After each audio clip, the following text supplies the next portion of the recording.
Not funny. Shut up. Shut up, shut up, shut up. Shut up. Shut up. Not funny.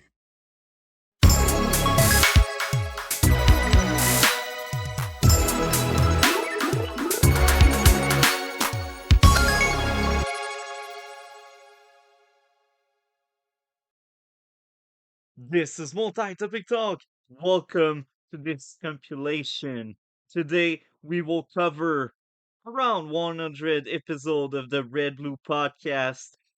And as I am recording this, I have no clue how long this will take because I will cut scenes and moments from 100 episode basically. And I hope all of you will enjoy. Click in the description below to find links for all 5 seasons of the show. With that being said, enjoy! So it's the first time I try to do that kind of podcast here. I planned on having guests, but nobody replied to me, and that's fine. Everyone is busy, occupied, whatever. So this week we have a lot to talk about it, and maybe next week we will address the same kind of stuff if I can get some guests around. Topic we got right now, tonight, is The Flash Season 8 and Eric Wallace. Now, my review is already out. I will not go too deep into that. I will just expand on how to fix the show, and I will just speak about why I feel like The Flash is a bad show, and we will place The Flash side by side with other superhero TV show at the same stage. Because The Flash is not the first of its kind. There are many TV shows. Not that many that lasted 8 years, but let's be honest, a few went for longer. Now, I think Eric Wallace likes a lot his supporting character. That's why we get that awful Cecil character and that awful Allegra character being both placed in the front line, in our face, feeling so much screen time. Now, one of the reasons why they take such road to place them as the leads, they are cheaper. Let's be honest, Cecile and Allegra are cheaper than, let's say, Caitlin, Iris, Barry, Joe. That's like core members now. So it's cheaper. And the reason why Allegra gets so much spotlight, it's not only because she's cheaper, it's also because Eric Wallace created her in the comics. So of course, he will treat her well. But here's the thing, there's nothing to like or dislike about this character. Well, she doesn't feel like a character. She's just a plot device. She's just there to fill screen time. Welcome to the RedBlue Podcast. Today we got a special guest, and right now he's occupied. He will be right back shortly. Now, usually I like to speak about DC stuff, but today the main focus will be Miss Marvel because obviously Superman and Lois is off air, and yeah, there's also The Flash that ended last week. So the main focus, as I said, this week would be Miss Marvel. So I hope you guys will still enjoy, even if the main focus will be Miss Marvel.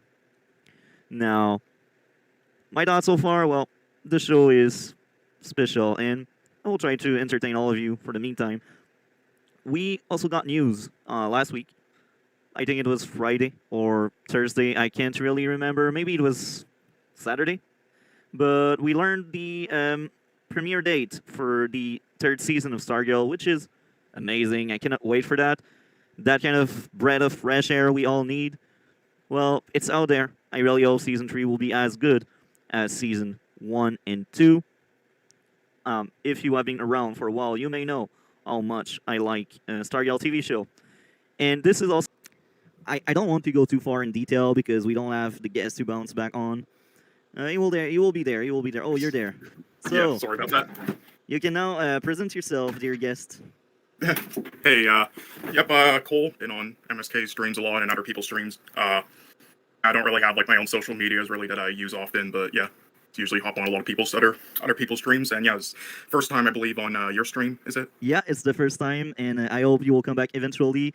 I would usually just there's like clips of Stargirl, and just from those are already better than this. Yeah, and like I go in deep. Like I decided to choose like 6 episodes of Stargirl that would reflect the structure of Miss Marvel. Let's say episode 1 and 2, then they reflect to 1 and 2 of Stargirl. But since Stargirl has 13 episodes, I was like, okay, so episode 7 and 8, it's a 2-parter. I will consider 7 and 8 like 3 and 4, and then 12 and 13 are like 5 and 6. So I was like, okay, Yeah, I will makes speak sense. in the first part to about Miss Marvel episode 1, then Stargirl episode 1, and then here and there. Yeah. And I was pointing out like what went wrong, what went well. The video lasted 3 hours, man, and half of it is just Miss Marvel issues. Yeah, yeah. You know, and the fact that Stargirl has more episodes, it means it has more room to be like, okay, we can have some filler here and there. And the fact that there's probably less of it in the 6-episode series. And that's funny. That's funny because in the 13th episode, I don't remember any filler in it. I don't remember. Crazy. There's no filler in the 13th episode. Everything is really strong and it drives the plot forward. And now some episodes you don't really get it when you only have seen it once because you're like, what's the point of that? But then when you have seen the entire picture, you realize everything matters. And this is one of the reasons why I praise a lot Stargirl and why I think it's one of the best TV shows out there. It's just like Netflix Daredevil. I think I already asked you the question before, but I will ask you again because I have bad memory. Did you watch Netflix Daredevil? Netflix's Daredevil, not yet, sadly, but not the whole show at least. I have seen a few episodes like here and there before because a lot of people were hyping it up and like with some of the violence. So I did see it, and before I saw No Way Home, since I knew that Charlie Cox appearance would be in it. But yeah, and I like it so far. Netflix Daredevil it's more than just the violence and the gritty and the dark. It's well written. It's a very smart show, and season 3 is clearly the weakest. But right now, I don't want to go too far into that, but there was like no filler among all 39-ish episodes we got with the 3 seasons, and this is why I like somewhat a shorter season. You don't have much filler. But now let's go back to Miss Marvel. You got 6 episodes and 2 filler, and these are like 2 episodes by the end of the season, and yet we barely know the villains. And I will repeat myself a piece of what I said in my 3-hour video. I kind of like that part. You're meant to aid the villains, like the damage control people, because they are racist, and that's why you're meant to aid them, because they're racist, they're racist, and they are not well written. They're just like cartoonish, and they like the writer tells you must don't like them because racist. You know what I mean? Yeah, I know what you're saying. We barely know these guys. We barely know even the clandestine, the Jinn. We barely know them. We had 2 filler episodes instead of like having these 2 filler episodes. What if they decided to spend time to work 1 episode for the clandestine and 1 episode for the damage control, or you could smash both of them in 1 episode. It's just that would have been better, but I mean, this is the MCU we're talking about. This is Kevin Feige. yeah. I mean, at first I thought they really haven't. They've screwed up every time, every single thing they've done so far. Kind of outside of some moments that had some potential here that you could say okay with, but and that reveal at the end, I just wanted to drive my head through a fucking wall. Which one? We had 2 end The credit scenes. mutants one. So she's officially the first X-Men, or we should say X-Girl because Marvel. Yeah, X-Women. So have you seen the call them other Jennifer end Lawrence. credit? Have you seen the other end credit? What was that one again? I believe With I had was- Carol Danvers coming, Captain Marvel coming. Oh fuck. You haven't seen it? I turned it off at that point. Basically, they like switch place, and we don't know where Miss Marvel is, and Carol Danvers is like in Miss Marvel room, and it's all wacky, and she's like, no. So, I will be honest, I really enjoyed the character of Miss Marvel. She's a good character in a really bad show, and it's very sad because you clearly have the money as Marvel to just pay good writers, pay good people to make your show, but you just... I would say that takes effort, you know. You need everything to connect, right? That's what matters, not good writing. Yeah, and not just that, like the agenda. Let's be honest. There was an agenda with the lines, the on-the-nose dialogues. Like, we can't deny it. All, like, they wanted to paint, like, how bad American culture can be because, like, some of the higher-ups are racist and they whitewash the food and... that line. I mean, like, if you want to do that, that's fine, but you can do it well and also more subtly at points and just more of, like, a message instead of just... It really didn't... Like, in the episode, like... In the first few episodes, I would say, okay, I can... this is not terrible, but later on, it's just, fuck me. What they did, Jesus. We had the episode 5 documentary. Man, we don't care about that thing. We are there to watch Miss Marvel kicking butts. Season 2? There's a season 2? Yes. Fuck me.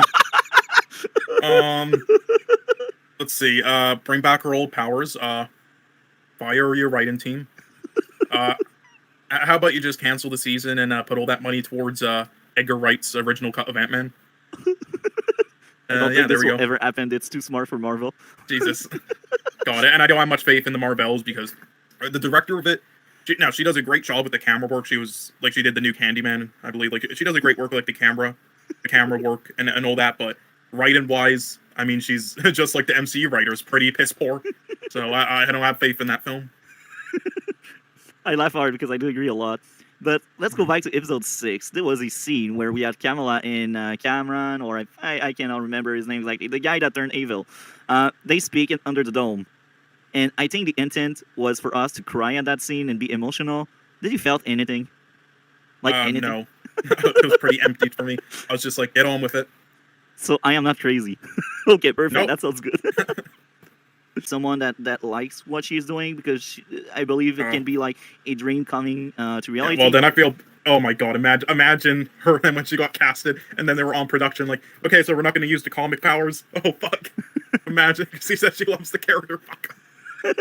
But that's the thing. Like, I think they did cast her well, and that was a smart cast. But it like the entire show around is kind of bad. And this is funny because we have other cases where we got Brie Larson as Captain Marvel. It's clearly someone there not for fun. Like, she's there for the paycheck. She doesn't like it, and she's just here to stamp her name on the franchise. And her movie also sucked, and that's why she's poorly received, and her sequel need like other character more love than her to like sell the movie. So I still don't understand why they graft so much. Like, why don't you just pay more money so you can break the contract? I don't know. Like, get rid of Brie Larson. What's your thought about that? Well, they've already kind of went like all in with her, so yeah, there's no point of like backing out now. But this was a terrible decision in the first place. Like, on paper, it didn't seem like one because she just came off of winning that Oscar for Room, lead actress Oscar, and she kind of looked the part, but basically, but I mean, I've always hated the decision before the film even came out. Like, I thought she was a grossly overrated actress. Her performance that she won the Oscar for really wasn't anything special. It was just competent in my opinion. It was pure Oscar bait. Anyone could have done that. There was like no performances from her throughout her career that I actually consider great. Besides one, which was for that short-term 12 film, which was by the director who did Shang-Chi, I believe. But that's about it, and just a bunch of average to bad performances and short cameos outside of that. So definitely wasn't a fan of the casting, and she definitely it does not fit the role or the character at all. Does not have the charisma for it or the chemistry with other actors. Like, she literally directed one of her own films with like Samuel Jackson, I believe, before Miss Marvel came out, and the chemistry was piss poor in that. And they thought, oh, that's a great idea. And that clone girl is kind of cool. She has infinite lives as long as she can clone before she dies. It's kind of cool. Yeah, I mean, that does give you a loophole, though. Why don't you just have, like, one clone just, like, fucking at like, the base the whole time? It's actually a good idea. Maybe she can't summon them too far away. I don't know. Well, I guess two would be too weak, I guess, yeah. And then she would have to, like, run back when she dies. Yeah, she can't really do shit in that case, I guess, because they could easily melt 2 down. I actually think it was kind of cool the way Mark developed his powers. That was cool, because at first he took a beating. He came back stronger, another beating, stronger, and that was kind of cool. It's like Goku, kind of. Yeah, it was cool. I liked it. The gay character was well written. It was a cool character. Amber was kind of cool, even if I prefer Eve. Amber was kind of cool. Yeah.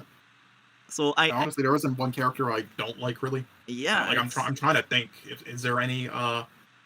Let's see. Where it's like they were kind of like in like chemistry in the show and like doing certain things with the character that were believable and like fun and made you interested in them and like teaming up and everything. And then there were just other scenes where it's like they just put like a stop sign and just like, okay, so this is the part now where we try to build more chemistry. It's like, just do that naturally, like in the other scenes. So it's just like I would just remove those and just do that throughout the whole show. I think that would just be better. That's a good take. So what would be your grade out of 10 for this first season? I'd give it like a 6.5 or 7, and to me, like a 6 out of 10 is very good. Like a 6 out of 10 to most people would be like a 7 or 8 out of 10. So yeah, around like a 6.5 or 7 out of 10. It's very good, close to great. You said you thought season 2 was better. Actually, you said. Yeah. I still stick to it now. Better, like in terms of story, I think it's different because it's leaning more into the horror genre instead of the superhero genre. Because first season is really superhero-ish, and season 2 they like do something else. And I really like the tone of season 2. It's much darker, and I like it a lot. And I feel like season 2 is a perfect follow-up to the strong foundation season 1 left. Now, tone-wise, some show fail. Like The Flash, when it tried really hard to be dark with the 3rd season, it failed like poorly because the writer didn't know how to make a darker show without making it heavy to watch and boring. This is what they did with The Flash. And I'm very happy about Stargirl because they had that darker tone, but that darker tone didn't take away anything. And we still had these season 1 moment where we had a laugh, where we were like, that's a comic book things to see. You know, I feel like Stargirl was really a comic book you read, but in live action. That's the best way to put it, I think, because it's very comic booky. And well, that's my feeling. It feels like, what if Smallville had more money? If you know what I mean. I'm trying to. Smallville had more money. I mean, yeah, that would have been an improvement, definitely. But But yeah, let's go over to the boy. Like a full redemption arc, or you kill him off. That's like the other two ways like you can really fix him, because let's be honest, he's just the cliche that he basically assaulted people, and he thinks it's normal.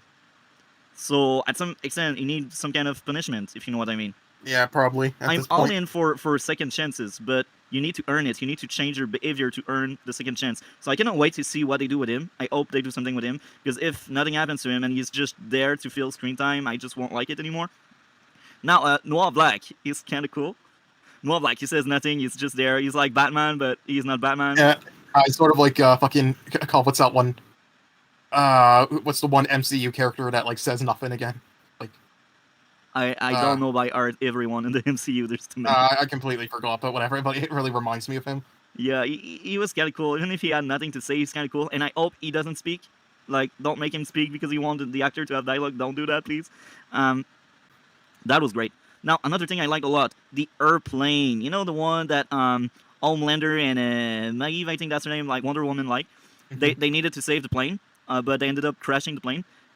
I was like, okay, Homelander is clearly a villain after that. Like, I had suspicion. I was like, he was a villain before that, but like, now he's clearly like beyond villain right now. He just killed the full plane. Yeah, it's like a fucking chef. Like, okay, I'm gonna make this recipe. Oh shit, I accidentally put poison in it. Oh, I told it, you know, it can happen to anyone. Season 2, I want like entertainment. I want action. I want funny stuff. My expectations are really low. Like, just have good writing, please. Just have good characters I can root for, even if they are just like season 1. But make new characters. Like, let me know, like Shockwave or something, or let me meet other groups of vigilante if we got other groups of vigilante. I really don't know what they can do as long as it's the same. Like, if they change stuff, I hope it's justified, and I hope what they change won't affect the writing.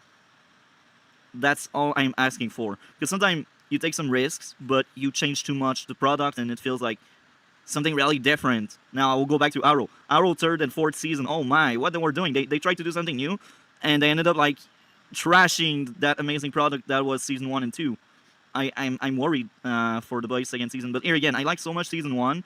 I don't expect season 2 to be better, but I expect it to be similar, if you know what I mean. Yeah, I mean, I'm not going to say anything, but Yeah. Again, when I say there's like a bit of a tone shift, though, I mean, it really isn't that much, but it's just, again, there's like a certain format kind of just like American Gods that like Amazon and HBO shows like in the past before they blew up more and got more of the, you know, attention they deserved. That they kind of followed in areas with like line delivery and writing. You know, that's all. It just changes a bit there. Yeah. I think they definitely go more edgy. If as it well goes with more the boys. edgy, I think if it's well done, I will like it. Now, I will give a good example of a show that had strong foundation, but then it fell off fast. Legends of Tomorrow. Season 1 was kind of weak. It was mediocre at best, but then we had season 2, which is a masterpiece for me. And then we had season 3, which is kind of fine. It's still good. But then we had like season 4. It turned a superhero TV show into a sitcom. It's as bad as that. And we had in the first 3 seasons a lot of funny stuff, and the show was lighthearted. Even when we had darker storyline or darker episode, the show was lighthearted. So it was always fun and funny and stuff. But in season 4, they decided, okay, it's no more a superhero TV show; it's a parody. But I think my favorite genre is like sci-fi. I like sci-fi. I like superhero, and I like police stuff. And these are Okay, well, I will say, now, my favorite horror films, personally, and my favorite horror films over the last decade, like a lot of A24 stuff, they're considered horror films technically, but it's just a small part, like side genre. Like honestly, the majority of the films are just thrillers / dramas / sci-fi and so on, and with like just a bit of like horror themes sprinkled in, like stuff like The Lighthouse and other stuff like that's like been the majority of them for over a while that I've watched. So I mean, would you say you would be more into that, like thrillers / Yeah, dramas? trailers. with, like, Trailers some- are cool. I enjoy my time watching trailers. Well, I mean, Jordan Peele, ever since he kind of like split from Key and Peele to like become a filmmaker, I guess he did this one called Get Out. I mean, did you ever hear about it or? I think I've heard about it, but not in detail.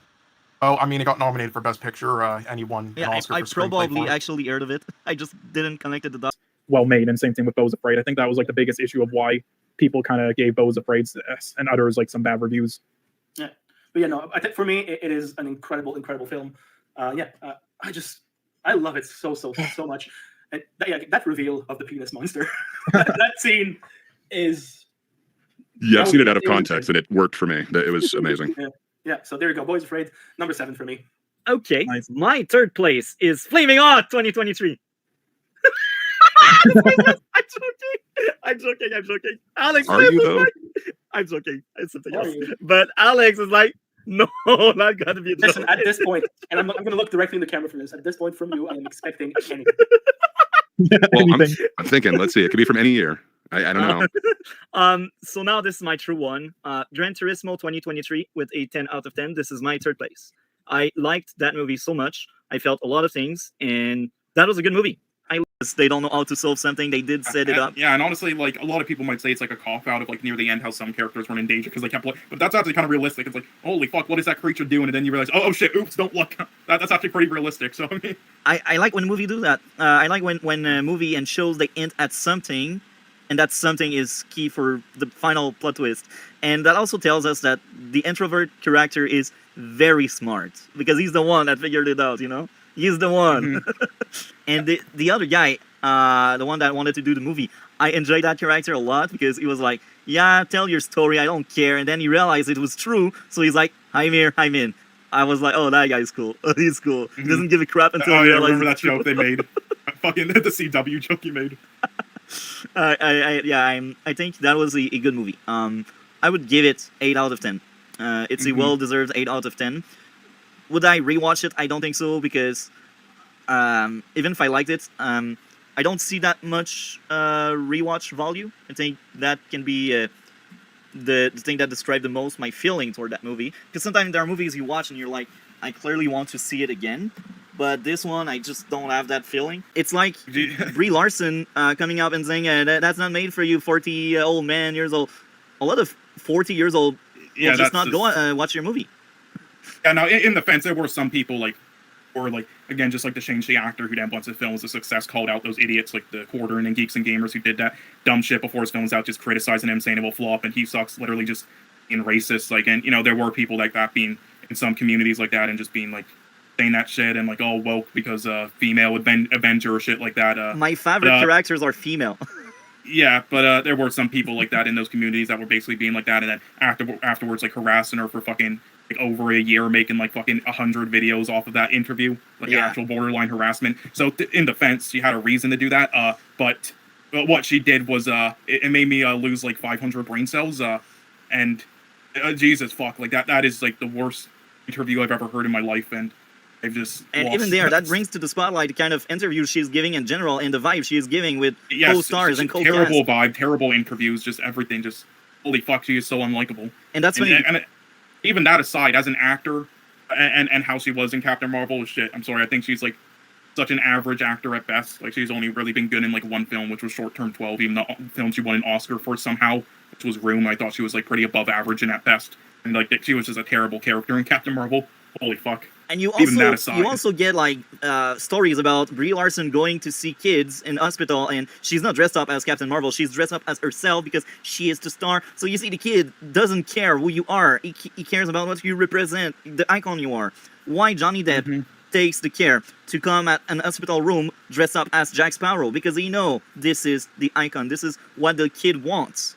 God, it's like Santa Claus not dressing up as Santa Claus when he goes meet a fucking Make-A-Wish child during Christmas. Exactly. Jesus Christ. So that is just so idiotic. Holy fuck. Why would you just do that? I do not. I mean, Season actors 1 and 2? from season 1 to season 2, or did you not like notice any difference like that? Because I thought, like, again, maybe if I rewatched it I might think differently, but at the time I thought there was, me personally, and the same thing with all the Amazon shows. Like, it seems like There around is a 2018. Big drop.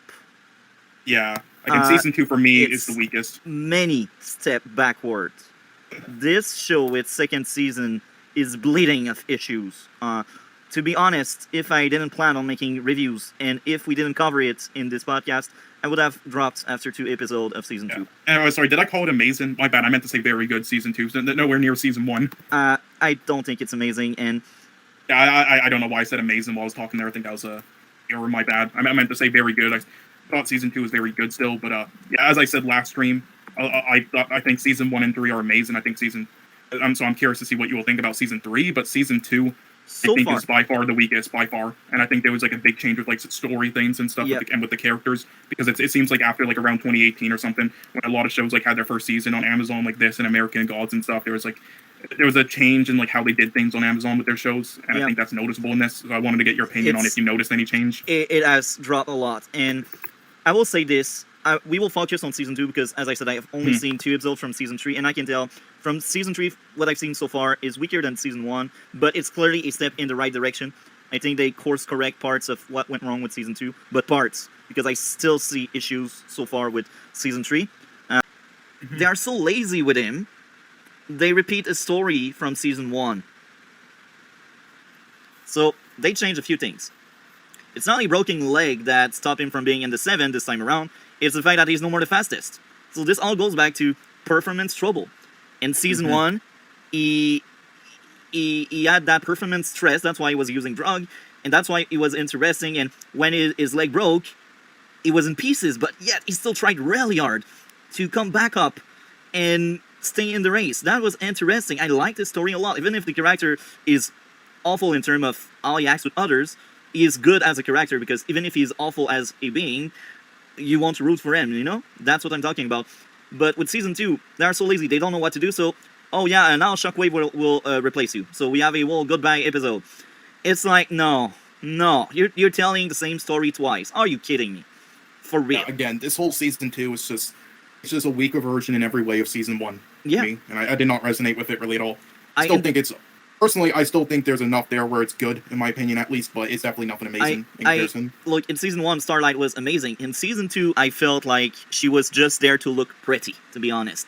They didn't really do much with her. Yeah, and I kind of liked more work on Homelander and Maeve. I like that aspect of it. And I think that moment where Starlight actually talked about killing Yui was weird, but it was kind of interesting. Here's the thing, Starlight is much better handled in season 3 so far, based on what I've seen.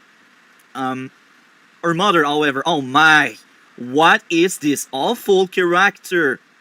Stormfront, I enjoyed her, but then when she turned into that Nazi character, I felt like they changed their mind mid-season. They were not, like, at first she didn't seem to be a Nazi, and then she killed off the guy that used sickness is the brother of the muted girl. You know what I'm talking about, right? I know who you're talking about.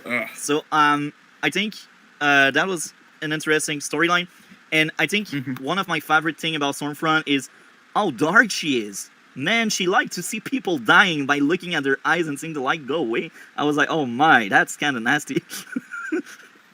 So I think they nailed it. Villain-wise, they are really, really cool, and they are really good. Now, one letdown for me, Frenchie. Frenchie was my favorite part of season 1, but I feel like outside of episode 6, he had not that much to do.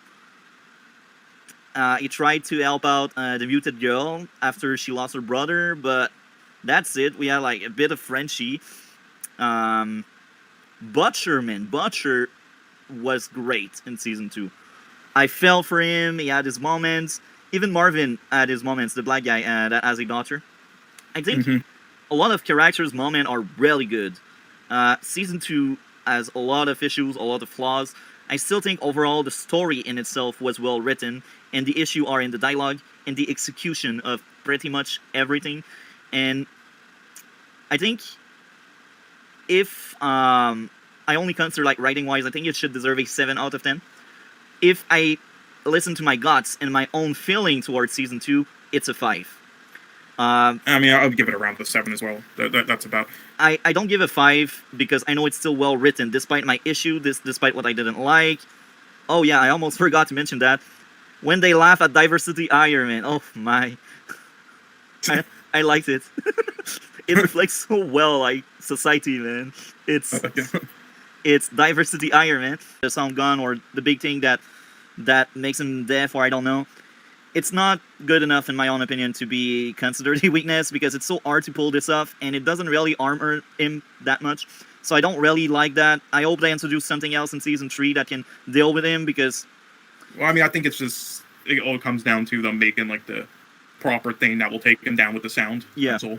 Or it's even. Yeah. And I also liked a lot when Telekinesis guy buried freaking Homelander. That was, I think, my favorite scene. He buried him, and I was like, ooh, and then he get killed off. That was sad. But yeah, I think based on what I've seen so far with season 3, improvement. It's clearly better so far. It's on the right track. I hope so, and I don't want to see more of Deep. I want Black Noir to get the fuck out.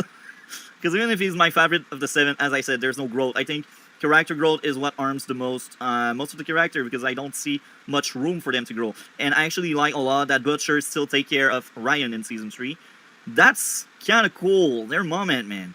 Their scene together are golden. He really feels like a broken person that tried to like help out the best he can. I haven't like it's IMDb and I haven't looked too deep into it. I never have any expectation coming into something except if I've seen reviews or people speaking about it. Usually I like to not have too much expectation, because here's the thing: when you have expectation and they're not met, you end up like disappointed, and I don't really want that. If it's something really good, I want it to be really good and not downplayed by expectation. Do you know what I mean? Yeah, well, I mean, for expectations, I mean, we know basically nothing about it yet. It's just like kind of like what you think of the idea of it so far. All I ask is good writing and good characters that can grow. It's basically sort of like it's kind of like, I guess, by just the premise, like a Stargirl version of The Boys, honestly, like a college spinoff, they call it. If they take that kind of road, I hope it's still special, because I think what made The Boys first season, at least, so good, it's the fact that I don't remember or recall something being that grounded in sci-fi, if I can call it that way, because even if we have a lot of sci-fi element, I think a lot of things from reality are into it, and they make sense, and they are interesting, and that was the appeal of it.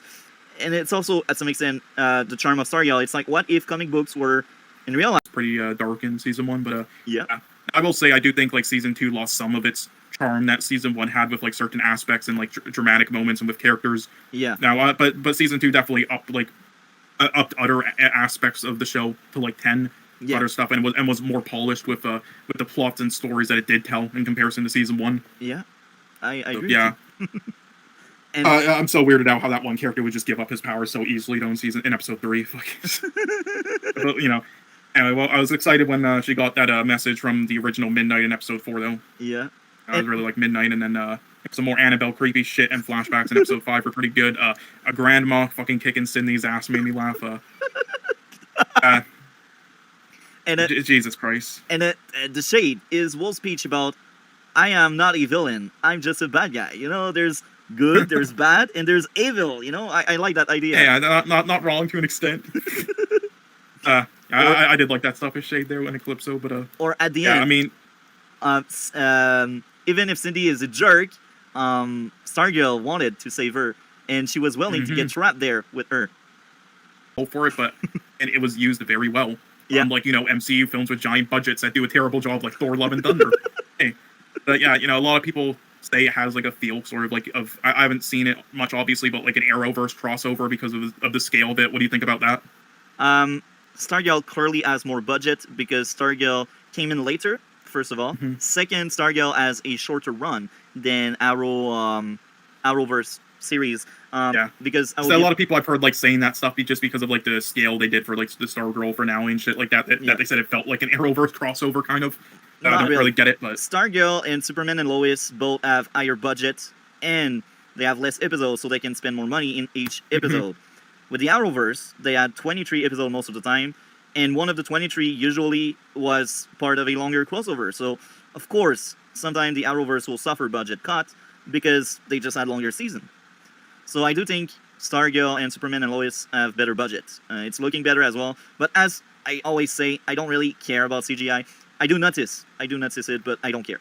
I mean, with Arrowverse, I definitely can notice like some bad CGI, but I mean, as long as the story's good, then that salvages it. Like again, the writing's the most important thing to anything, really, for me. But yeah, well, I'm glad that we'll get more Pat and Crusher scenes in season 3, though. Yeah. I mean, it definitely will be interesting, like them living so close together and that dynamic and dilemma to watch unfold. Because I mean, it could work very well, or it could like work poorly, where there's either necessary or unnecessary tension, or like forced, or like gets old quickly. So it'll be interesting to see like how that's done. Hopefully well, but but the most important thing I'm like excited for season 3 after watching season 2 is just the ending cliffhanger is with Mr. Bones, and I really like the design of him, and I really like that Keith David is voicing him. Yeah, I think there will be the villains, and there will like be the scientists that will basically like study the city. You know, I think season 3, if they do it well, will be the best season we have. If they do it well.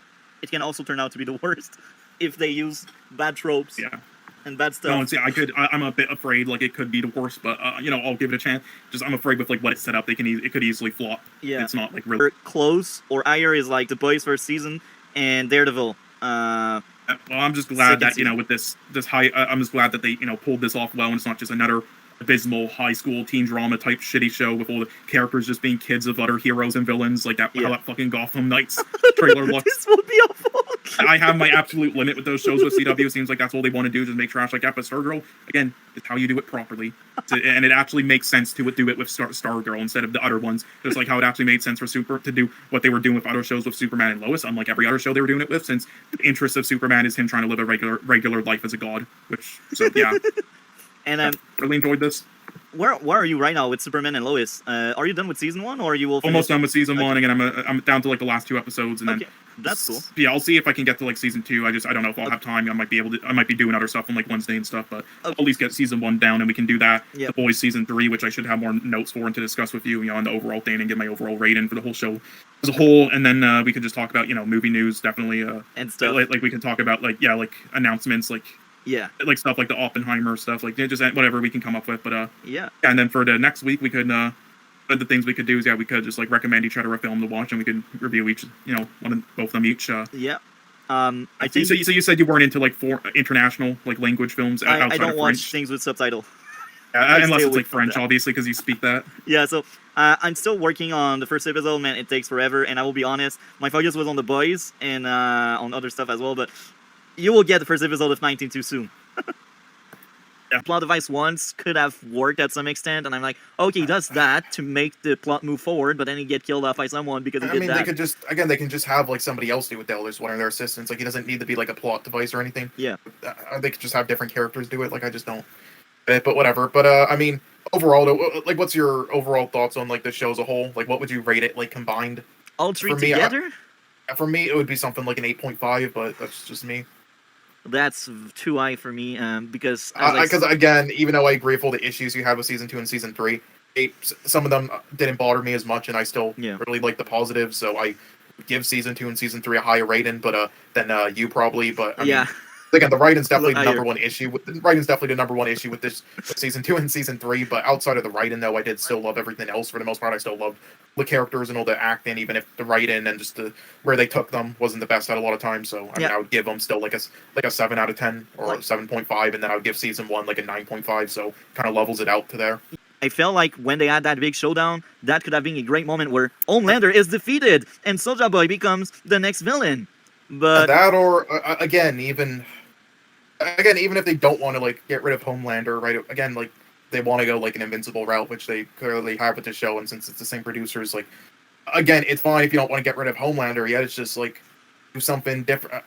They either should have done something different with him, or make it so the audience would like know that like season 4 is probably going to be his last season, and then he gets like taken down in it. Yeah, like something happens in season 3 where he's like at his breaking point, and it's about to end for him, and then we can move on without him, or just end the show. But I think that, or just have Soulja Boy be that. I don't know, either one. I think they are really lazy in the writing department because they keep telling some kind of things they already did in past season, and I think it's really hard for me to give a grade to all 3 seasons so far, and I think it's really unfair to like balance it out just because season 1 is a masterpiece, then we could say it's a good show. I think it's really hard with 3 seasons in. I like to give like some kind of grade when a show is over, so we have the full picture. But now I can see the show having 5 seasons. I think 5 seasons can be a good number for that format because it's short season and it's very cinematic. So I feel like if they go further than 5 seasons, they will just push their luck. Do you know what I mean? A number for the sake of content. So I will place all the numbers I got so far. 9.8 with season 1, 7 with season 2, and 6.8 with season 3. Season 3. I really thought season 3 would be better for you. Like, I mean, it was for me, but like, I The understand it writing has still department some suffered issues. too much. As I said, it's different issues, and it's worse for other reasons. Like Okay, I see. musical. There's at least one musical almost on each freaking week, and I will say that it was more consistent in the numbers I was giving on each episode. But then we have that fluke number with episode 5 because I really hate episode 5. I think episode 5 is the worst episode in the entire show so far. I mean definitely was not definitely was not one of the best ones at all. That was pretty lame. And I look back at season 2. There's that episode 6 that I still remember being one of my favorites I got since the show first started.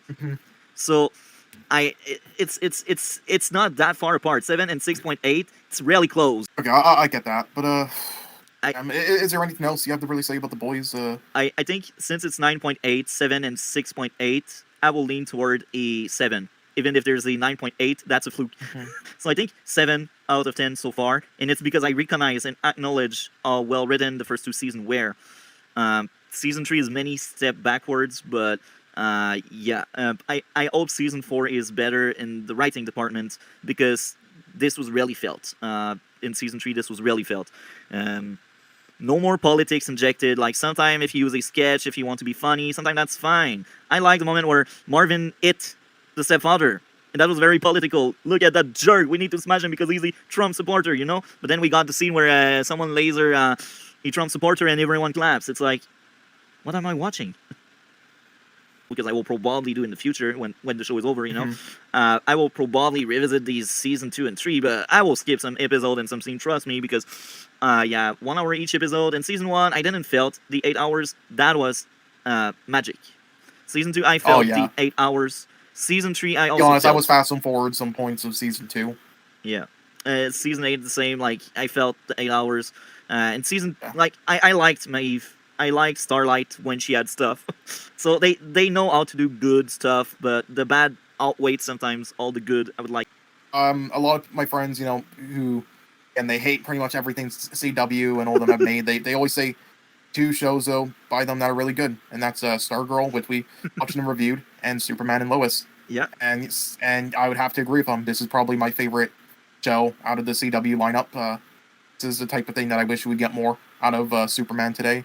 This is what Superman's really about. Now, I will say I do think this was kind of a fluke, though, that the show ended up being so good, because the reason why is because every CW show is pretty much like this. They take a superhero IP and they just turn him into like a regular average Joe drama TV type show with low budget and stuff, and just making, you know, like him trying to live a regular life with hours that, or like make it like a fucking teen drama thing with like Stargirl, which did work, or something terrible like how Gotham Knights looks.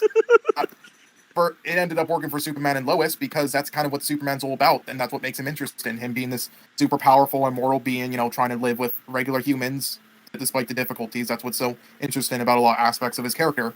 I definitely think that was just a fluke because of it, though. I definitely don't think it's because like super well written or anything.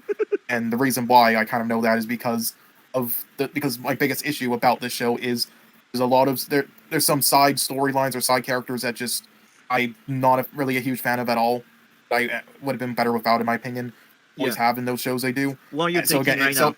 Cal? Sorry, I'm lagging.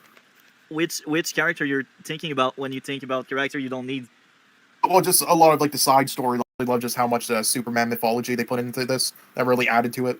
Yeah, him learning all language by working on learning was an example for us. Like, yes, he's an alien. Yes, he is Superman, but he's also a man, you know? And I like that. I think that's like the best iteration of Superman just because of that scene where he get that interview with Lois and the other people. And at the end of the interview, we got like Lois liking Clark and Superman laughing because he knows he's Clark, you know?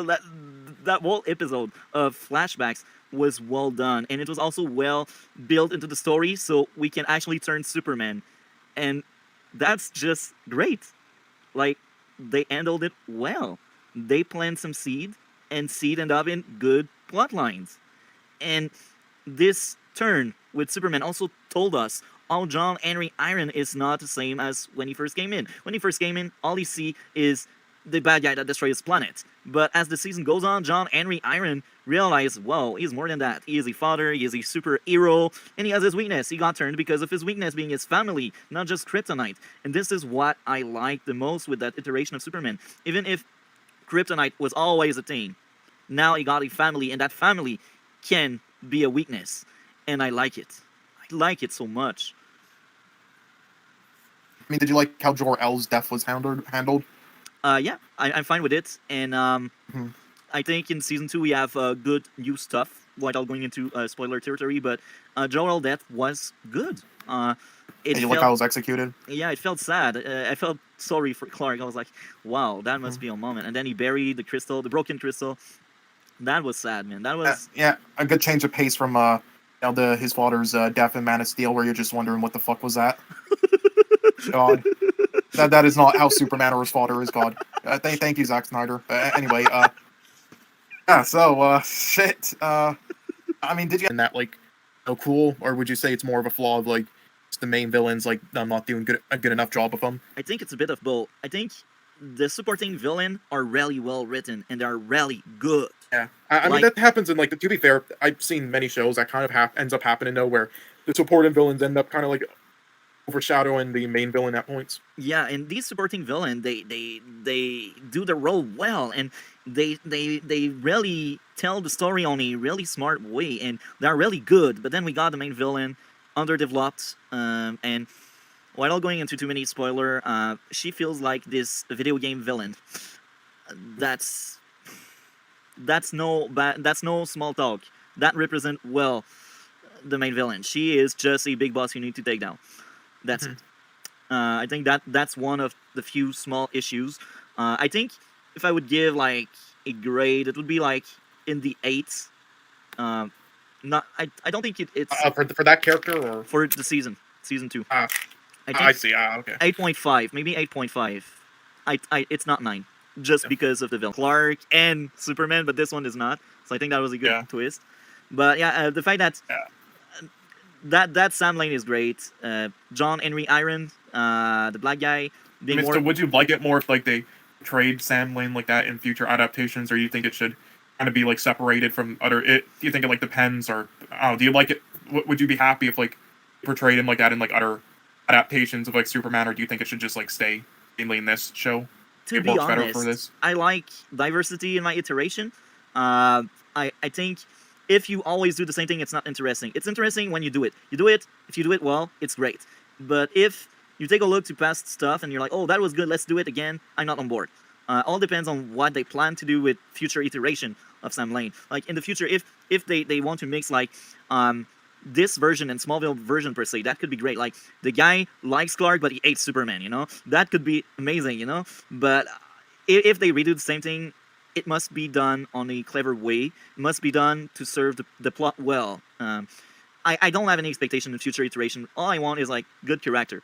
Don't be lazy. Don't tell stories we already have heard about and we already have seen. No, I understand that, multi-topic. I'm not talking about like how they wrote the acting choreography. I'm just talking about how it was executed. Though I think it was really like there were a lot of moments I can notice that were like she was getting sloppy with it, in my opinion. Like, yeah. And I don't, again, maybe if that was intentional, like to make it a bit believable, then sure, like I can like they do that in like the John Wick films and stuff sometimes, but it didn't seem like that was intentional, in my opinion. Yeah, I enjoyed the movie. Like, it's not a masterpiece. I'm with you on that. I still enjoyed it. I really wish it was better, in my opinion. I liked it a lot. And her accent wasn't that bad, but here again, I'm not American. I don't speak English as first language, so I don't know about accent, you know? Sometimes I know about accent, sometimes, the Lighthouse was rough on me, I'm telling you. But we are not there yet, but that was a rough one. I think Atomic Blonde was kind of good. But anyway, to go back on Bullet Train, speaking about fight choreography, what did you think about the fight choreography? I don't think it was, just like in Atomic Blonde, I don't think it was too great. I think they there was a lot of basic action set pieces that they didn't take full advantage of as they could have in the train. Like like a shiny set and actors' charisma carried it, but the actual action set pieces, when you think about it, were, and as we saw in the trailer, were pretty basic. And their action choreography was not bad at all. It was all right, but nothing special. It was pretty basic. Like if you think about like the Bad Bunny fight, I'm trying to remember the full cast. Even the fight with Michael Shannon, honestly, outside of like some cool things he did, a great supporting actor though. I definitely recommend like his performance in The Shape of Water and stuff. He's really intimidating and was in this, but his action moves in this really weren't too great. And with God, I would say Zazie Beetz as well was kind of disappointing. Again, charisma carried it there as well. Both two great actors, which is not action-wise, I don't know, wasn't a huge fan of. I would say mainly the best fight was with Aaron Taylor Johnson, despite some basic action set pieces. His fight with Brad Pitt was definitely like the best. It did last the longest, but it was the most like the best like. Easily the best fight that I saw in the film with like what they did. You know, it seems like their chemistry was a lot better than the others. It honestly feels like Bad Bunny and the two that killed off quickly, Bad Bunny and Zazie Beetz, were only on set for like a day and quickly just filmed their parts and then left. Didn't really practice enough with the action choreography, which is also, I mean, why you should spend time on each character in it to not like, you know. But whatever. I mean, that's my opinion on it. Though it was all right. Again, the cast carried most of it. I feel like you're going to be honestly the opposite, though, since you really liked it in Atomic Blonde. Yeah, I'm the opposite. I like pretty much all fights. I think they were creative and original, and they made sense at some extent. There's only one fight that bothered me, the one with the Hornet, because the one Zazie Beetz, right? She is a girl, and she is able to compete with a man. She almost overpowered him. She flipped him. I was like, okay, these people never went into any fight like for real, because it's really hard to flip someone. I know he's not 200 pounds. I know it. But you have to understand, like, the training, she had, her experience, like, and they showed off with the character with her background.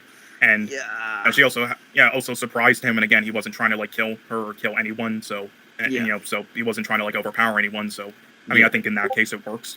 Yeah, I can see that defense, but even there, her flipping him, I was like, I know it's some self-defense moves, but he's still heavier than her, and that should not be that easy. Like, that was in the middle of the fight, so she used energy. Like, I mean, your body, when it goes into a fight, you're pulling your energy, you're burning calories, and that's in the middle of the fight. She still has the strength to, like, just flip someone like that. It's like, okay, I will suspend disbelief here. Remember what his filmography was? He was the one guy in Eternals, and I would say he was probably like the best part of Eternals, unless I'm thinking of someone else. I see. Yeah, he was that guy in Eternals. Fastos, yeah, that terrible, awful Eternals film, but he was honestly one of the better characters in it. So yeah, but that's kind of sad when you're known as the best character of Eternals when you know how bad Eternals is. Like honestly, a lot of people bitch about like the wokeness in that film. But honestly, like the quote unquote woke aspects of that garbage Eternals film was honestly the best part of it, because like Makari and Fastos were probably the best characters in it. That's funny, because I haven't seen it, and I don't feel like I'm missing anything. Oh, you're not, but I mean, if you're having trouble with like insomnia, then it's definitely a good cure. Oh, really? Okay, next time I have insomnia, I will watch it. I will fall asleep in it, I guess. I'll put you right to sleep. That's so sad what Marvel has become, for real. It's like, yo, what? And then some people are blinded, and they cannot admit there's a decline. Mm-hmm.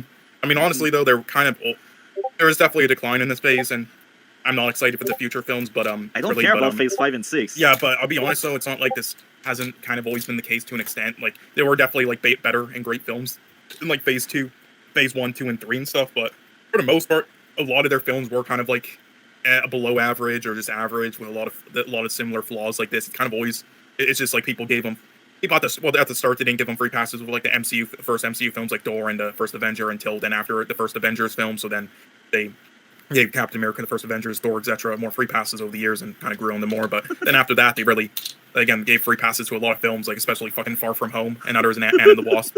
So I say, like, there's still definitely a decline, and Kevin Feige has gone, like, lazy and just, like, used to doing the same stuff instead of trying to elevate it or change it up a bit, which is why Love and Thunder turned out so terrible as well. But, I mean, I don't think it's that much of one, honestly. I think it's just people, now that Endgame is over and stuff in No Way Home, people are now just realizing more. If we had great movies after Endgame, trust me, people would be excited to see more. But that's the thing, after Endgame, there's nothing really impressive out. I mean, what was the best thing they made? Miss Marvel and it's mediocre? Maybe Moon Knight, because Moon Knight is slightly better. But that's the way I see it. These are the two best thing about Phase 4, and it's kind of sad. Happen on, so it's shit nowadays, honestly. But, so, what would be the grade you would give to Bullet Train? I would give it a 5 out of 10, and that might seem low, but again, with my ratings, 5 out a 5 out of 10 means I think it's solid, all right, average, like very, and it just depends on like. Sometimes a 5 out of 10 means I didn't enjoy it, but I thought it was well made enough. It was passable, but I'm not a fan of it. Another 5 out of 10 means like I don't think it was that well done. It was a bit sloppy in areas or uncreative, but I really enjoyed it still. But as a nice popcorn flick, and yeah, that's what I would say with Bullet Train. So, but like, again, anything honestly, even a 4 out of 10, even though that's like a failing grade for me slightly, I'm below average. I'm still fine. 4 out of 10's watchable and decent. It's mainly 3 out of 10s and below that are bad with my rating system. So a 5 out of 10, yeah, that's all right. A very enjoyable popcorn flick. Yeah, go watch it. I didn't love it or anything as others or multi-topic, but I mean, you might. There is definitely like a lot of people have said there's a bit of like a Tarantino feel to it, and at points, kind of sure, but other points I didn't really get that out of it. But whatever. I will say, what did you think of Ryan Reynolds and Only and one cameo? scene, the cameo. I was like, yeah, and Shannon Tatum's cameo. Shining Tatum's, I know him He's by just name, like but that I didn't recognize him. But Ryan Reynolds, I was like, really? You paid him just for that scene? I'm like, okay, whatever. Yeah, because it's the Deadpool 2 director, and so the series is like, yeah, you want to just film this one scene for me as a cameo? Oh, sure. That's basically what happened, bro. I didn't really care about that scene. I felt like that scene was pointless, and you can take it out, and that's fine. Yeah, it was literally just for like, this is Ryan Reynolds, and to make a joke out of it, like, yeah, he's an asshole, because the joke with the director. He was such a bad villain, and the supporting villain, Jonathan from Bizarro World. What did you think about him? Wasn't the biggest fan. That's funny, because I enjoyed that Jonathan a lot, and he makes sense. Really? Yeah. Honestly, the villains in this one I just thought was a step down from season 1. Yeah, that's true. On that's true. I agree with that. I mean, I didn't mind Jonathan. I just, it was like, he was okay, I guess. Because the way he was raised, that's normally end up being a villain. Because that Bizarro Superman is a jerk. You can let people die just for fame, Yeah. That Bizarro world, man. I wish we spent more time there because that was a cool world. I liked it. Yeah, well, that definitely would have made it better in my opinion if they spent more time there. But, I mean, what would you say was your favorite thing about the show? In season 2? Was it? Yeah. I think that was Bizarro World and... That's what I was about to say, besides Bizarro World, because I knew that was probably your favorite. Beside that, I think Talro, they did such a great job with him. They turned that character character around. And they kind around. of teased at the end that he would kind of be replacing Bizarro. Yeah. And that's what I like the most. I think Talro was amazing. And sometimes when they reuse like old villain, they don't know what to do with them. Like I have Black Lightning in mind, Tobias well. The more we get him in Black Lightning, the less interesting he gets. Talro wasn't the case, or I will give another example from Supergirl, because I did watch Supergirl for 6 years. Lex Luthor was great in the first season he was in, but then he turned out to be a joke in the last season he was in. So sometimes like when they reuse villain, I'm like, really? Can we move on to another villain? Or I will give another example, Agents of S.H.I.E.L.D. I feel like Hydra is the only villain they have in mind. I'm like, I'm fed up. I want something else. I'm done with Hydra. It's just pointless, Even if Hydra is on their face, it's the same kind of stuff. Oh, we will change the world. Oh, the actual world we are in right now is not great. So I'm like, it's so cliche. I mean, and what they did with Talro, well, Talro went into a redemption arc. So he didn't feel overused because he has actual story. He moved. He has growth, That's good. That's what I want. The Jordan, man. Jordan had a lot of good stuff for him this season. What did you think of Jordan? Yeah, I really liked him in this season. Yeah, and definitely an improvement. Gave him more to do. I think my favorite scene this season was the father and son flight just before Ali stripped away Superman powers. I liked so much that scene. It was endearing. You're like Jordan learning how to fly and spending some quality time with his father. That was a great scene, and it left the same kind of impact as in season 1 when the hammer hit the girl that was about to kill Lois. That was not the same kind of action, but that left the same kind of feel. You're like, wow, that's a great scene. Yeah. And the fact that they also took away Superman powers again, like they do that kind of trope in superhero media. That's also why I prefer Vigilante, because Vigilante, they don't really lose their powers, So I didn't like that like 1 or 2 episode where Superman was powerless, but it led to great moments, like Superman being more of a symbol than what he is, because he came here without powers and he told the truth to everyone and he said, look, I'm powerless, but I believe in you, That was cool. Like, so I think they did right despite my issues with him being powerless again. It was still kind of cool. Yeah. And that scene where Talro is throwing him in the sun, I was like, that's kind of OP. I like it. Power up Super Saiyan mode 10,000. Yeah. Some shows did escape that third season curse. Legends of Tomorrow third season was really good. Season 2 was the best, but season 3 was kind of good. Surprisingly and shocking enough, Supergirl third season is amazing. it's a masterpiece for me. But the rest. Of the We show see. is I haven't bad. really went up to that point with Supergirl. So. I understand you because the first 2 seasons are terrible. It's among the worst of the worst. So I don't blame Mhm. anybody if they didn't make it to season 3. I understand you, and that's funny because Black Lightning also had a really good 3rd season. The 3rd season of Black Lightning was my favorite. Mm-hmm. Yeah. So I'm worried about season 3 of Superman and Lois, based on what I've heard. I think the showrunner was the one that said it. You want some more personal drama. I am like. Don't you dare go near that. Please. Do something else. I do not want to see more of the Cushing shit. No. No, I don't. So I'm kind of worried about that. Outside of that, I hope it lasts for at least 5 seasons if it's good. But if it's bad, man, stop at 3 or 4. I want good TV, man. Yeah. So, what was the next topic again? Lighthouse. The Lighthouse. Right. And just to make Yes. sure we speak about the same Lighthouse. It's a movie in black and white from 2019, right? Yes. Good job. You didn't watch the wrong one. Okay. I was like, okay, that's. He told me that was kind of recent, so that may be this one. I hope it's the one. So I watched the right one. I don't know if, like, CGI they showed in that one trailer, they said it was unfinished, but the CGI they're still showing looks as bad. I cannot wait to not laugh at that pretend to be a comedy. They pretend it's a God. comedy. Did you laugh in the trailer? For real? Not once. Same here. I was actually disgusted on the first trailer when they were mocking Tony Stark. Tony Stark freaking saved everyone, and you dare to shit on him. Why not Tony What did Stark? they say again about him? Being a superhero is for a narcissist and billionaire or something like that. So I'm like, really? Really? You dare to shit on your legacy character that actually launched your entire universe? That's Disney, man. That's Disney. Have you started watching pretty Jessica Jones? Jessica Jones. Did I start watching that? I cannot wait to have a Not discussion yet. I about was it gonna next watch week. it. I was gonna watch it starting tomorrow. That's good. I hope you will enjoy it. So far, I've rewatched 3 episodes. Dude, it's hard for me to nitpick and find issues. For real. Hopefully I'll feel the same way about it. I hope as well. And, you know, the point of it is I want to compare, like, I have a video planned. That's why I watched She-Hulk and also for this podcast. But, you know, I know She-Hulk will be a disaster. And I enjoyed Jessica Jones' first season. Season 2 and 3 are kind of bad, but season 1 is great. Based on what I remember, it's not a masterpiece, but I wasn't as invested as now. Because now I've seen so much shit. I'm like, okay, that's great because we got so much bad stuff, you know? You know what I mean? You know that feeling? And I will bring Jessica Jones without too many spoiler, but we have a character similar to Jessica Jones, a male counterpart. And they never downplay him. They never trash him. And she is never show like to be the best of the best. They are different, but they have similar stuff. But, I mean, they don't tell she's better or worse. You know what I mean? And they don't tell he's better or worse. They show them doing different stuff. Well, maybe, you know, they will in the show. I don't know. I think the writers of Jessica Jones, they had good intention. And I think She-Hulk, they just want to trash on Legacy Hulk. But I mean, to be fair, it's not like they can trash on it any more than Kevin Feige and them already did. They have just ruined that character. And it's so sad. Yeah. The linesmen, they are so cringe. I cannot wait for that train wreck. I cannot wait to do my freaking 3-hour video about these 2 shows put together, you know? One is good, one is bad. Anyway, any closing thoughts? Well, I need to read it. You know, in just read terms it. of the CGI being critique, I do think that has to do with our culture belief in their ownership of women bodies. I think a lot of the critique come from feeling like they are able to tear apart CGI women. There's a lot of talk about her body type. Are you kidding me? And you know, we based her a lot on the Olympian athlete and not bodybuilder.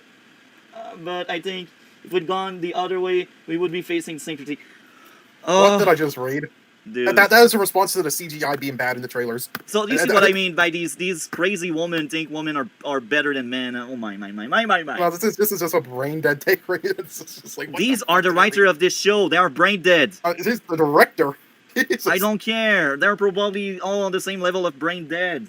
Yeah, like the director literally made the film. This is the director.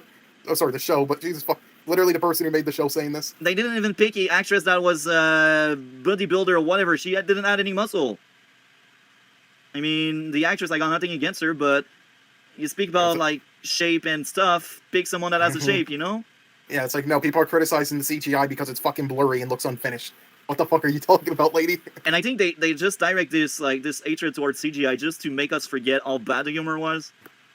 They want us to grab on something. They want us like to think about something else. They don't want us to see how bad this show really is. Why not CG, man? Even with the best CG, this show is a train wreck. Yeah, I That suppose. She-Hulk quote, man. These writers are crazy. These director, these writer, train wreck will be amazing. In the meantime, we got Stargirl. That was great for 2 seasons so far. Mhm. And then they say, oh, Marvel better than DC. They both do shit when they want to. Yep. Anyway, any final thoughts? Not really, honestly. Thank you for coming with me again. That's amazing having you as co-host, and I cannot wait for the review next week. Man, Yeah. She-Hulk. And I heard it's 9 episodes, 30-minute each. So at least the suffering is not 1 hour long. Mhm. But it's 9 episodes, so people still suffer through it. I cannot wait. These review will Yeah, be I golden. cannot wait. For ironic reasons, for the memes. I cannot wait. Man, and every time they speak about men, they want to trash him. It's like, okay, so you just turn off half of your audience potential. Good job. I mean, again, I don't really think they were doing that. In my opinion, it's just. I mean, it was only like it's not like they're just trashing them. Just trashing on like a few. That's all. Like if that was the case, then she wouldn't be hanging out with Mark Ruffalo. But it was just poorly executed, is all, and unfunny and shit. They tried so hard to make her likable, but she is not. It's so sad. They really want you to care and be like, oh, I enjoy the character, but I find her annoying, always angry all the time. But here's the thing. I only see her bad side, I will draw some kind of parallel to Jessica. Like, Jessica is a great character. She has flaws. She is a jerk. She knows it. But her bad side doesn't bother me as much as She-Hulk bad side, because She-Hulk only shows that bad side. You don't see the weakness. You don't see like her being a character, or you can't see the potential of that character can be some kind of human, even if it's a fictional human. You know what I mean? Yep, CGI, but I'll just mention it quickly. The CGI in this, when the trailer was like first released and memed on for that, they said like it wasn't finished in the trailer. I mean, it's weird to just release that like that. I mean, bad reception then makes you become a meme. I don't really understand but whatever. They said it wasn't finished though, and they finished it after.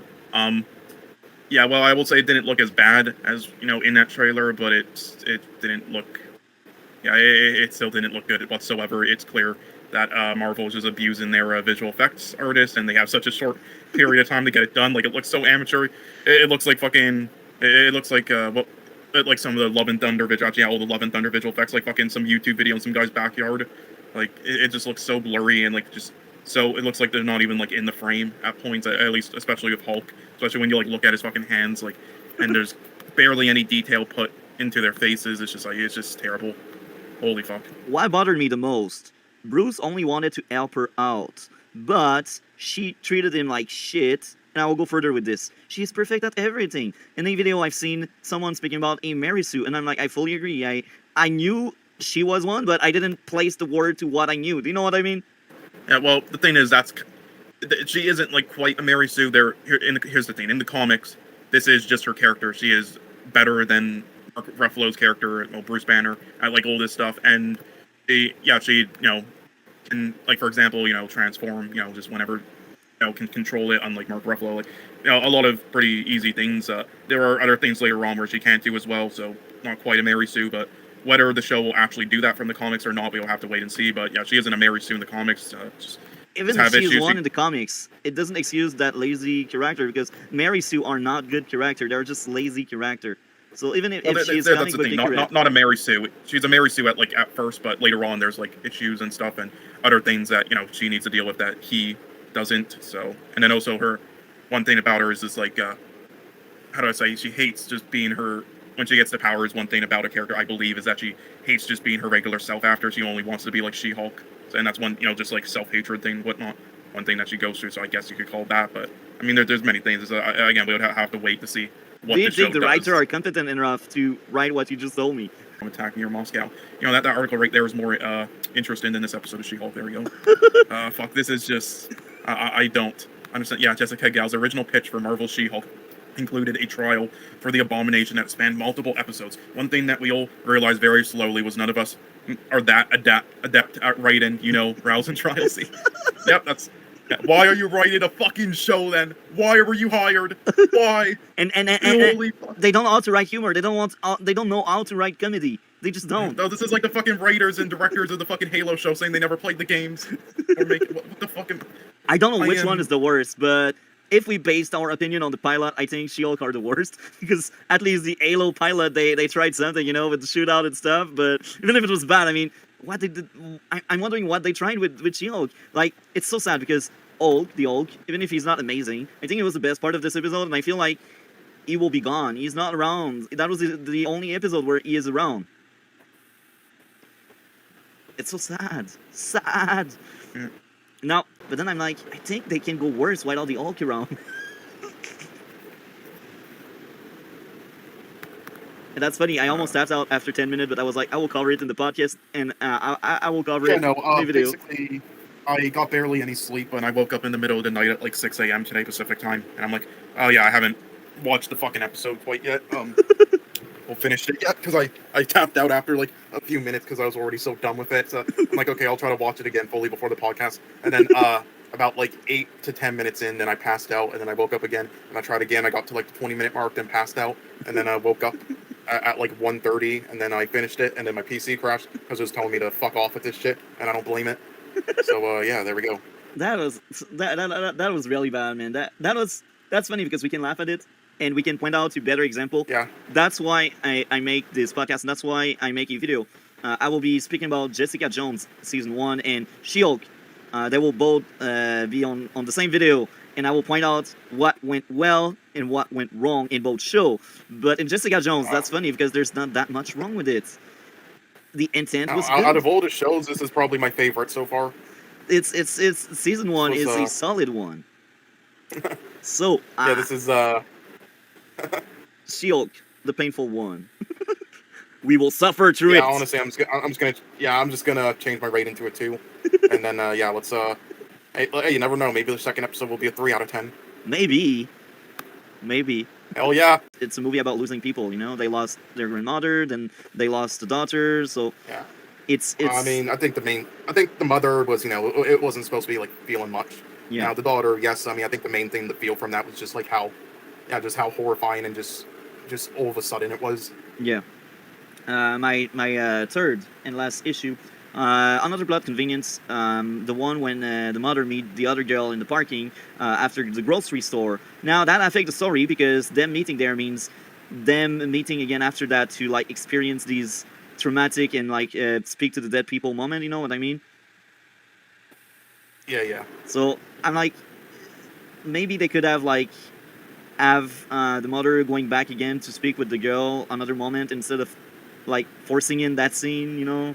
But they're More tropes like that across throughout the film, but in my opinion though, like it takes all like every overdone horror trope and it just does it better, and it like combines it into like it's sort of like an homage to classic horror films like The Exorcist and stuff. yeah. So I mean, I really actually loved how it was done. Like some people had complaints about it and like the ending and stuff, but I mean, I didn't really understand it personally because I think the ending was kind of unique. I think the ending was unique. I like it. I mean, I don't really understand the complaints. Like, I don't get what they wanted for the ending, but I thought it was well executed. But I mean, that's just me though. When they were burning the book, it was kind of cool. Like each time they tried, but I didn't really understood why the father burned when she was the one that threw it in the burner. Why the father was the one You that know, burned. you know, because they needed to possess her, and you know, just That's that.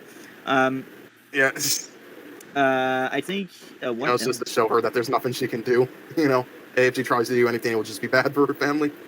like that. Like I don't want more stuff. Mhm.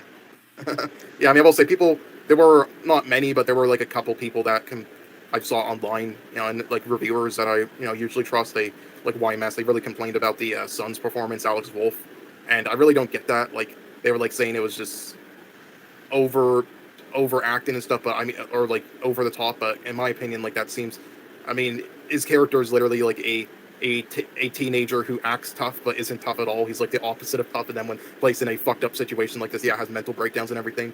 And It doesn't bother me that much. I think the son stops being fake. Like I think it's honestly pretty accurate to how his character is for him to act like that. That was super well done. So I didn't really understand the complaints there. The sound was good. Me too. I don't really understand the complaints. Maybe some people want to complain. Just like me and my plot convenience here and there. Yeah, I mean, I think it's like easy to try to hate on it just if you don't really understand it, then yeah, it's pretty easy to try to hate on it. But I mean, if you understand what they were going for with the character, then I mean, it made sense. So 9.5 Hereditary. So you prefer Lighthouse? Why? Yeah, well, honestly, well, I gave this a 10 online, but there were like a couple issues I have with it, so I'm just giving it a 9.5, but it still rounds out for a 10 to me online. But yeah, again, it's just The Lighthouse is one of my favorite films of all time already. It's probably like, I just think it's because yeah, again, when it comes to this and Hereditary, both of them are basically masterpieces for me, and yeah, I love them both. But again, there were some like nitpicks here and there with Hereditary and other films where, like for example, the one blurry shot during the dinner scene on Alex Wolff's character's face, and the fucking some of the CGI and stuff. So there's just small nitpicks here and there. The Lighthouse, there literally isn't a single flaw I can think about from it. Like like there isn't, like, I mean, I can understand people don't think it's a masterpiece, and like if it isn't their type of film, like it wasn't for you, but just how, I mean, it was my cup of tea, so I loved it from start to finish, but just how it was made, though, there wasn't like a single thing that I thought it did poorly whatsoever, or even like slightly, but just not like amazing in my opinion. I just thought it was just perfectly made. And fucking was bad, and then the second film was just terrible. Fucking Ant-Man and the Wasp. So I have no faith in this director, and then yeah, no faith in the MCU either anymore. Just whatever. They found a way to mess up with Moon Knight. They failed Moon Knight. They failed Miss Marvel, and they failed even more She-Hulk. It's they just cannot do good stuff anymore. It's all about like they cast the writer because the writer is on board with their ideas, and they're like, oh, you will push our idea and our message because our message is more important than the entertainment itself, which is wrong.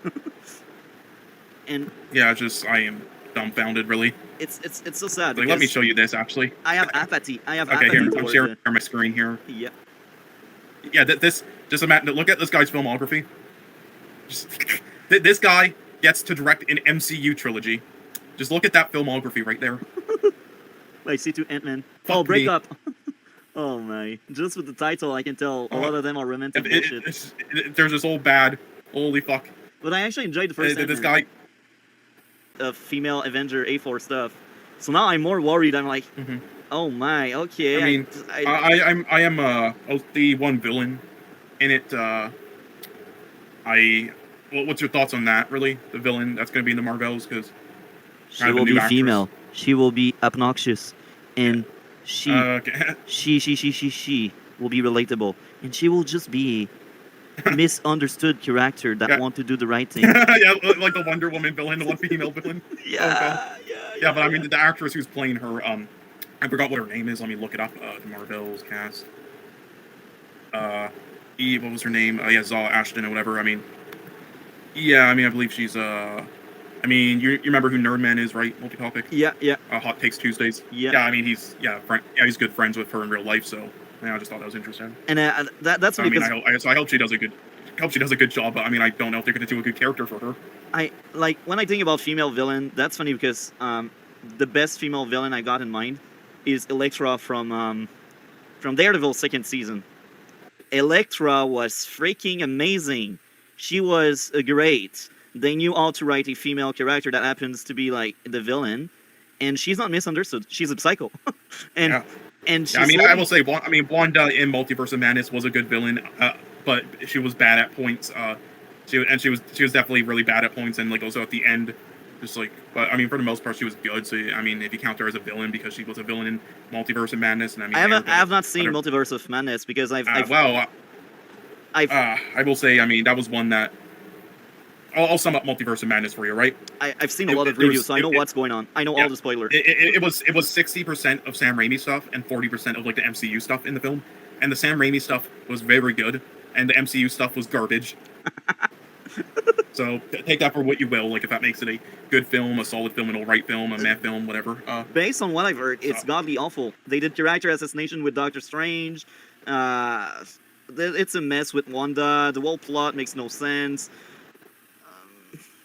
Doctor Strange not really having a win there, but like Wanda kills herself because only her can end her own madness.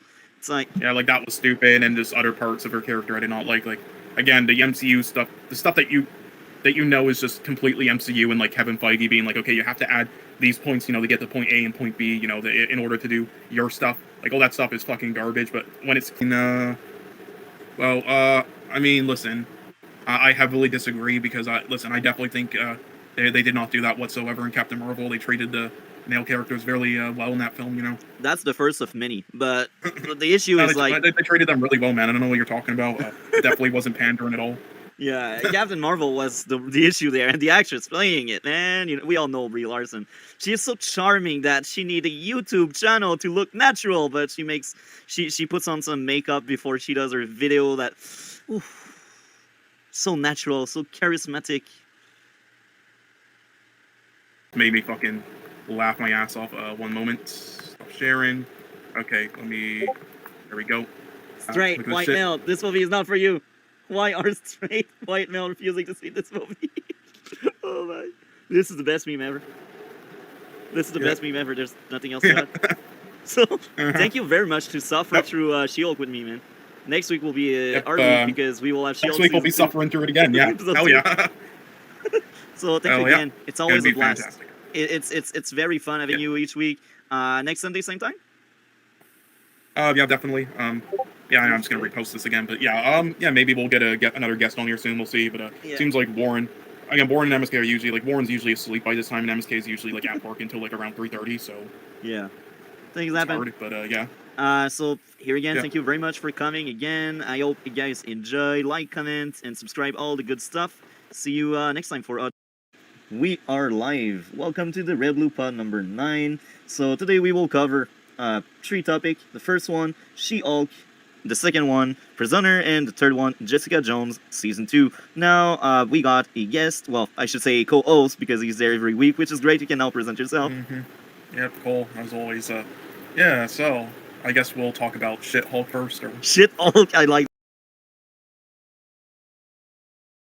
I love animals. So now we got another DC pick. Is 5th place is Toy Story 4. Really? Disliked it that much, yeah. I mean, I don't think it's Of all garbage. time? Yeah, I didn't like it, but really, yeah. Since I'm still into DC and this is almost over, is 4th place is Nimona, and I like Nimona, so I don't get it. I just Yeah, don't. It's fine. I really don't. It's Yeah, not everyone's cup of tea. I can understand why it would turn off some. Yeah. Is 3rd place would be Home Alone. Really? The original one, when Home Alone 2 and 3 exist, you're going to choose Home Alone 1 as the worst film? And the That's remake DC. exists, by the way. That's DC, guys. This will be clipped. But don't you worry, guys. There's in the supercut I'm doing. There's at least an hour of just me getting roasted. I like that Probably you decided more. to include that. So now it's like there are a bunch of movies that are like on par in his first slot. That's why I said 3rd, and now it's 1st place. But apparently he has Zootopia, Inside Out, Big Hero 6, Sing, No Way Home, What is and wrong? 8-Legged Freaks. So all of the movies I just How can mentioned, you put those all in the same tier? I don't know, bro. And 8-Legged Freaks, I kind of get it, but the other Yeah, I one, could get that being on there. Even then, like, I don't know, it's kind of fun, but I don't know. Okay, Big Hero 6, okay. So yeah. Now I will admit I did cheat again for my 3rd place. The Godfather, the first movie. What the fuck? So the film that's on like You have to be everybody's top joking. 50 is No, you have to your be joking. number He 3 admitted. worst He of all admitted it time. was. He admitted it was a good film. It was film, right? Yeah, you have to be. Alex's face is always priceless. No, the problem though is that it's hard to tell when you're joking or not, Multi, because you Yeah, this sounds very hated that. serious. Yeah, you genuinely hated that, like on an enjoyment level. So somehow, I'm joking, but I wanted to see the reaction of the panel, and it was priceless. It's not as priceless as last week, but I will take what I got. My true 3rd place, I did not cheat. It's Coke and beer. cocaine beer. Everyone I loves mean, Coke and beer. I truly hated this movie. It's like I also went in the negative with that one. I just had so many issues, and that was a compilation of not funny, not funny, not funny, not funny. But like more than that, that was just a terrible movie. I wanted to die. I died after watching it. I was like, why was that greenlit? Like, who thought that would be a good idea to greenlit this shit? Like for real? Like who genuinely thought that was a good movie? And I've heard it, like, a lot of people are saying, well, it's meant to be stupid. It's meant to be funny. It's meant to be a joke. No, I don't give a shit. That movie is terrible. Thank you. So writer, it doesn't matter the context. You're able to make your discussion, your dialogue. Yeah, like work. it doesn't have to be comedic just because of her powers. Like Yeah. you can make it work. Yeah, like that's what they did. Like again, we saw even though the Incredible Hulk had issues, the things they got right were the music, the lead performance, and a lot of the writing with Hulk himself, those were like the two things that the Incredible Hulk film got really right, and they played it serious, and it's too bad the rest of the film was a letdown, and it was like lost in the shuffle with like the MCU at the time, since it wasn't really like the MCU yet, it was by a different studio and stuff. But yeah, I mean that like you can do it properly, just.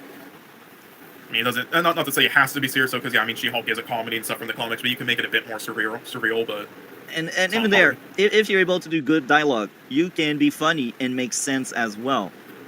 I mean, Jessica Jones and other shows were funny, but they're not considered comedies. Yeah, that's what I'm saying. And Jessica Jones was really dark in the first season, even the second at some extent. But with competent writers, you can do anything you want. And I think the pacing of Prisoner was amazing. It was 2 hours and a half, and I didn't see the time flow. It was just bang, bang, bang, action, important scene, And even if there's no firefight or not that much chase scenes, there are a lot of character moments. The father, like, basically trashing Paul Dano outside of the precinct, or the car scene at the end when the detective finds the daughter in the apartment, and he gets shot, and he also shot the suspect, and then he just drive around for the emergency room, that was really well done, well paced. Like you were able super well done. to pack so much thing in 2 hours and a half. Man, you're doing a good job, because a lot of things happened.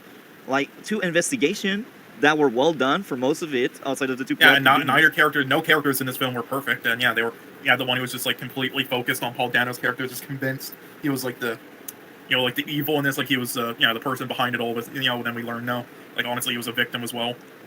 And the connecting the dots made sense. And connecting dots in crime mystery like this is hard. You need good writer to do that. It is hard, yeah.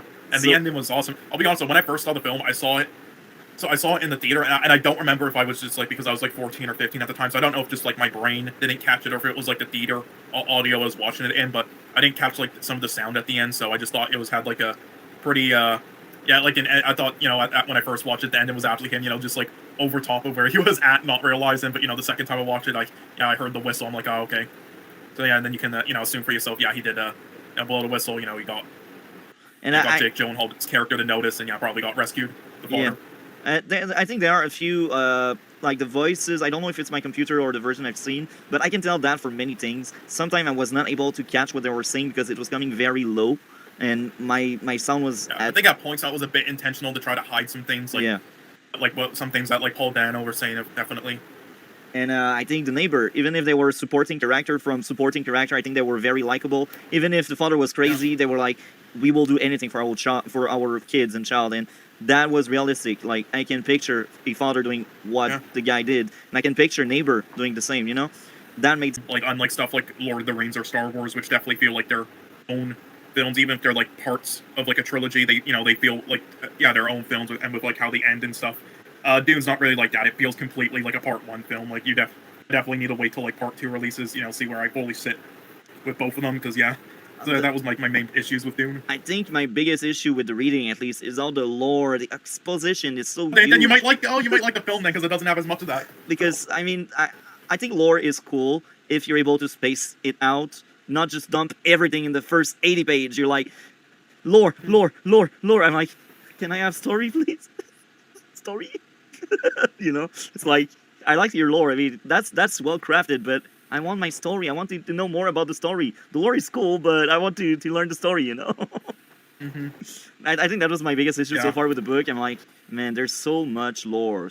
And I feel like the story barely moved in like 80 pages. So I'm like, the pacing is not for me. And my favorite writer is Patrick Sénécal. He is basically Quebecer like me. And obviously he makes his novel in French. And his pacing is crazy because very fast he is able to hook you into his story. And he is able to play some of the lore when it's more sci-fi. But he plays some of the lore in smart places. You feel like you moved, and then he gives bits of the lore. And then you move more in the story, but then he had more of the lore, So I believe this guy is the director, Denis Villeneuve. Yeah, he is a Quebec Canadian, so that's an interesting fact. But so I guess we'll check out more of his films and we'll see. So I guess we can do Dune next week, and then after I guess we can do stuff like Sicario, Arrival. I think I've heard about Sicario. I think I've heard about it. I've heard about most of the movies you pointed. So Dune. See, Enemy has Jake Gyllenhaal in it again. Again, it's a very confusing film. It's one of those like artsy films where it's like you have to like think about it a lot. It's like kind of like really think for yourself. It's like really very confusing and stuff, and especially how it ends. But I mean, I thought it was great. I just don't know if you'd be into it. But we can give all these a chance though. And the Blade Runner film, you would have to watch the original first. Yeah. And yeah, I have a feeling, even though those ones would probably be my favorite, I have a feeling you might like the two Blade Runner films the least. You know, the original and then the one and then his sequel to it, because they're sci-fi, so there's a lot of like lore and stuff and talking and like slow pace. So, but we'll see. We'll see. It's literally just shock. Now I'm really curious to see the comics myself because we are different, So I'm really curious because you say otherwise, and I trust you because and he's also the same writer. He's the same writer who made that of the Boys comics. The creator. He's the same guy who created that infamous like Section 8 comic team who had like the pedophile hero and dog wielder. Wow. Oh, you never heard of it? No, that's. But yeah, it's pretty infamous. Section 8 in the comics. It was like a satire thing he did. It was a group of characters.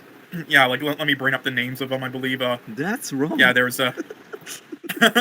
Yeah, it's pretty fucking insane. Let me just stop doing crap. Let me search it up. Actually, there was one I think like that. Yeah, let me just. That's Section weird. 8 is a fictional comic book team of characters.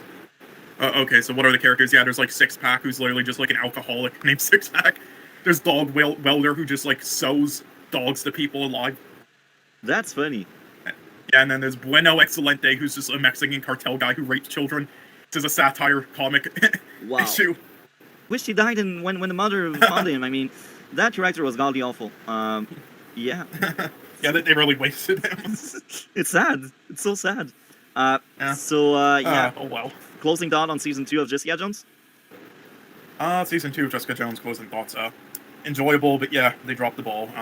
Season 3, I hope, is at least just a little bit better, even if it's just like a 7.5.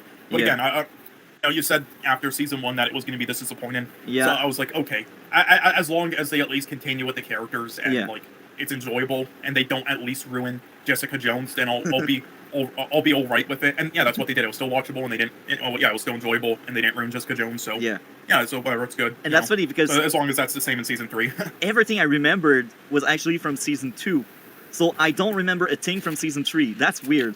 I forgot everything about it. So either I have not seen then season 3 might be good. Yeah, either I just didn't watch because I know the show was canceled, or it was just forgettable. So maybe it's a good sign. Either it's better or just forgettable.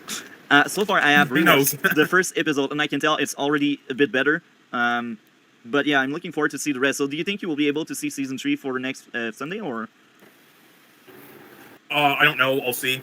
Okay. Like, let me know. I'll definitely at least watch either first episode of Stargirl or season 3. But yeah, I'll watch season 3 as soon as I can. But yeah, okay. I mean, you will let me know. Since you're not at your best right now, I think we could like start making the closing thoughts on everything and what you are looking forward with season 3 of Stargirl. Season 3 Stargirl. I feel like with what they set up, it could be like surprisingly the best season, or could be a flop. Yeah. I just hope that I looked at who the writers, what they did before and stuff. They haven't done much, so I hope they played a bit safe, just as long as it's. I don't know really. We'll see. It could honestly go either way. It's going to be difficult. I'll say it will be difficult to try to like pull off, to give the writers some leeway. I think, but Yeah. But yeah, I hope it's at least good. And then She-Hulk. But look, if they improve a little bit from season 2, if they keep improving a little bit from or not season 2, episode 2, like this was like a 3.5 or 4. If they improve to at least like around a 5 out of 10 in like then episode 3, and it at least stays like that the whole way through and stays watchable, then I'll be like, okay, fine. This is at least as like below average watchable as like Hawkeye and stuff. Okay. If it doesn't, then fuck me. But that's funny. All it's getting trashed so much by a lot of people, and that's also funny. And to be fair, on some sites like IMDb, there's definitely bots in play, giving it 1 out of 10. So if you look at like the average, but otherwise, outside of like subgroups on Twitter, it is getting trashed. Oh, holy fuck. And that's funny because a lot of people actually like it. I don't know what they find in that because it's not funny. It's just not. It's so sad. It's so sad because I don't know if you have I don't get what's funny about it. I really don't. I don't know if you have seen Sonic 2. Yeah, I have. Yeah, I mean. Yeah, it's not a masterpiece. Yeah, I wasn't a huge fan of. Yeah, I wasn't a huge fan of the films, but they at least did their job. Yeah, they at least were serviceable. They did their jobs. They knew what they were. I was laughing much more with kid humor, with their child joke, like in Sonic 2 than She-Hulk. Yeah. They executed them better. It wasn't the best humor, I know it. It wasn't the best comedy out there, but it was much more funny. I'd laugh in Becoming Warrior, and this is good because I feel like in media, in movies and books. Sometimes they just want their character to be from point A to point B, and they don't want to do the work in between. They just say, okay, he's just that strong, you know. So when I see character Yeah, he definitely training- isn't a Mary Sue, because he definitely needs more training again, like the mind voice thing, whatever. I forgot what was that called, but yeah, he's definitely not good with that yet either. And they talked about how like all the other people, with those powers were female. Male's a lot weaker. So yeah, in that universe there, in that world with the powers. So yeah, and then obviously he doesn't, everything that was learned from like the books and stuff isn't completely like, it's not everything or completely accurate, like 100%. To like what how it actually is there. Yeah, and here, like the middle scene was kind of cool, and Paul Mother wasn't a great character, but she served her purpose well, and I think the actress did her job. So even if the character in itself is not that amazing, I think she's needed, and she filled her role well, and I like that aspect of it. Like, I won't say the Mother is amazing. No, she's not. Yeah, but... I mean, yeah, she's definitely isn't it. She was probably like one of the, just based off of just pure acting, she was probably one of the weakest in the cast. Yeah. Yeah, I did like her in like other stuff, like Mission Impossible. I do think she was like, a lot of people hated her, but I actually kind of liked her in Doctor Sleep. But yeah, but she's definitely one of the weakest parts. But with her character and everything, it was good. Yeah, when she was eaten by the worm, I was like, okay, I barely knew the character. I didn't care for that character. So I was just like, this is like now the music they used right there. Once the guy stabbed her, it's just like, that was kind of manipulatively used. The music, the score, that's not really appropriate. It's just like, I hate when movies just do that stuff instead of just letting scenes be without the music. It's a lot better. So that's the only issue I had really with the music. Mainly, other than that, yeah, it was great for sure. That's funny because that movie is not a comedy, but yeah, it was funny at moments. And I'm like, yeah, like the spit scene. Yeah, I'm like, yo, man, fire She-Hulk writer and bring Denis Villeneuve there. This movie got like 12 Oscar nominees last year, or well, technically this year was in like March or whatnot, the Oscars. Yeah, and he made this entire film. All right, he's the one that brought it all together. The director, he's like the biggest reason for it. Biggest reason, not all the other technical aspects or anything. He's like the biggest reason. Putting the film together. It got 12 Oscar nominees. 12. So obviously, the director gets an Oscar nominee as well. That would make literally zero sense. Nope, he didn't get one. Nope. And yeah, that literally people complained about that for fucking months. How do you give a film 12 nominees and then snub the director who created that film that got 12 nominees? Because he's Canadian and French Canadian, I should say. That's the reason. Yeah. I won't go. I mean, he didn't get a nominee for directing in like Arrival, I think. Yeah, that's about it. His others have just been for like screenplay and other aspects so far, sadly. So the military felt like a military, and that's kind of cool because I'm really watching a movie that's made by competent people and with good direction because they tell their actor what to do and their actor are on the line. And it's well shown, and I'm like, wow, that's cool. The military feel like military. I really enter their world, and their universe is rich, I think. And the fight choreography was also kind of cool.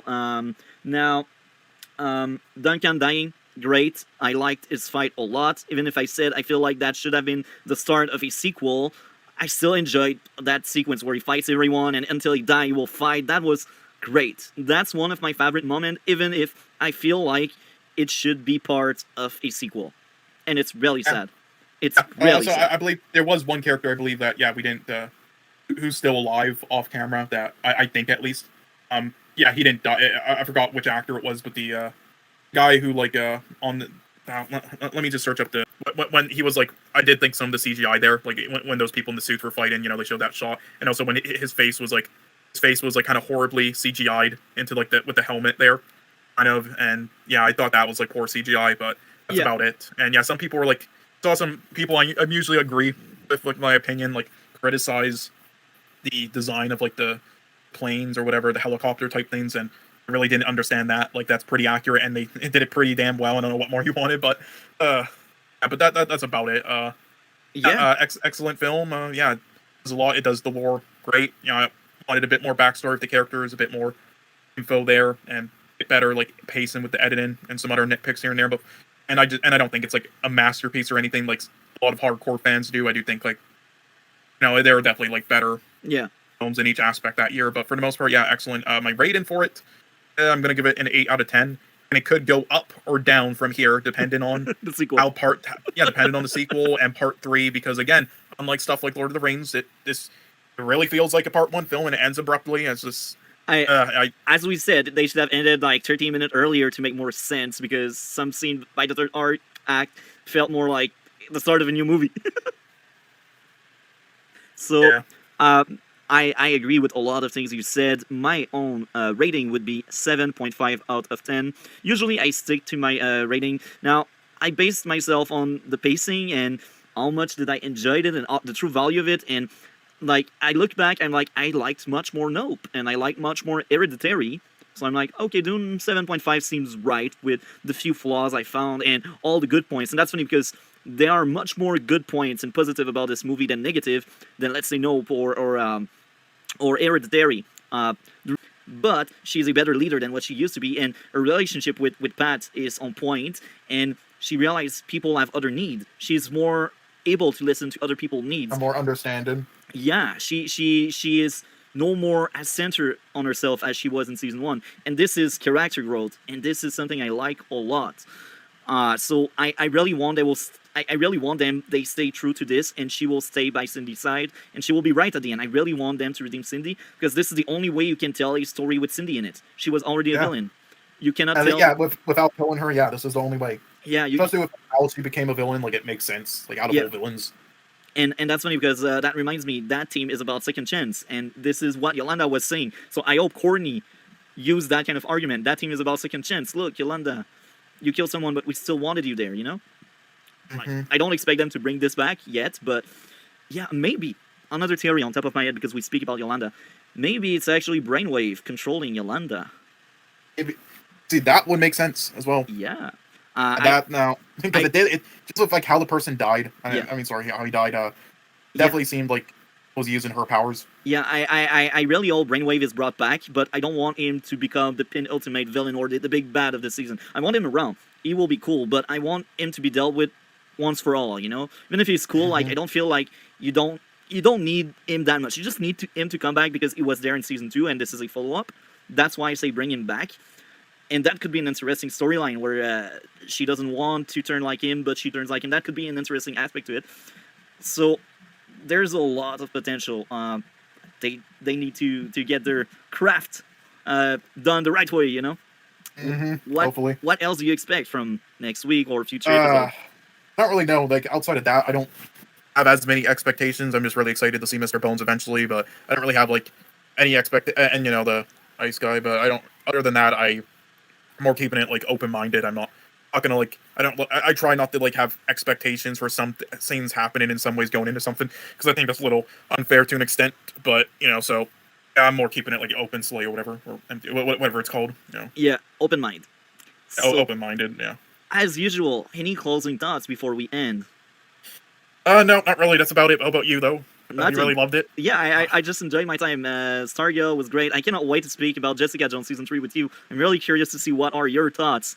And this is funny because since I ended Season 3 last week, I finished watching it. You said you liked it a lot more. Yeah, it was much better. Nowhere near as good as Season 1, but it's still a clear step up from Season 2. Okay, that's good, because that's what I did change my rating from Season 2 to like a 7 out of 10 now. Yeah. Yeah, I mean, again, as long as it's at least like around a 7.5 or an 8, that'll be good enough. And that's funny because they canceled Jessica Jones like Daredevil and all the other Netflix shows. And I will say this, that's not really a spoiler, but I will say this, it feels like a last season. And now, they do plant seed for possible Season 4, but it's not needed. It feels like a closed book, and this is great for a canceled show. There's no, like, big, like, cliffhanger that tells you need to see more, and this is... Yeah, it's not like Ash versus Evil Dead. Yeah, all these dirty adventure that breaks the morals would turn her into a monster. Do you see where I'm getting at? Yeah, I mean, I think that's where the film was, like, trying to go. I think... They failed because she spared the killer life.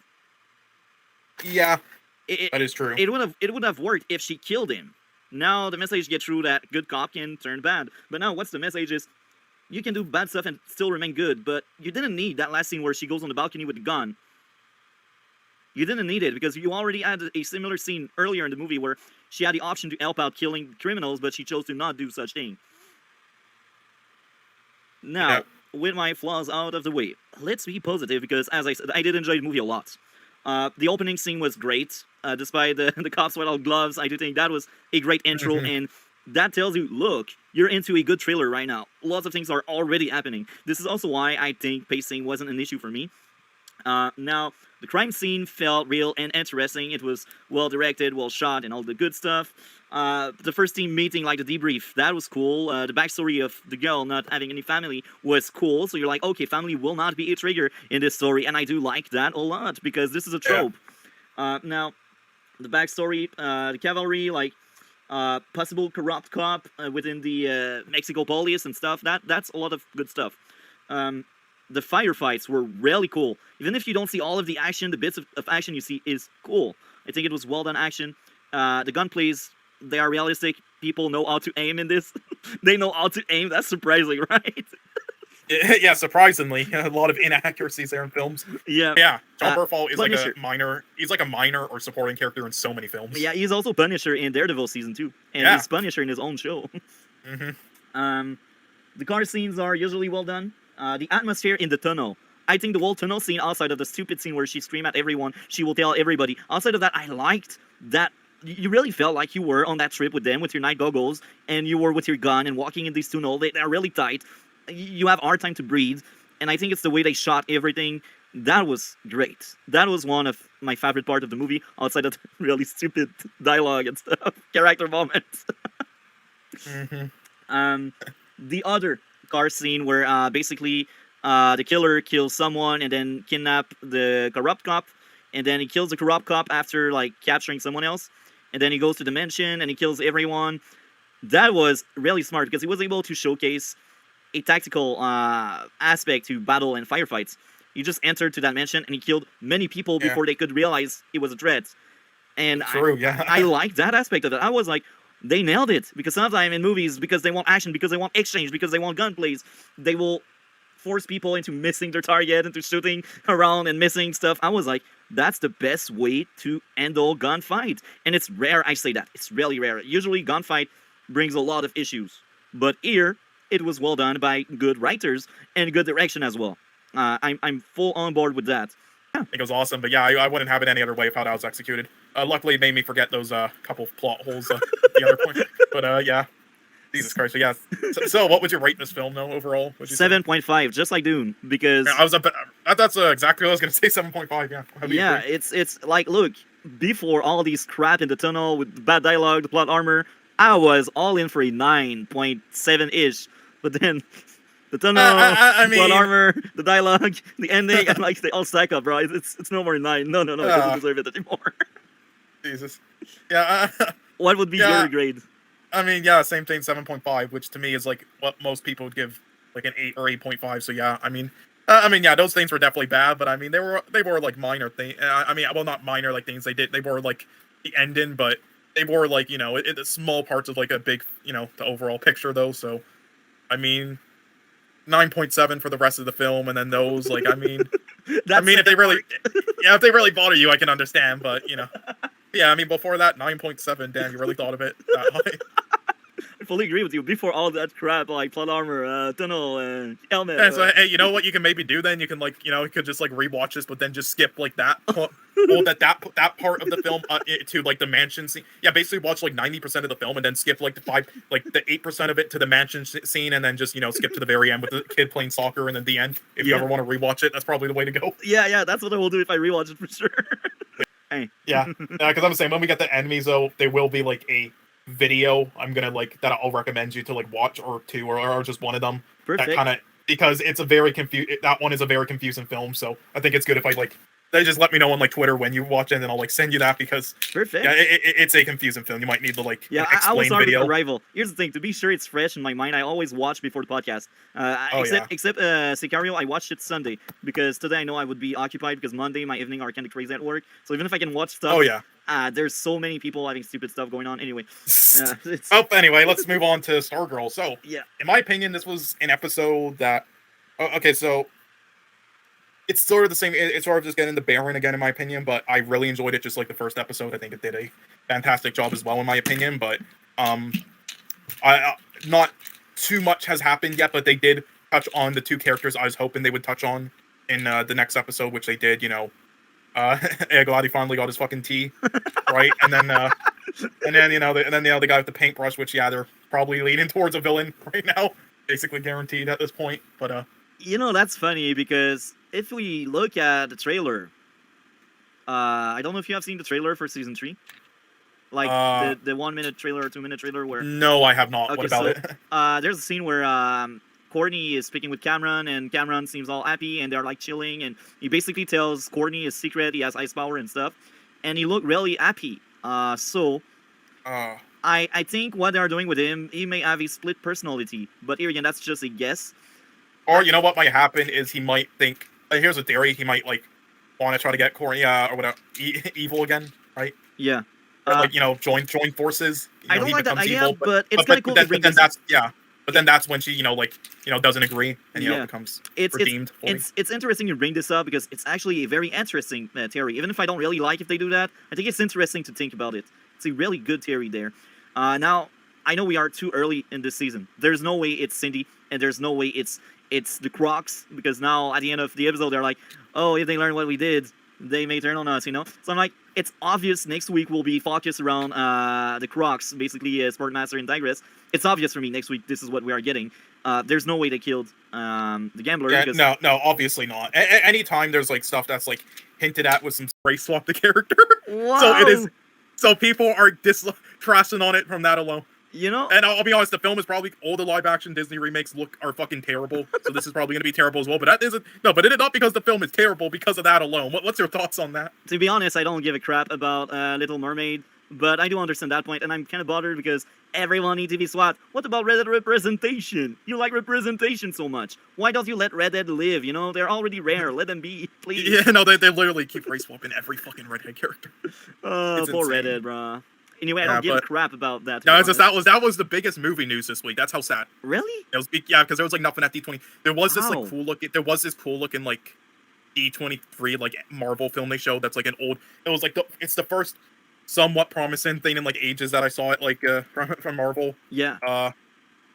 Let me look up like what it was exactly because I kind of forgot, but it We- was We will go on a small tangent here, and like, I understand she's cleaned and stuff, but you don't know what she has on the system. She went there without her suit. She's a risk for everyone. Yeah. She should be Yeah. isolated and quarantined, and I know, like, in military, you don't mess up with that, especially when you don't know.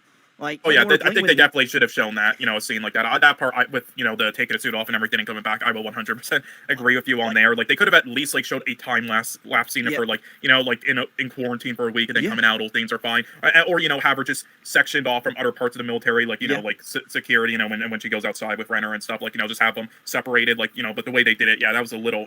It didn't feel like they were isolated. It didn't feel like they were in quarantine. They just felt like, oh, they came back. Apparently, their result, it's not there yet, but they look fine, so they are fine.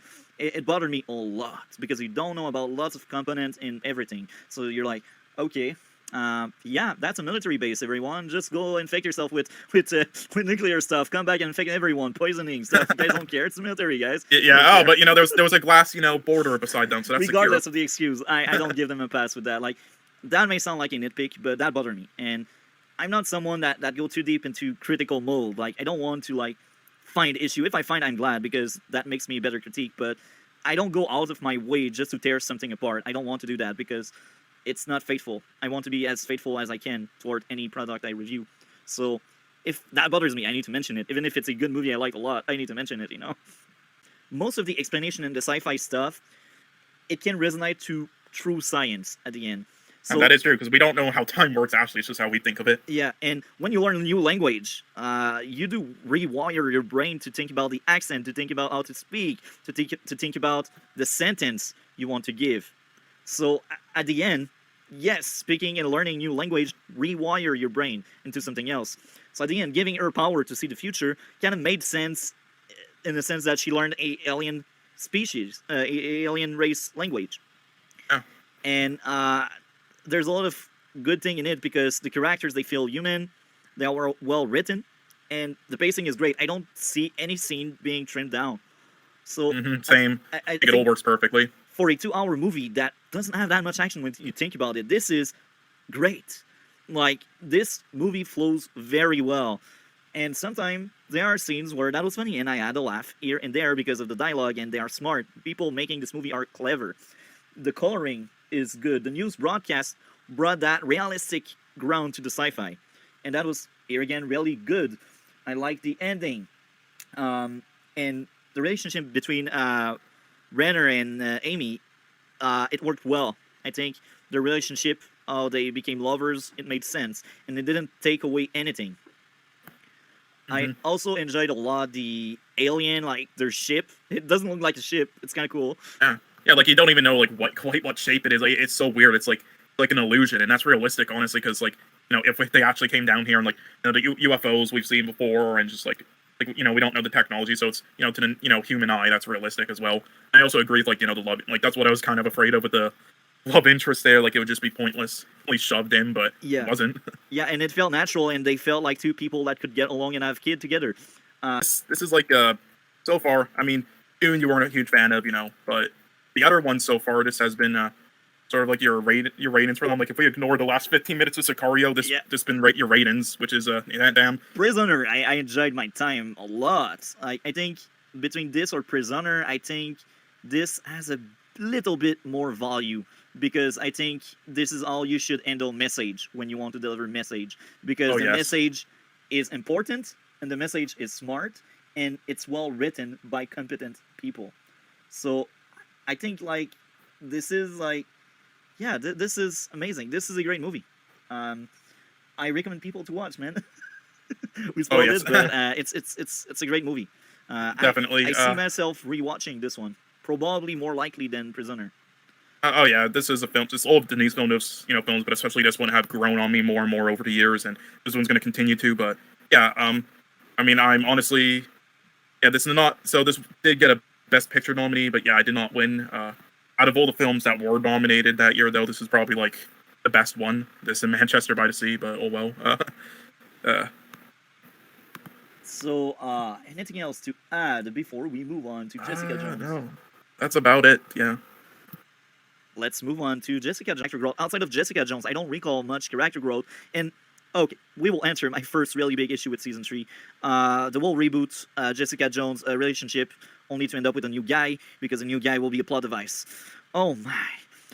Season 2 felt like, at the end, even if it was a weaker season, it felt like the show could have ended there, because she had her happy ending with her new boyfriend and her stepson, But then, coming in season 3, because they don't know what to do anymore with her, and they don't want to use the same actor as season 2 because they don't know what to do with him, they're like, oh yeah, let's make them break up because character growth, it's shit. That part is probably my least favorite part of the whole show, and the new the new actor they introduced was pretty forgettable. I forgot he was even in the show, honestly. Like, I did not care for him at all. And I really think they should have just like, in my opinion, kept the same actor from season 2, but just like have him in the background, not like essential or anything, just there while she does stuff. And then like they could still introduce this actor, but I think have him more be also a bit bad, like Trish, who's trying to do the good stuff, but not a love interest or anything. Yeah, it was a big plot device. And here again, one of my big issue with this season is all people are just plot device to drag on the story and stuff. There are so many moments. It's like, we're arresting you, we're not. Yeah. Oh my god, it was like playing hot potato. Yeah, and that's sad, because I feel like the same story could have ended after 10 episodes instead of 13. And this bothered me so much, because this reminded me of Punisher first season and second season. Second season, I actually tapped out really fast, but it's sad. Characters that are plot device, like the mother, man. The mother was so obnoxious, just like season 2, but at least I mean, all the mother characters are just the Cindy from season 1. But if she's just lying because this is the best getaway from jail card, I will be bothered so much. Yeah. I mean, do you think you think either in this season or the next? Well, actually, this is the last season, isn't it? They probably. Basically, what I heard is they left it open for future season, but they still closed pretty much everything. So it's very possible it's the last one, but they will still leave the door open. Yeah. Oh, okay, I see. Well, because I was gonna ask, do you think I mean, I'm sure in the end, yes, Cindy and them, will fully gain all their trust and become completely good. But one cliche they usually do with characters that like this is at least one of them will die at the end. Do you think they'll do that with Cindy, or one or both of her parents or something? Maybe. I think the most likely to die are Sportmaster and Tigress. I think they are the most likely to die, because this season so far it feels really centered around them. Yes, their bits is towards Cindy, but here's the thing: if Cindy dies, outside of Courtney, who will be affected? Courtney, of course, she will be affected because she did her best, but bet she is on board because Courtney is on board. She doesn't really hate Cindy, but she doesn't like Cindy. Cindy has no friend that we know of. Cindy has no parents. Cindy is basically hated by Rick and Yolanda. They really hate Cindy. So if she dies, what can affect only Courtney? And Courtney is the main character, so it's important that some character dying may affect the character. But here's the thing, with Courtney, there's so many other trigger you could pull, like Sylvester dying. It's the perfect example. Bang, you change Courtney because Sylvester died. So you don't need Cindy on top of that to die, if you know what I mean. Yeah. And with a Sportmaster and Tigress, either one of the two will die, so the other one is affected, and Artemis will be affected as well. Because Artemis, she likes her parents. It's obvious. If both dies, like, this will affect Artemis. And here's the thing. Artemis is a supporting character, but she needs some meat at some point. So if her parent dies, that will be the meat she needs. Courtney doesn't really need that meat because she can get it from so many other characters around. So I think the most likely to die is Tigress or Sportmaster, or both of them. And this is also why they want you to care so much for them, because they want to redeem them, and they want you to feel something when they die. Yeah, they probably are gonna die. Yeah. Yeah. The fight in the grocery store. Well, how did you feel about it? I really liked it, actually. That was some amazing choreography. I liked it so much and made sense. And that's funny because we need to suspend disbelief. This is a comic book TV show where people can lift trucks, and where we have a monster that can resurrect, and we have like Eclipso that can make dream worlds. So even if the acrobatic are really like over the top, I think it follows well the tone of the show, and it's a comic book TV show anyway. And I'm pretty sure in comics, sometimes they have panels where they just jump around the way they did in that fight scene. So I think if we suspend disbelief at that point, that fight is amazing.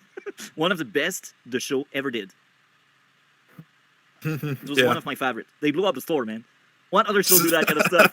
And the build-up of it, like the build-up of it last week with Starman wanting to beat down Shade, and then this week with like the reveal that Sportmaster and Tigress hide something and they're blackmailed and stuff. So we just have like not Sylvester fighting like these two, and this fight also proves my point and show the viewer that Sportmaster and Tigress are no more the character they were in season 1. Because in season 1, trust me, they would have killed Sylvester. In that 2v1, they would have killed him. Like at some point, like Sylvester is captured by I think it was the Tigress. She was holding him, and she didn't kill him because she was like, I will let him live because I'm no more like that. She didn't say it out loud, but that's obvious. That's the reason why she let him live. And this was also to show us that Sylvester is turning into the villain. And this led to one of the best scenes. We already spoke a little bit about it, but the scene where Pat tells Sylvester, look, we need to be role model. We need to be father figures for Courtney. She needs good positive symbol to follow, if you know what I mean. Yeah. So that episode was something else. So far, it's the weakest, but it still has so many great moments. Yeah, I'd probably give it like, I mean, what would you rate it? Like, I'm thinking like around 9.5.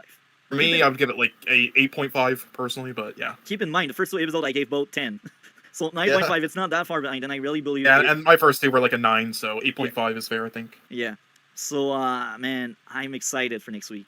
Stargirl is He's not Constantine. Like, he's not the character, sorry. I agree. And the director has also fucking, after that film, just dropped off, made a bunch of trash almost. So them announcing a sequel for it. I love the Constantine or Tyne or whatever you want to pronounce it. I love like the source material, but I mean, again, as much as I had the issues with the first and the Keanu Reeves, I did enjoy it overall. Still thought it was solid, but I mean, a sequel, I don't know if I'm really excited for that. I think I would have rathered if they just remake it, honestly, just with a new director and lead actor, just with the first instead of just bringing those two back and making a sequel. Then many years later. But I don't know what you think. What do you think? I'm actually glad. Not because I'm a huge fan of Keanu Reeves, but what it means. Well, it means at some extent they do listen to some fan when they think they can have some money out of it. And the other thing I like is the cancellation. It's not said they will cancel it, but it's now obvious for me they won't go further with it. They basically had a new Black Constantine TV show in the work. Yes, a Black Constantine. Oh, that sounds amazing. Just like Black Kingpin. Yeah, look, Nick Fury was great, I think, in the MCU, and based on what I've heard, he is a race swap, right? I think. Yep. So, I don't care about race swap, but my issue there is people were screaming to get Matt Ryan back when they heard about that new Constantine TV show they were working on, and they just didn't listen. They didn't care. They were like, "We will cast this new black guy because reboots." No, but that was entertaining. I liked how some of the theme we can get out of it is like, don't mess with stuff you don't understand.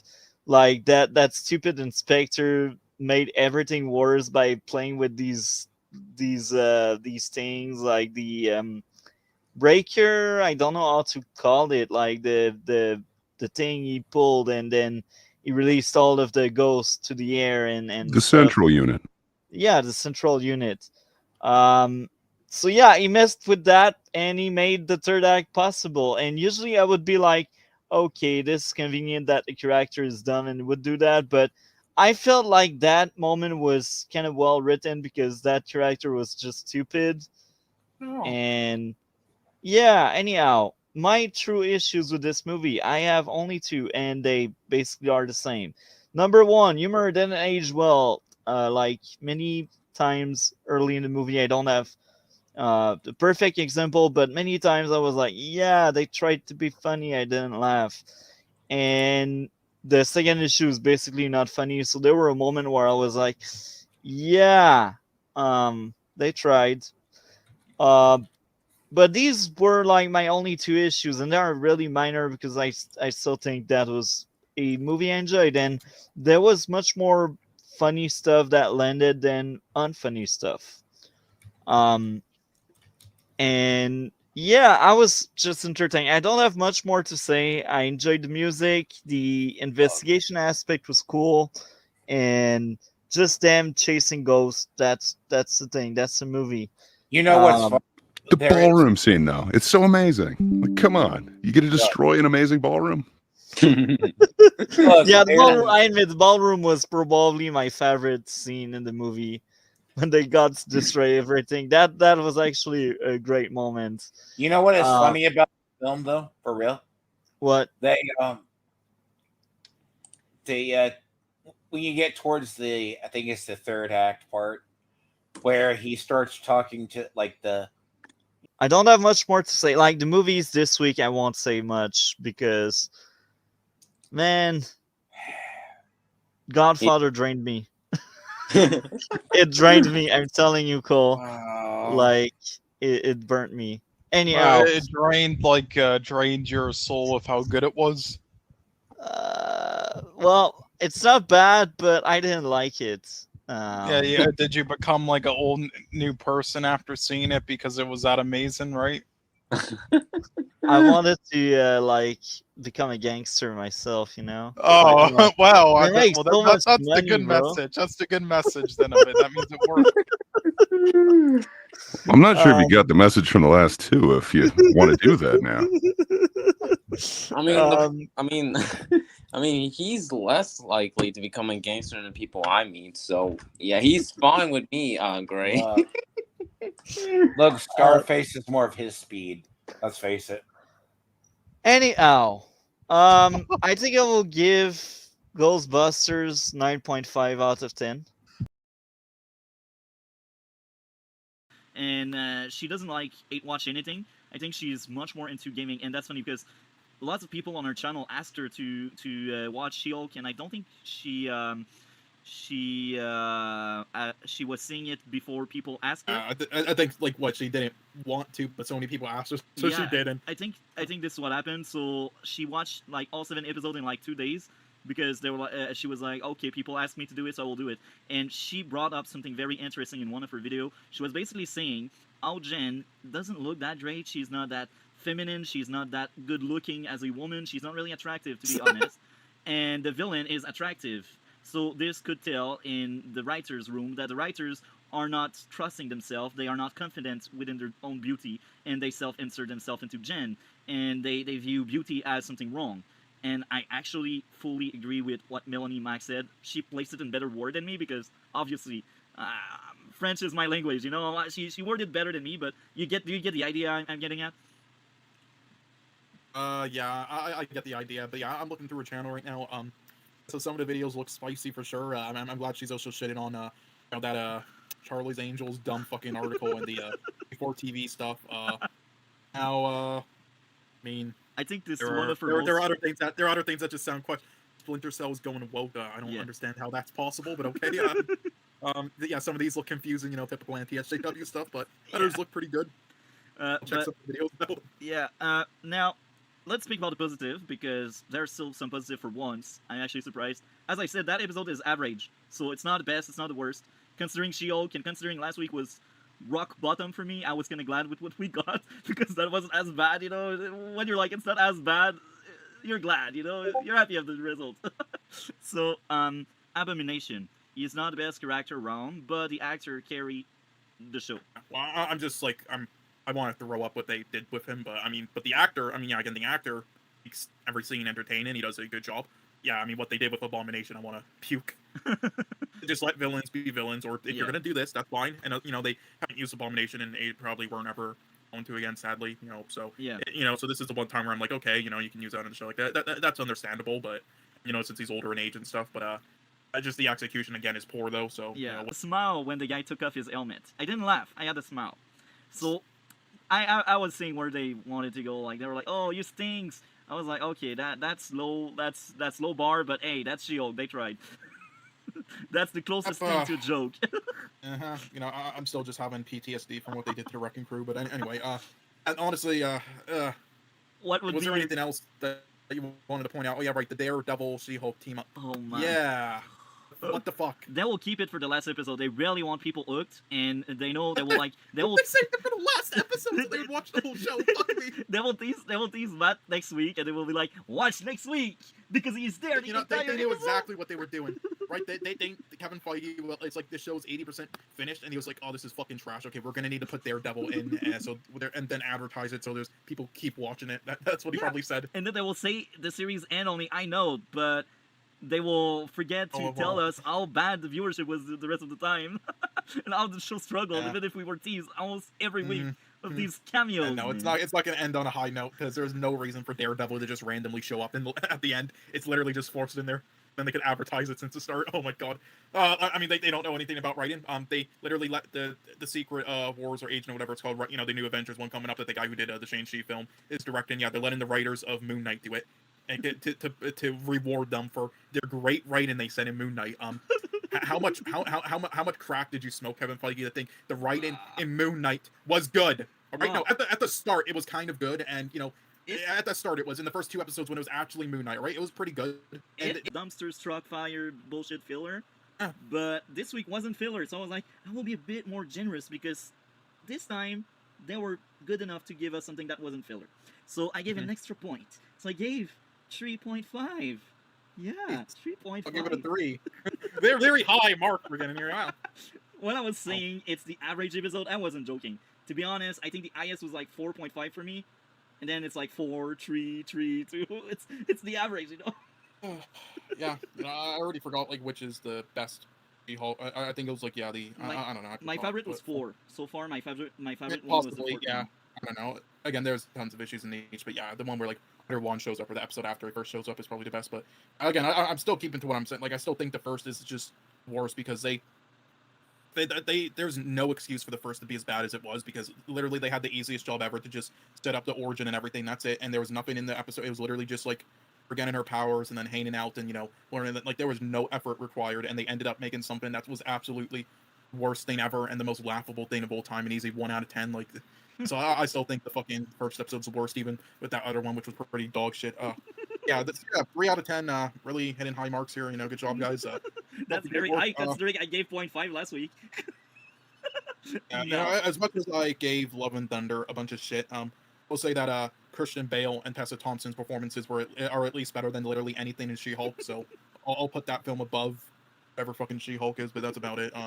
They fucking ruined Tristan Bale's villain. Jesus. Anyway, anything else you have to say? Before we move on, my favorite part of this She-Hulk review, my smile count is now at 10 with 7 episodes done, and my laugh count remains at 2. Good job. My laugh count is at 0 still.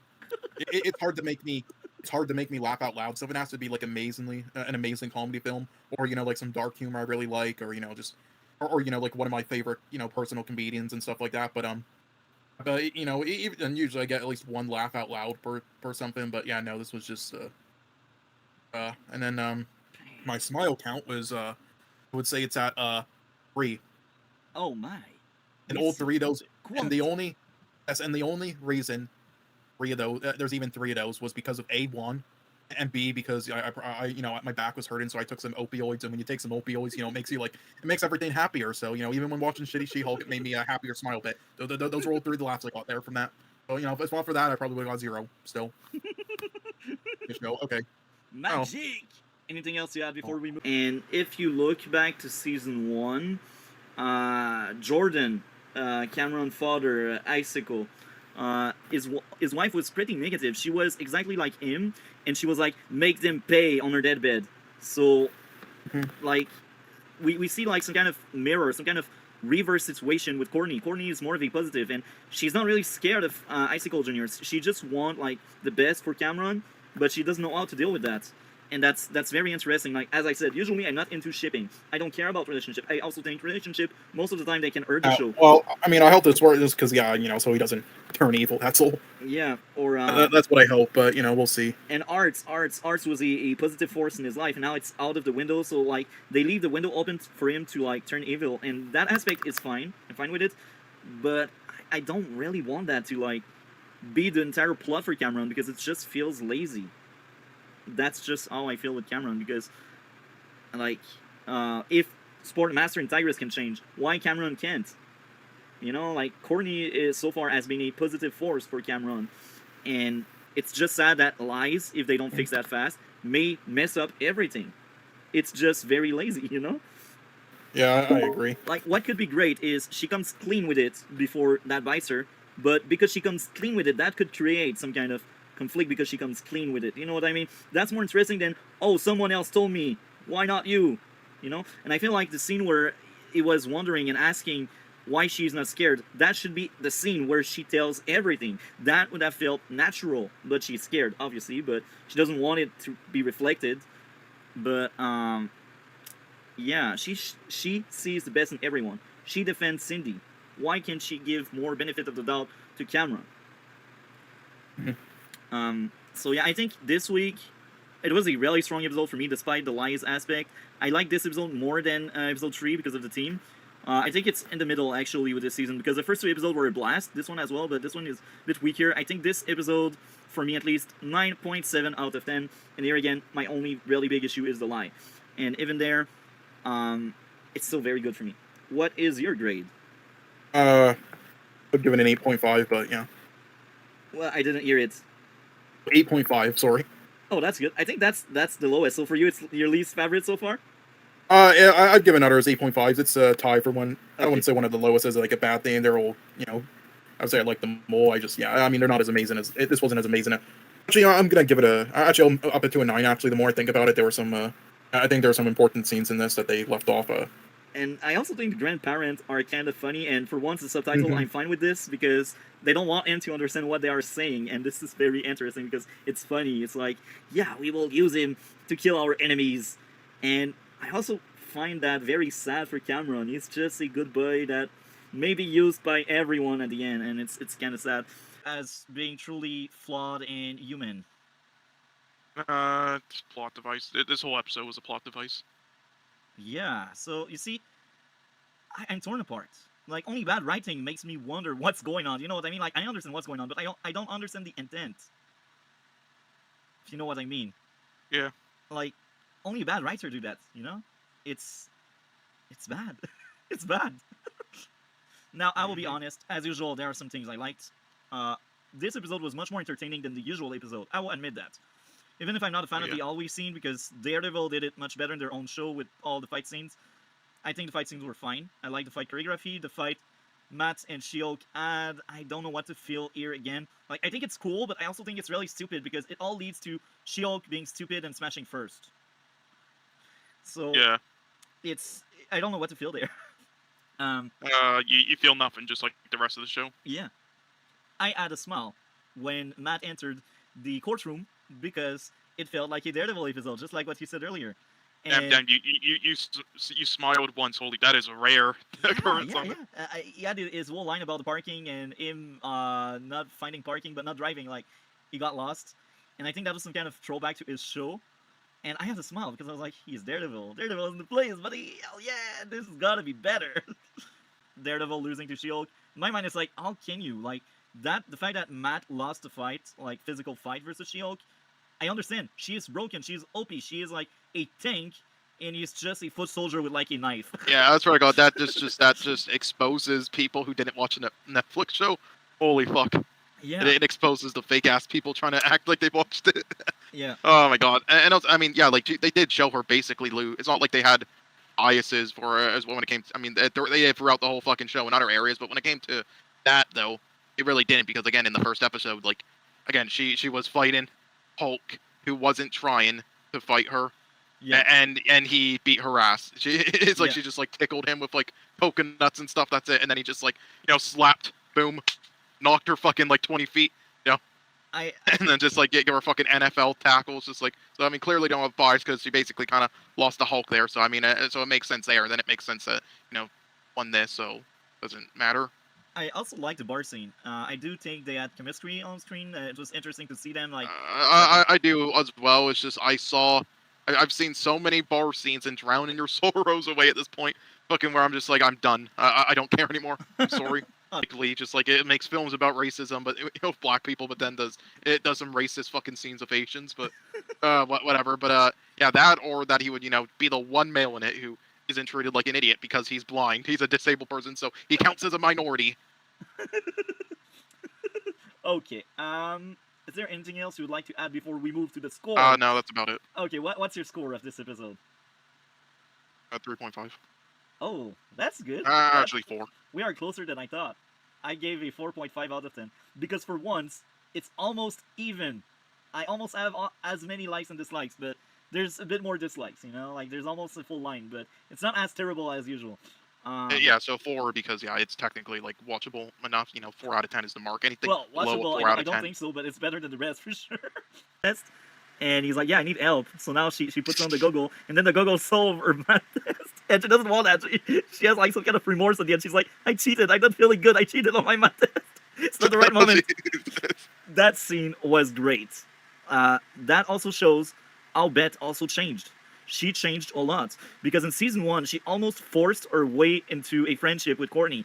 Courtney didn't really want to involve her. And she was like, but you will involve me. So it was in some ways cheating because she didn't earn her place in the JSA. She basically stole her place, if you know what I mean. Yeah. So by making her not wanting to cheat in her math test, but ending up cheating by accident and being pissed at it, tells me she also has changed as a character. And I like that.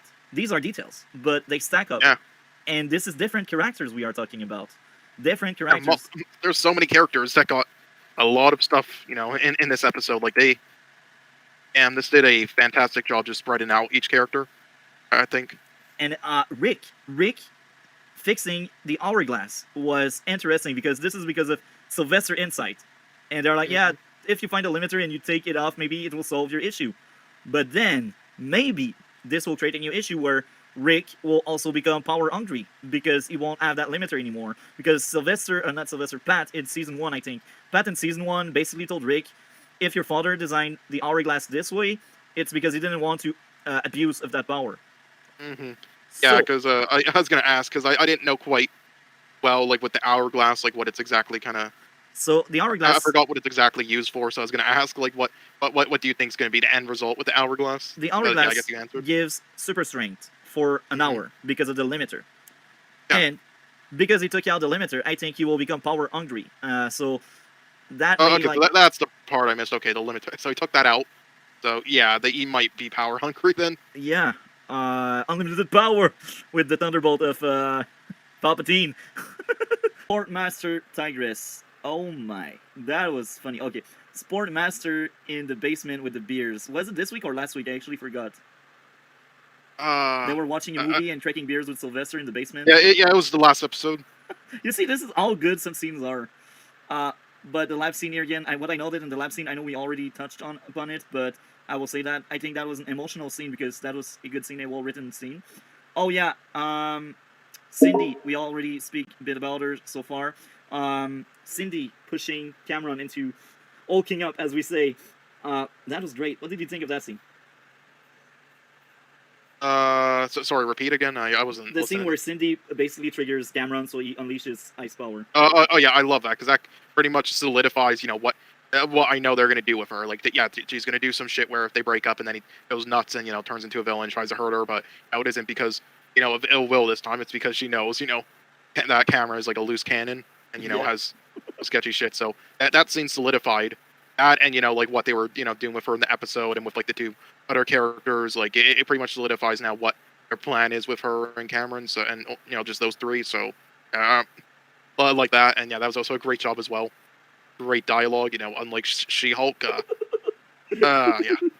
Was it this week where Beth needed to tell her parents to stay away so they don't get injured?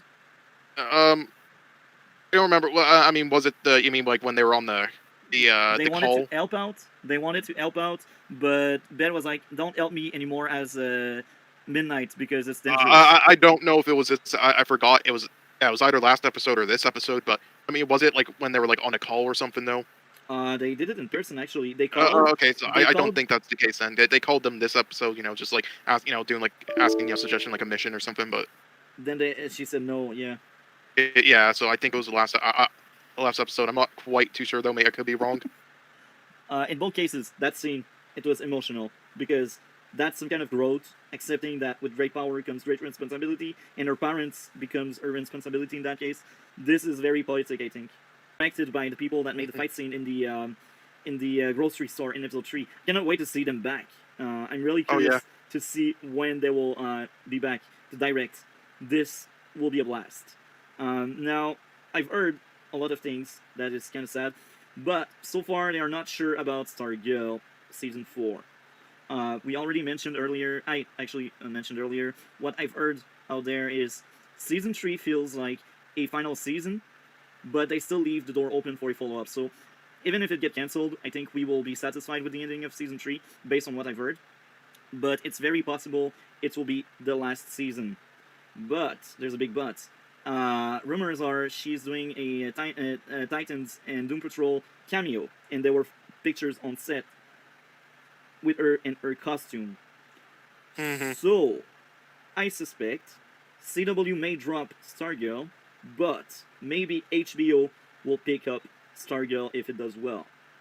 Well, hopefully then. Yeah. So that would mean that okay, so the 3 shows that are the best ones that came out of CW, and the only ones that I really like, Superman and Lois, Doom Patrol, and Stargirl. If that happens, then that they all end up getting picked up by HBO later on. That would be okay. Well, I guess Discovery Plus now because they're fucking. I still can't believe they're doing that. HBO is by far like the best streaming service. I don't know why they're demolishing it for fucking. I get they want to like combine it, but combine it with HBO Max. I think the true thing here, the guy in charge, Zaslav, he wants to look good and he wants to look like someone that knows what he's doing, even if he doesn't. No, he doesn't. he wants to give other vibes, I think this is what I'm getting from that. So he's like, look, investment, look, people with the money, we are doing stuff over here. Look. I think this is what's going on. But yeah. What were you about to say? No, it kind of pisses me off how fucking Titans is getting another season, not fucking Stargirl. That just pisses me right off if that happens. God. It's so sad. Now because it may be cheaper to make Titans. I don't know. I think it's similar. Because here's the thing. Titans, there are much more characters like in the main cast. Stargirl has lots of character, but a lot of them are recurring and they are not series regular. Like the series regular in Stargirl, it's like Courtney, her mother, or Pat, and 3 other series regular. In this case, I think Cindy this season is considered regular. Maybe Yolanda and Rick and Beth. So I think there are like 7 regulars. And what's going on is a lot of the money usually goes to the actors. And the more regular you got, the more money it costs you to just pay the actors. Everything, but then doesn't really like say as much about it outside of just like the underlying messages, and mainly just like depends on the visuals and stuff. You could say like that's what people try to bring up about this, with just being not like actually an amazing film that nowadays. But I mean, I completely disagree. But to an extent, though, I kind of can see their point though, and with like the story, like, and with there being some like scenes where it's kind of not really much substance. So I don't know if it really deserves a 10, but I'm still thinking about it. I'm pretty 50-50. You know, it's the same thing I think with the sequel as well. I'm pretty 50-50 on it with either a 9 or a 10. But yeah, for now though, I'll give it in the middle a 9.5. And after watching this movie, I actually understand much more one of the song of one of my favorite rapper. He is from Belgique. I think it's Belgium or somewhere in Europe that speaks French, but it's not French. And his song is called Blade Runner. And that rapper is really deep, and he's into deeper philosophy and stuff. And this is what I like the most about that rapper, because his albums are about life and death and belief and changing in humans, who they are at their core, and what they should seek for to change and become a better as a group and collective. That guy is wisdom, and that guy is doing magic with his music. And one of my least favorite project he did, it was much more like jazz than rap. It was much more piano than rap. That's why I liked it less. And also because it was more into poetry than like rap and giving message. It was about like his mind of state. And one of the songs in that project was Blade Runner. And I like that song. That was one of my favorite songs in the project. And now I see the second meaning of what he was trying to say through that song. And you can tell the guy understands Blade Runner movie, and he wanted to pay homage to it. So it's probably one of his source of inspiration. And yeah. I'm like, wow. I'm glad I have spent 2 hours on that movie. And I'm really excited to see the sequel. I think most of the time people are disappointed with sequel because they expect to feel the same thing as the first they have seen. But that's the wrong state of mind. It's a different movie made by different people, different writer. Even if it's a follow-up, you will not get... Yeah, but again, people like said that because it's like making a follow-up sequel 40 years later to a classic film, one of the best, people say, sci-fi films ever, that really doesn't need it so at all. So, we're like, yeah, this is obviously going to be a failed cash grab. Jesus, well, we're about done anyway. But yeah, I'll send you like the one film for this week for you to, well, for the week after for you to watch after Blade Runner 2049.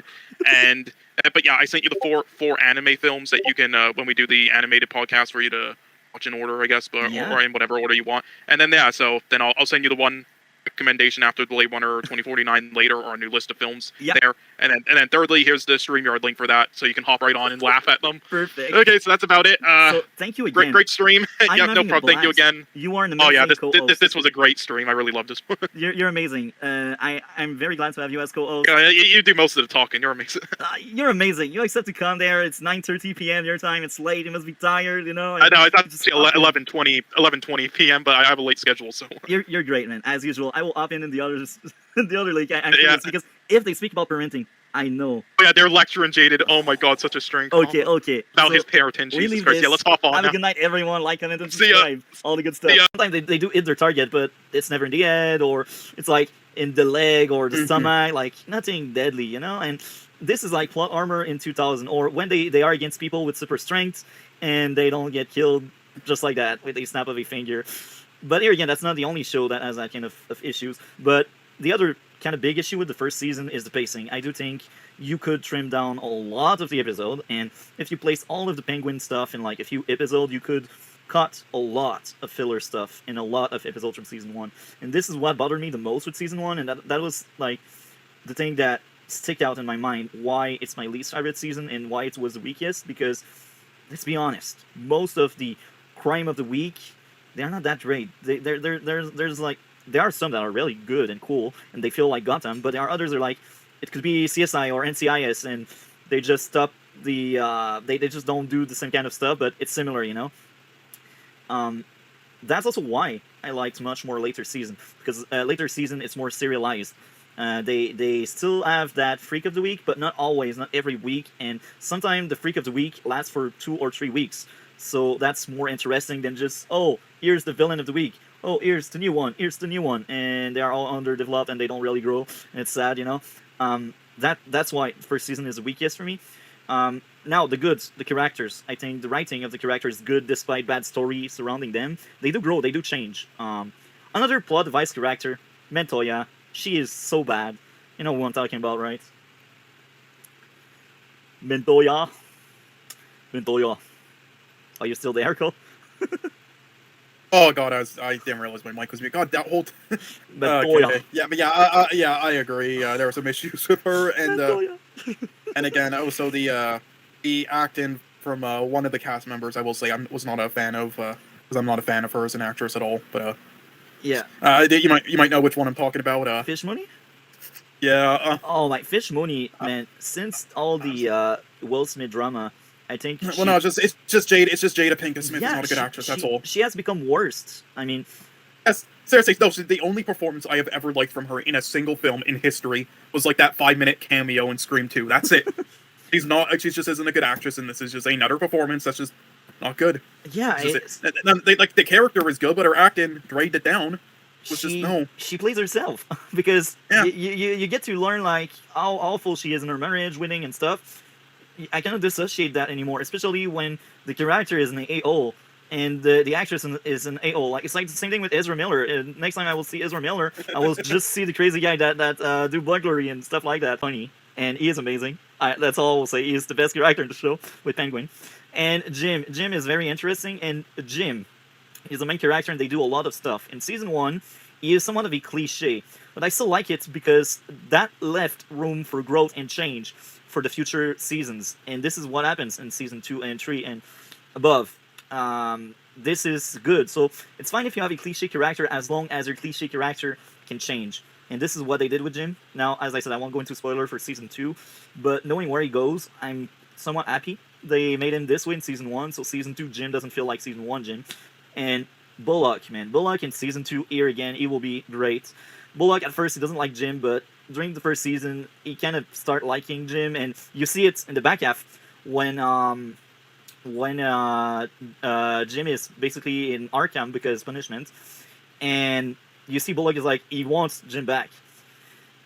Now, I'd like to point out another small issue I had with pacing. I feel like the Arkham part where Jim was working at Arkham, they could have extended that little story arc in a bubble for like 2 or 3 episodes if they had good ideas to follow up. Because it felt rushed, let's be honest. It felt really rushed because he only spent like 1 episode in Arkham and he was already back detective after that. So I feel like Gotham rushed through things because they didn't know what to do in Arkham. And it's a bit sad. That's good. Did you ever watch Gotham? I don't think you did, yeah. So we are almost done speaking. I think we will just move on to the grade and like closing thoughts on Gotham. Yeah, basically just last question I would say. What did you think about like one of the ending scenes about like Selena Kyle pushing that guy off? Oh yeah, this one was great. Look, Selena Kyle is another great character in Gotham, and she kind of like because it shows she shows that like criminal aspect. And she's great because in season 2 and 3 she get a lot of stuff. I won't spoil anything, but I think Selena Kyle is another great supporting character, and she is good. So I liked everything. Like every scene she had with Bruce was great, and I agree. Yeah, and it will become better with season 2 and 3. I'm telling you, the small amount of screen time she gets is the right amount, and I enjoy a lot. She is one of my favorite characters in the show with Bullock. Like the characters are great. Anyway, any closing thought before the grade? No, that's about it. I'll just say my grade. Now again, a 5.5 out of 10 is what I would get it, and that's not bad. That might sound bad, like with how other people grade it, but again, it's just because we've been watching a lot of good stuff lately. Besides She-Hulk, in my opinion, so I gave a lot of positive grades. But a 5.5 out of 10 is it's like around what most films I would rate are like a 5 to 6 out of 10. It's like it means it's solid or right or competent. So it's just there were a lot of things I didn't personally like or had issues with, but then a lot of stuff I did. So it's in the middle. It's not great, but it's not bad either. So yeah. So and all the characters besides one character, Barbara, and then one performance by the one actress I didn't like. But but besides that, those were the best parts of it. Definitely. Definitely think the screenplay could use some work. Like the dialogue was fine, but just story and stuff. But outside of like the first episode and then the last couple or few. So so that's my grade there. What about you? At first, based on each episode, I was giving 8, but then comes up my 2 really big issue, and these took away an entire point each, so it drops to 6 because I think it's mediocre at best, and for me 6 is mediocre at best. It's mediocre at best, and it's. What was the line? Like cover yourself in peanut butter, have like a 30-hooker gangbang or something like that. It's like Jesus Christ. It's like you don't need you can have comedy not be considered Jesus Christ. So the fact that you're considered a comedy and you have like no comedy in it, it's like it's not good comedy. Holy shit. This was a disaster in every way. I agree with all you guys. This is 2 out of 10. Graceful, easy 2 out of 10. But also, again, please, I'm gonna So I don't know if you have if you have it on your screen on your stream right now, multi-topic, but I don't know if I linked you guys this video before, but I linked it to other people on Twitter and such. If you have the time, watch this video because again, shows my main issue with She-Hulk and comedy shows and films like this in general. All right. Yeah. Listen, you look, fucking you don't. The thing is, I don't explain. Basically, just watch it if you have the time because basically this show, even if you can put aside all of the other issues with it, and even if you personally laughed at it and stuff, it's still not a good comedy. And this is my issue with so many of them. Listen, it's just there's far more to comedy and filmmaking than just trying to make people okay. So this is the thing. Think of a horror film, all right? Multi-topic. Think of a horror film. Say you weren't now, whether you were scared by it or not. Ask yourself this: if you weren't scared by the horror film, for example, if you weren't scared by The Lighthouse, something like that, right? Yeah. Ask yourself, what else does the film have to offer outside of that? Because if its only goal is to be a cheaply made shitty jump scare film like Annabelle or something, yeah, I'm sorry, you don't provide money. It doesn't matter if you scare me or not. Your film is still cheaply made. It's the same thing with She-Hulk. There's more to filmmaking than just that one aspect, all right? Yeah. Right. So I say that with horror films, and I say the same thing with comedy films. Even if you don't personally find it funny, there's far more to comedy films than just that. There's many stuff you can do visually in the filmmaking and everything. So look, this video I linked here in the group chat. All right, this perfectly sums up how they should be doing this and what my main issue is with She-Hulk and comedy shows and films in general. So please watch it if you have the time. It's around long. Yeah, it's 8 minutes long. So I will watch it for sure. Probably right after the stream. You did tickle my curiosity there. I'm actually interested by it. So now we are almost at the third and last part of this She-Hulk discussion. Any closing thoughts on the entire season? A choke and go. I have nothing left. No, I don't have anything else to do. This. Whatever, man. I hope we don't get a season 2. If we do get a season 2, I'm not going to be subscribed to Disney Plus to watch it. If they get it to season 2, I'd be disappointed. Resources are going to this show, and especially if they keep the same writers. I should change my answer. If there's a new writer and new thing, I would still be optimistic and open-minded. But I hope it's not 9 episodes, and I hope it's not 20-minute episodes. Yeah. Cole said no. So my closing thoughts, just like you, I really want new writers, and I said it earlier. We will get a second season for sure. They want subscription. And they know a lot of chills and people that don't really do critical stuff. They will just jump into it because it's the IP and they like the IP. And it's sad because of these chill, Disney's making a bit of money there. And because of these chill, the company doesn't feel the need to hire competent writers. The audience and the people around. It's not good enough. I rely on cameos because cameos bring people.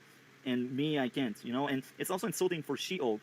Because basically what you're telling is, yeah, that character, she's not good enough to be alone. She needs other people. And it's sad. It's very sad because it's a female hero, and female hero, when they are done right, they are as good, maybe better than some of the men heroes, because they have that different flavor if they are done properly.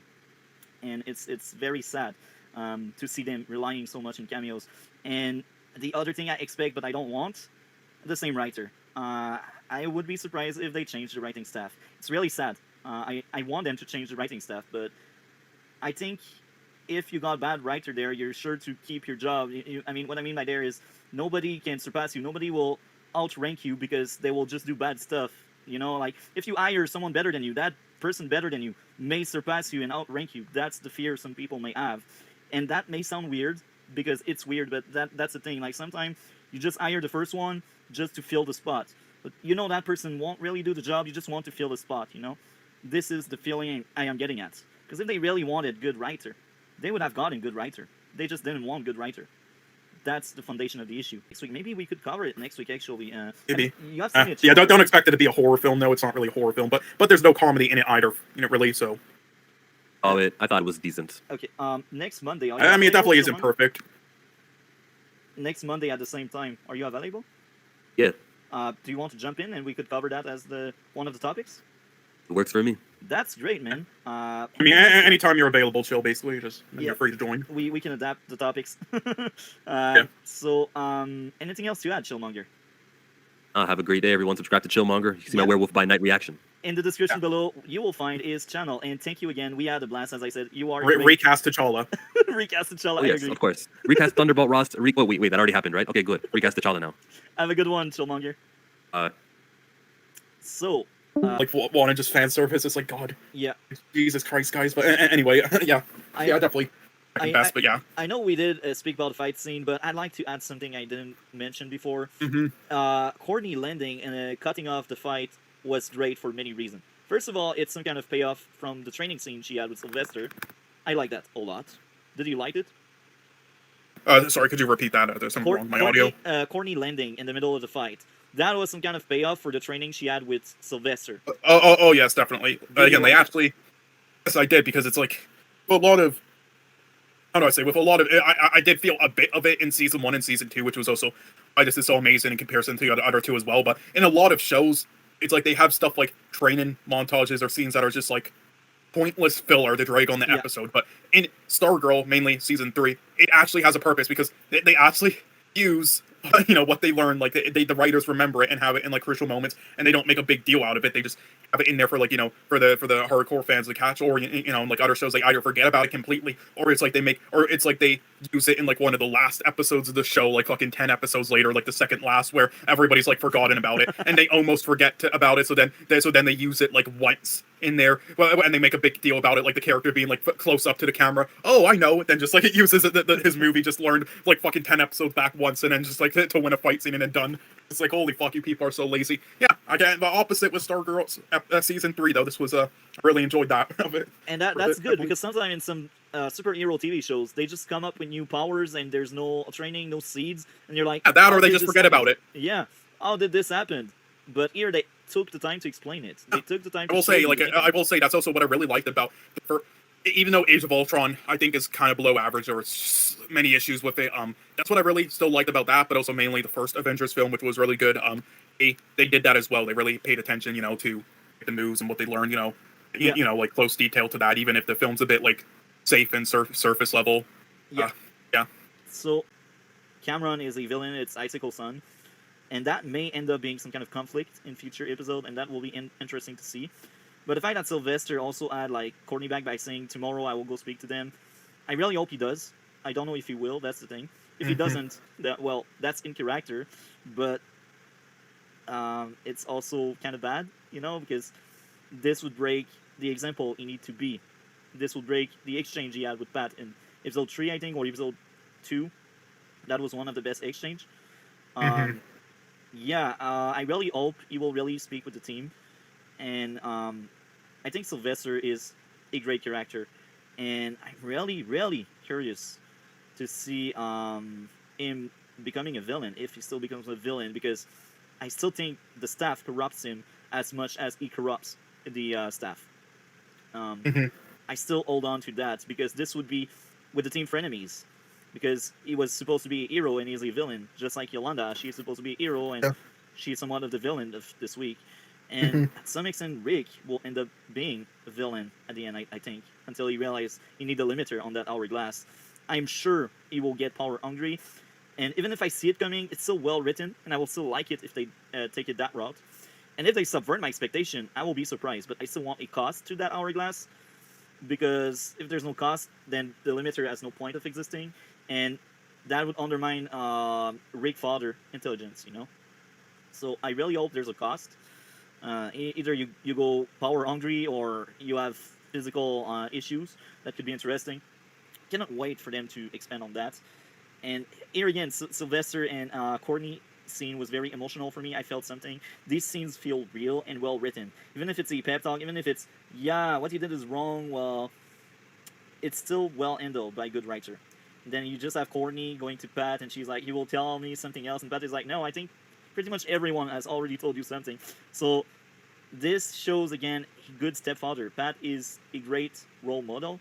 And I think these examples of men are great, because sometimes in more modern entertainment, men are no more men's. Let's be honest. Sometimes just look at the guy in She-Hulk that makes the suit.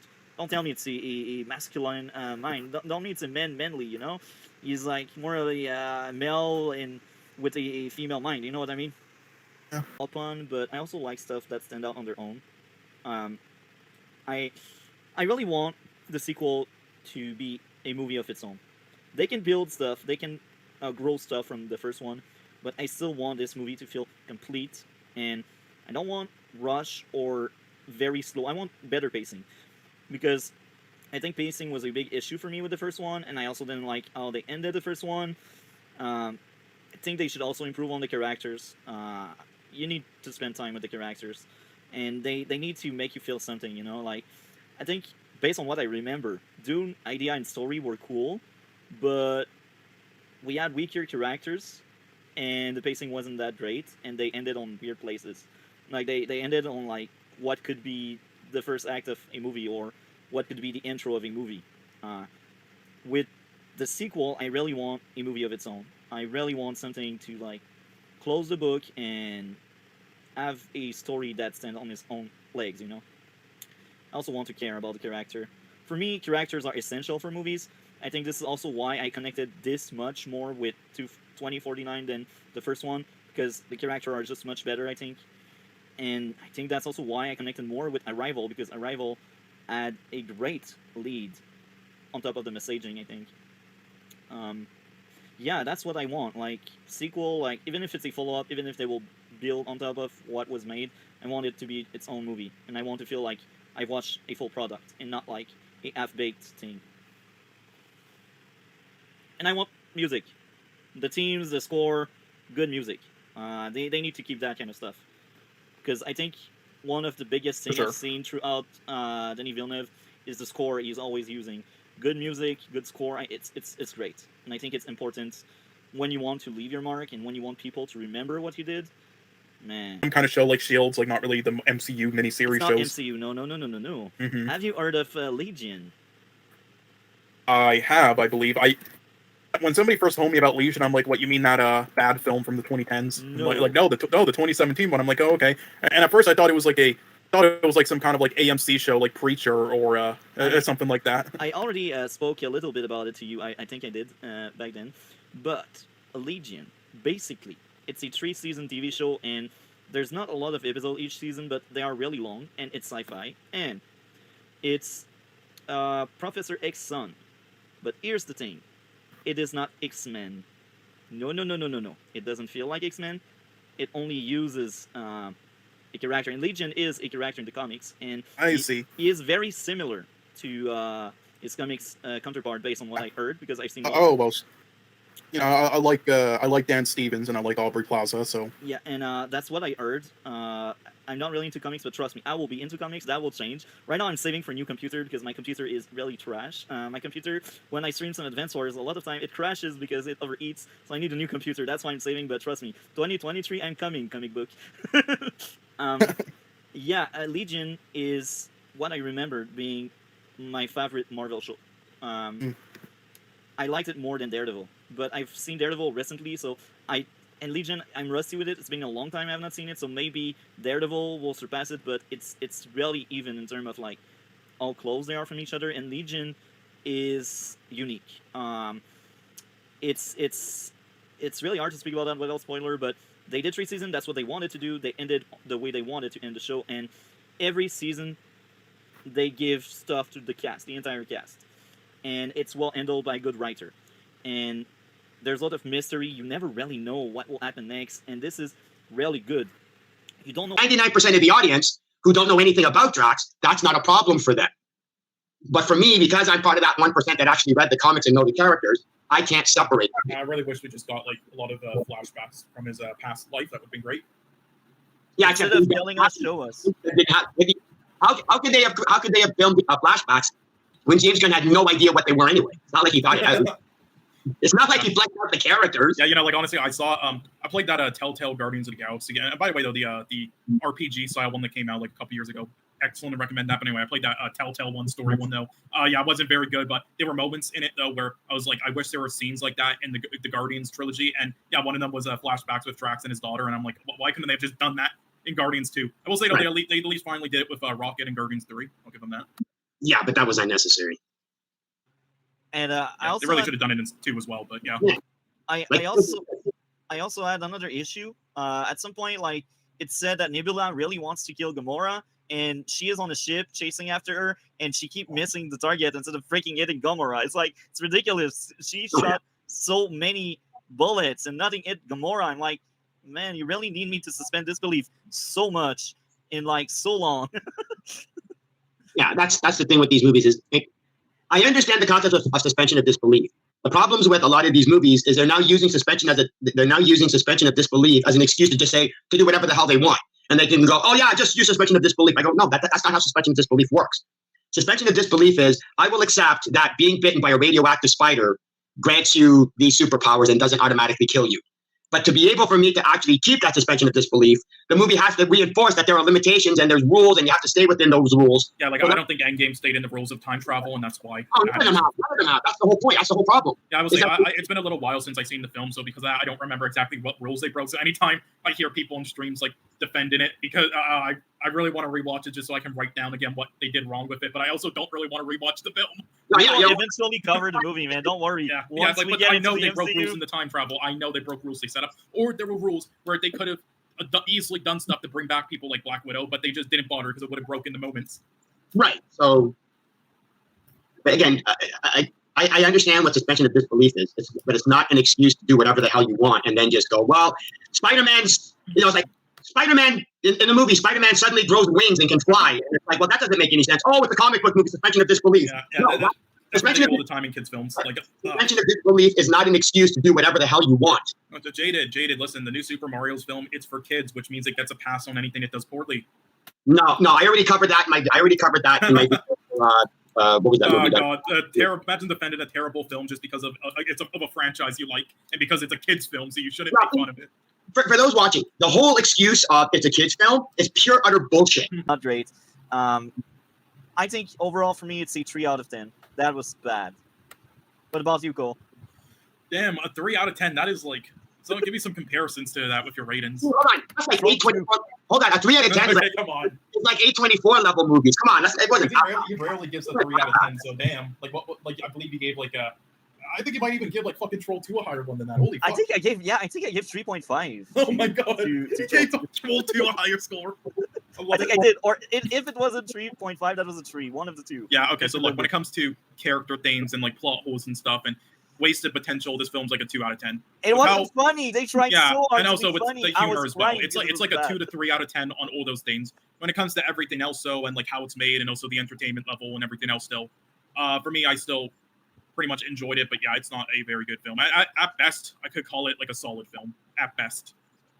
Yeah, I can't call this very good though. Or great, definitely not. So yeah, I guess I'll give this like a for me, I guess like around a 5.5. Yeah, for me before this was like a 6.5 because I didn't know about the comics and everything else as much. But now, today it's like the most I can ever give it is like a 6. But yeah, 5.5 for now. But and I still like enjoyed it, and there's still enough of the elements there that keeps it from being like a competent, like all right film. But it is a fucking mess in a lot of other areas. And yeah, I just cannot forgive all the characters, things they did, the missed opportunities, the humor that they did to this. Like you had the perfect formula for the most part in the first, and then you butchered it. I'm at least glad they at least for me, they rebounded in the third, but fuck, they really dropped the ball in this one. Anyway, Jaded, you can go now. Again, how bad do you think it was? Since you because it was like, for me, if I were to rate this movie, I would rate it as unnecessary. It was literally an unnecessary movie. It serves no purpose. Like it just. Like nothing, again, I understand it's a bad movie, but I'm saying it's a bad movie in a way that it like Avatar: Way of Water. Okay, that movie, as beautifully visually as it was, it doesn't do anything. Nothing happens in the movie of any consequence. Oh yeah, I agree. That I thought that film was also all right overall, and got some enjoyment out of it. But on like a purposeful like level, on like a storytelling and such, like it was pretty much like 90% filler and then rehashing of the same stuff. Right. So with Guardians of the Galaxy 2, I would like a movie where, after having seen the movie, whether it was mediocre or average or half decent or whatever, I want to at least walk out going, at least, how do I phrase this? I want to at least say I'm glad I at least saw the movie. To the third one.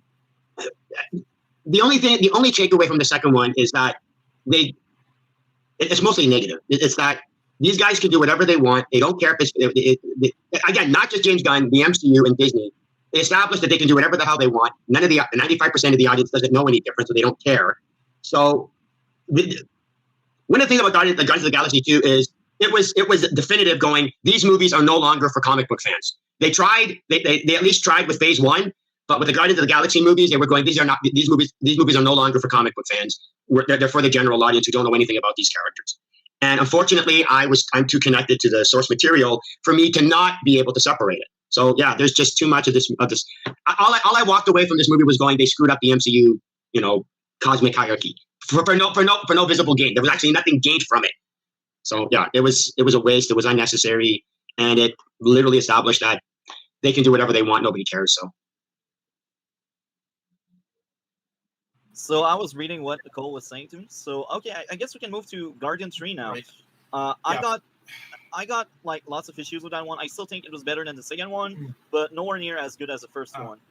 Again, I would have to rewatch it digitally to notice all of the issues and stuff because again, I saw it and I didn't because I've been so busy right now. These things, you're not supposed to do that. I turn on my brain because I like to be as critical as I can with stuff I watch, whether it's You're DC supposed or. to look at the pretty colors and they're flying, awesome. Yeah, I also point that out. I like the action. The movie was very entertaining. It's not because I critique something I think is stupid that I didn't like the product. I do think it was a good product, but man, some of the storytelling wasn't great. Like, take out Cyclone and Atom Smasher, you still get the same movie. Let's be honest, you still have the same movie. What did they really brought to the story? Nothing. The family, the kid with the skateboard was more important than Atom Smasher, and he has no power. Why is that why is that worth criticizing? Why is that even worth mentioning? They are the 7th most important character? Well, that's the thing. Like, take out the kid, and a lot of things in the movie fall apart, and the movie doesn't work anymore. But if you take out Atom Smasher and Cyclone, the movie still works well. That's what I'm saying. So, Yeah, they could be done without. So you think that if a character isn't essential, you're like not even that needed? I think the good thing about Cyclone and Atom Smasher, I forgot their names for a second. The good thing about them is that when Amanda Waller sent a team, she had 4 people. So they served their purpose in the very beginning, and then boom, easy as that. And he made me laugh when he slapped Hawkman, and Hawkman said, "Me and you." That, Yeah. he did his job. I did And admit- she had a little moment where she was like, "You gotta turn it upside down," and she had a little science on the lab in the ship. And Yeah. So Cyclone contributed in that way later on. Actually, I will give it a pass because he found a good thing about Cyclone. So I think Atom Smasher was just for comic relief, and that's fine. I mean, I will admit, his scenes with Hawkman were funny. So even if I didn't really enjoy that much these two characters, you actually gave more value to Cyclone, and I fully agree with you. So I would say... Let me take away something from Cyclone now. They recasted, or they race-swap casted Cyclone.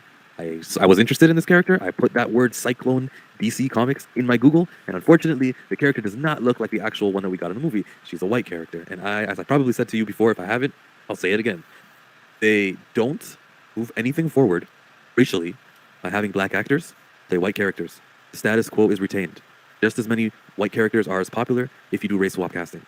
What you want is progression, and it's to actually introduce the masses to characters with dark skin, like Black Adam. Yeah. And then we have, it's not just a little temporary representation.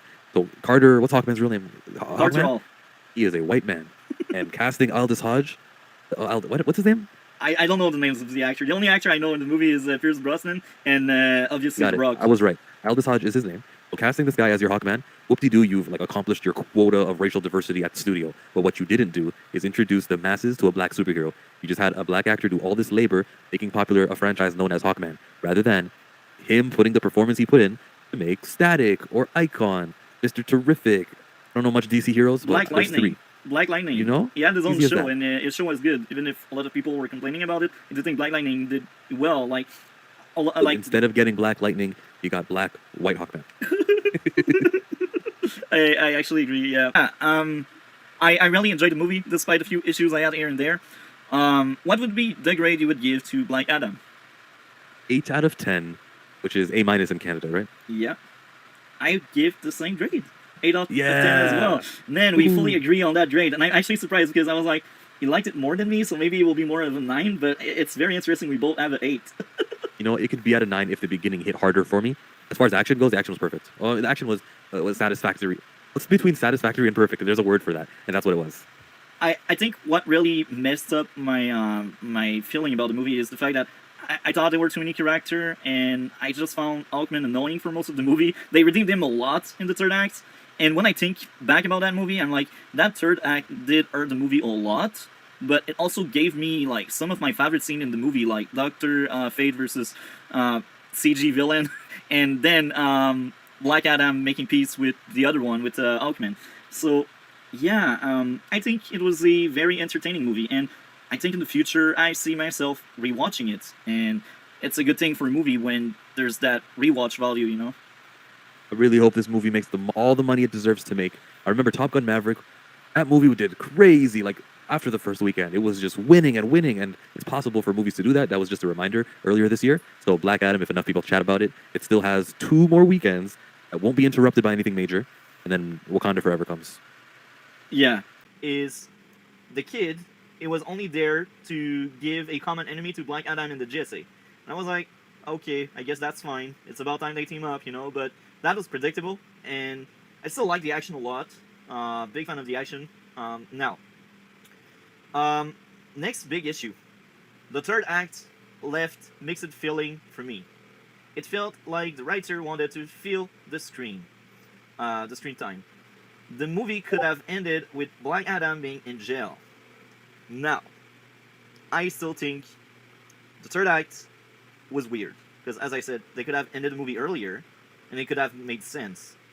But here's the good thing about the third act. Dr. Fate sacrifice was emotional. I had emotion, I felt something.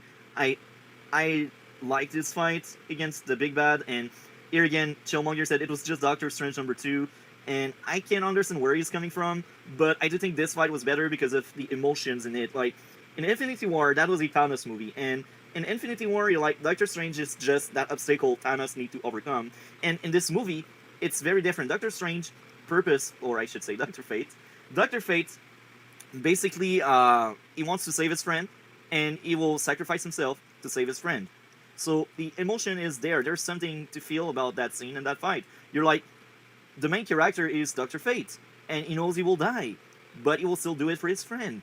So it was emotional for me. I had tears, because I was like, man, that guy's a badass, and like, he will die there for his friend, man. And it's interesting, because usually when you have that kind of friendship where someone sacrifices himself, you need many movies to set it up, and I think they did set up the friendship well with one movie. People of the city fight the bad guys, and the bad guys had guns, but because the Strip wanted them to drop the guns, they all drop the guns, and they all go into a fist fight. So that's what I have in mind when I think about that slugfest where the city fight CG monsters. I was like, man, that's trash. I will be honest there. That's not good. That's just not good. And yeah, I think that's it for my issues with the movie. Now, as I said, for once, I liked a movie where my issues take more space than my likes. So I will go over my likes. The action, I liked the action a lot. It was entertaining. Yeah, that's the best part of the film, the action scenes. Despite what I said about like the filmmaking, technical stuff, and all that stuff, like the action was still fun. They did whoever that thought of the action choreography, knew how to make it fun and like make them look badass. I mean, outside of like a couple moments I say where they went a little too cartoonish with it, but that's about it. I also liked a lot the first fight between Black Adam and the GSA. That was a great fight to tell us, look, Black Adam is really strong. He's on another level, and I like that showcase, and that was really cool. I also think there were a lot of funny scenes, funny dialogue, and that was a funny movie, I think, in a lot of scenes. It was entertaining. Dr. Fate carried the movie on his shoulders with Black Adam. I do think them together was great. They did a great job for me to care about the story, what was going on. Love and Thunder and She-Hulk, though I will say that for sure, though, and it is definitely still enjoyable, but maybe on a later date I'll like be more easy with, maybe I'll up it to like a 4 out of 10, which would make it more of like passable, as in like maybe I'll like rewatch it time to time, because that's the 4 out of 10 mark for me, but anything below that is but for now it's a 3.5 out of 10. Okay, my score was much higher than yours, 8 out of 10. Yeah, I figure because you said Blazing Saddles was your least favorite and you gave it a 7, so I'm like, okay, it has to at least be a 7.5. Yeah. So this is interesting. Our ratings so far have been pretty different. I gave this a lower rating, and you gave this a higher rating, and then the opposite on the last film. So yeah, wow. Wait, we have different opinions. Why aren't we ripping each other apart? That's what Twitter told us to do. I think it's because we are normal human beings. Oh, right, yes, we have a brain, right. Yeah, 8 out of 10, and it's the first time I have more space dedicated to dislikes than likes, and I actually like a lot of the movie. That's what I said earlier. Like, it's a weird They one. did at least get the badass part of his character in the film, right? Yeah, They at yeah, least yeah. got the Just cool dropping aspect. bodies left and right. I like Yeah. it so much, bro. It's like, that thing is amazing. It's not your typical superhero movie just because the guy is laughing when he's killing people. It feels like Deadpool, I really admire it. and I hope they do more specials like this, and give more directors like this a chance. No harm, no foul. This is one of the better and more unique things the MCU has done in a while and in this phase. Because even though I enjoyed like Spider-Man No Way Home and stuff, and One Other, they weren't really that are unique or anything or original. So Yeah. I really enjoyed it. That's about it. Yeah. What would be the grade? I would give it a 6 out of 10. So that'd be good. That's very funny. You know why? Is that your rating? Or actually, no, I can't because It's in between me and Chillmonger. Ah. Like the perfect one. Guess who gave a 8 to that one? Well, I'm gonna guess because you said Blazing Saddles was your lowest rated. Then I'm gonna guess you did, and Chill gave it a 4. Yeah. That's shocking here because Chillmonger is more a Marvel guy than me. Yeah, damn, that's shocking. But My biggest issue that really dragged down a lot is the sword fight between the girl, the super powered girl against the guy. I mean, she has super strength, but they don't tell you she has super strength. yeah, God, that was kind of funny. Yeah, that definitely wasn't perfect, but yeah, I think it did its job. And the villain were bad. Yeah. So yeah, I gave 8 out of 10. It was better than Saddle. I actually forgot Stargirl was on. and then I arrive home, I go to sleep because I'm night shift, so when I come home I just sleep.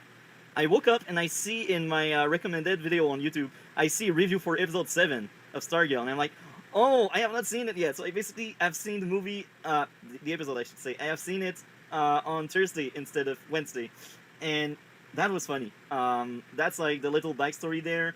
I almost forgot to watch it because there's no She-Hulk this week. Okay. With that being said, I had this week one single issue, and that issue is Yolanda Mother. She is just a plot device. She doesn't feel like a character, and she has no growth since season 1. She remained the same. I really don't like Yolanda Mother, and her only purpose in the show was to kick Yolanda out of home, so she goes at Courtney, and they will probably use that as a device to fix their relationship. I'm fine with that, but I don't like the mother. The mother. I never liked the mother. She didn't really ever bring anything to, like, I don't know. She was kind of just always there. That's definitely probably like never brought it up, but yeah, that's definitely probably like the weakest character in the whole show right now. She didn't change. Look, sometimes when you she's just there. That's all. Like sometimes in shows, like in season 1, you have this character or that character, and they're kind of weak. But then they give material to that character in other seasons, and they kind of fix the issue with the character. With Yolanda Mother, they didn't do anything so far. And sorry about that. And that's very sad because they can write good character in story arc because this season is all about changing character, changing dynamic between characters. So they know they can do it. They know how to do it. They just don't do it with Yolanda Mother because they don't know how to. It's literally not normal, and it's funny. I had a good laugh. Yeah, wow, that's better than anything in She-Hulk. Yeah. Yeah, but yeah, I'm glad to see more Mr. Bones finally. Yolanda, great character as usual. Like, she stands on her own feet. She resists to her mother. She protects her mother by not telling the truth. And she also shows some growth because in season 1 and 2, she used to follow what her mother was saying. Like, she didn't really want it to do so, but that's her mother, And here in this episode, even if I didn't like the mother, I liked Yolanda standing her ground and saying, no, I do what I want. I'm old enough, That's to show us, the viewer, she has changed. And she is becoming someone else, And I like that a lot. So this is what I'm talking about when I say these writers, they know how to write characters. So why the mother doesn't get the same treatment? Do they have mommy issue or something? Now, I don't know if you noticed it, but there is a darker color to the staff when Sylvester is using it. It used to be a yellow flash, really, really bright yellow. But now it's more of a darker tone. Have you noticed that? I have noticed it, yeah. So, we go back to one of my theory. Sylvester corrupting the staff and the staff corrupting him back. Now for me, after seeing that, I'm like, it's crystal clear this will be a plot for later on. Like, they didn't change the lightning for nothing. I know they have purpose behind that. And in season 2, at the end of the season, Eclipso messed up Rick mind, and Rick Darkerside took over again, and he went back to his season 1 self when he fought the fake Solomon Grundy, and he basically sent his uncle to the hospital, So that was amazing. And then with season 3, we pick up with a Rick that has kind of healed from that, but the anger is still somewhere there. Like you could tell with his exchange with Cameron after Cameron snapped at a teacher, and you can also tell with Rick after lifting the limiter, because now he's basically smashing walls and stuff. So the hourglass really like drive his anger further, you know. So I feel like we have the Rick from season 1. He's back right now, and it's because of the hourglass corrupting him. And I think it's very interesting. Yeah. Another Pat and Courtney great scene where Courtney doesn't know if she really wants to be Stargirl anymore, if she needs to be. And Pat is like, are you sure you don't need to be like Stargirl anymore? And I think that scene was really touching and I liked it a lot. Then we have Shade coming, my favorite character from season 2. He is back and he wants Courtney, not the staff. And I do think that was very interesting because this season tells you that there's more to Courtney than just Stargirl, and I like that a lot because this is something every superhero need. They need their own character outside of their superhero counterpart. You know what I mean? Yeah, I know. Also, sorry if I take a little bit towards I respond. Yeah, yeah, that's I fine. know what you mean. Like, yeah, if we like Superman so much, it's because Clark Kent just wants to be normal. You know? true. Also, I will say, do you think Starman's gonna die eventually? Yeah, I think it's crystal clear. Either he will die, or he will turn into a villain because of the staff. Yeah. Do you corrupting him. think he'll die as a villain, or he'll sacrifice himself, or both? Maybe he'll turn into a villain in this season, and then if they have another season, then he'll like. I think he's dead by the end of this season. I don't think they will. If they have a 4th season, I don't think he will be back. What I think will happen, maybe he will turn into a villain, but then he will sacrifice himself to not. Well, that's what I think. I think he'll. Even if she was like a supporting character like she was barely in, like in total she maybe had like 10 episodes in total, like in among 30, but you still feel the connection and you still feel what Penguin feel. I think that scene was really genius, and that was also to force Penguin into like going against Galvan, and I think this was great for me. I don't know how you felt about that whole plot with Galvan. Penguin and yeah, Galvan. Yeah, I was. I mean, it was alright. I mean, what did you think of it again? Well, I thought that was like Penguin mother dying was emotional, and you can feel hatred, and you can feel like Penguin, like you can understand his motive why he will try to have his revenge on Galavan. You know, like I think it was well executed on that aspect because they give a good motive for Penguin to go after Galavan, and it was really sad to see like Penguin just losing his mother like that. Yeah. Like the only person he really cared about, and the only person that really cared about him despite him doing wrong thing. Yeah, I mean, it was all right for me, but yeah, I'll be honest. Again, I just on paper it seems like a very good idea. I just like again the execution. I feel like there was a lot of like missed opportunity there to make the scenes feel impactful with it. And yeah, also when it comes to the character Penguin and his mother or his parents dying in like other medium and comics and stuff, I've seen it. Honestly, I've seen it done better many times where not really a fan of this. I'll be honest. Like it might be just like a dumb thing to say just because like there's other adaptations of it that I like more. That then means I don't like this or makes this bad. But it's just I don't know. I just can't. It's weird. I know, but whatever. That's what I kind of think. Honestly. No, that's fine. That's fine. Now, now I got another small issue in the first half, but that issue is more bleeding into the back half. Is Jim killing Galavan?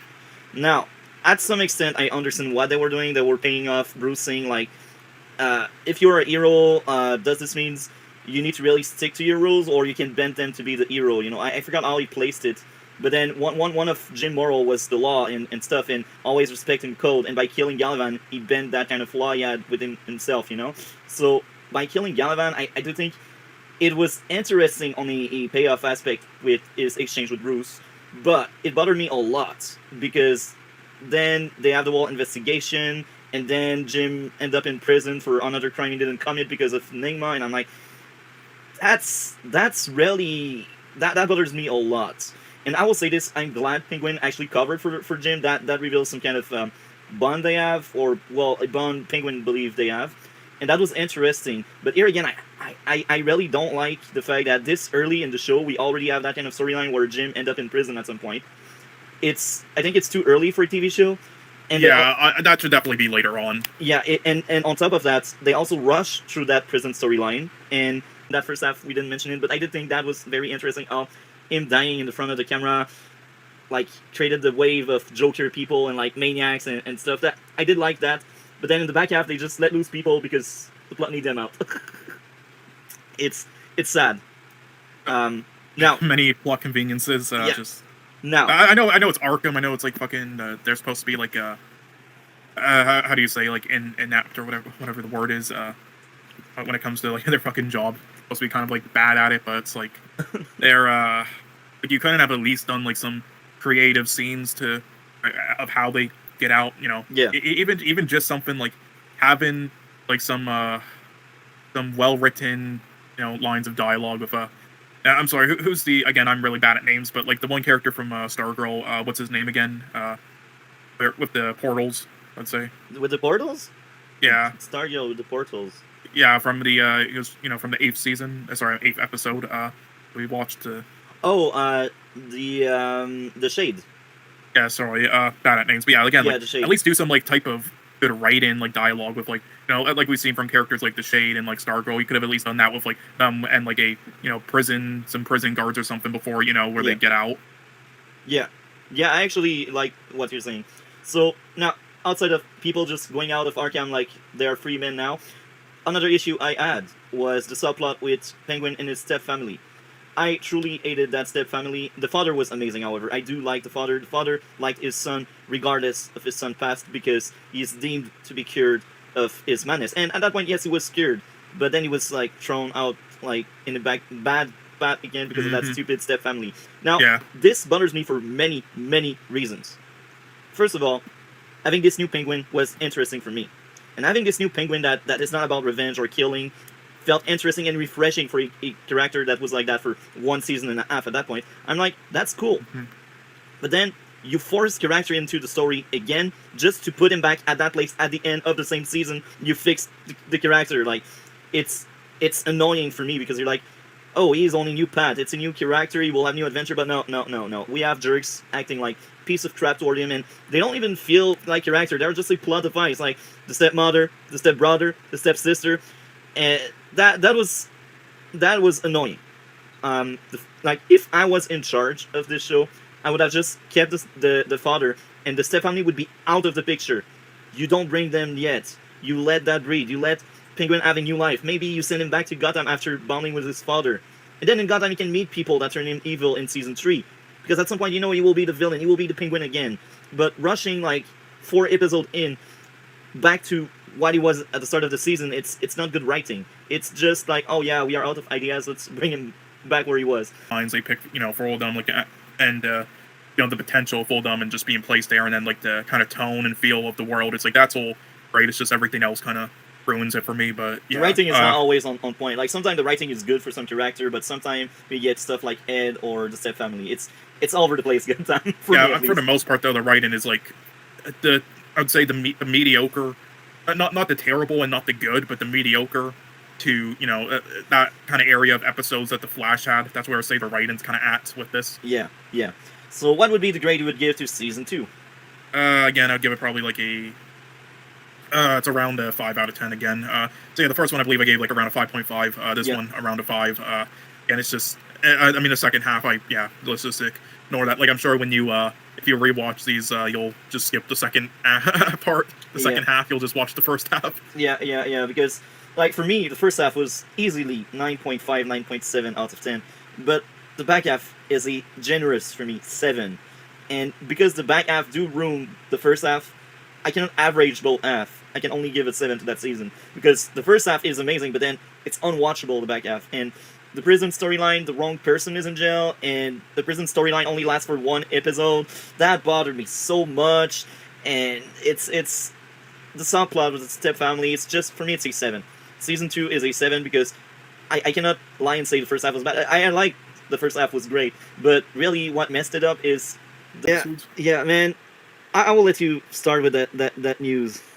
I'll say I'm not surprised, and again, with they so yeah, apparently they're not doing a season 4. It's but again, at Cancelled. least they filmed and ended and everything for season 3. It's just the main issue why I was really hoping it wouldn't be the case is because like I'm cool if it ends on season 3 in one way, because again with the write-in and just everything that it just out of the bloom happened to have for this season, like in comparison to season 1 and season 2, it's just like it's so amazing that I'm honestly cool with it. End on a high note. Maybe Yeah. don't try to push your luck. But on another note, it just feels odd because like everything they've been doing throughout season 3, like all the things they've been like doing in each episode, how they advertised and called season 3 in general, and just and the setup from season 2, and like how impactful or like important certain like plot points would be in season 3 in comparison to how like in comparison to season 2 and season 1, where they more take like the backseat in a lot of episodes in season 3, and all the new characters introduced and stuff set up in season 3. It feels a bit unnatural to really end it without at least one more season. Like no matter how like fulfilling the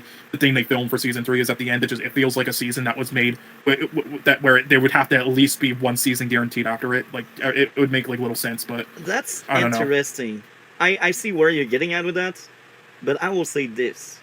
I don't 100% agree with what you said, because I feel like one of the teams of that season is moving on.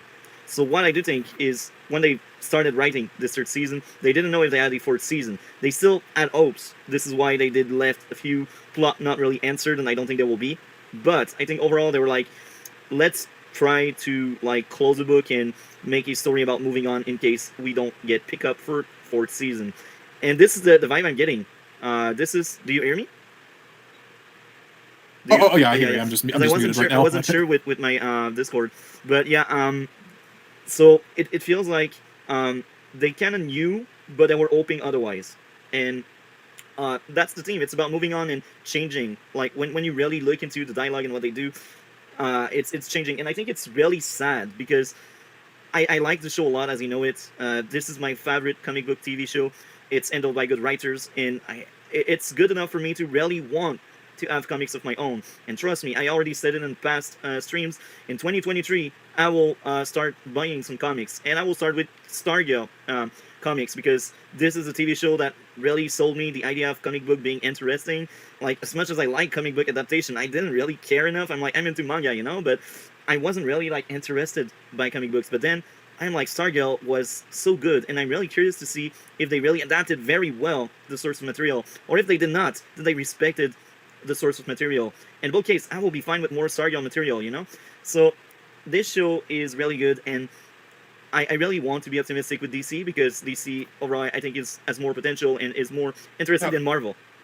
Yeah, well, they definitely have more potential and are more interesting with their characters and how they do things. Like again, it was great, and it proved like anti-woke people, they are wrong sometimes, and like modern movies and TV shows can still adapt a character that happens to be female. Stargirl is a proof that you can write competent female character, and like every character in this show is well written. Every character in this show have purpose, flaws.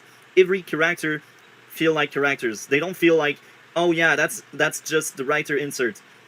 And it's really sad, because will we get another JSA like type show as good as this one with a female lead character? Do you know what I mean? Like, I do think Stargirl as a TV show did give justice to all of these female superheroes the same way Wonder Woman did in 2017. Not the sequel. The sequel is trash.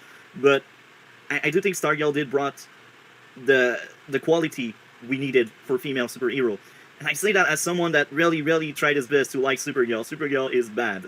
And I know it. It's my guilty pleasure. When I will rewatch it, I will know how bad this will be. And I will know there's only one amazing season in the 6th season we got. With Stargirl, 3 seasons. And this is 39 episodes.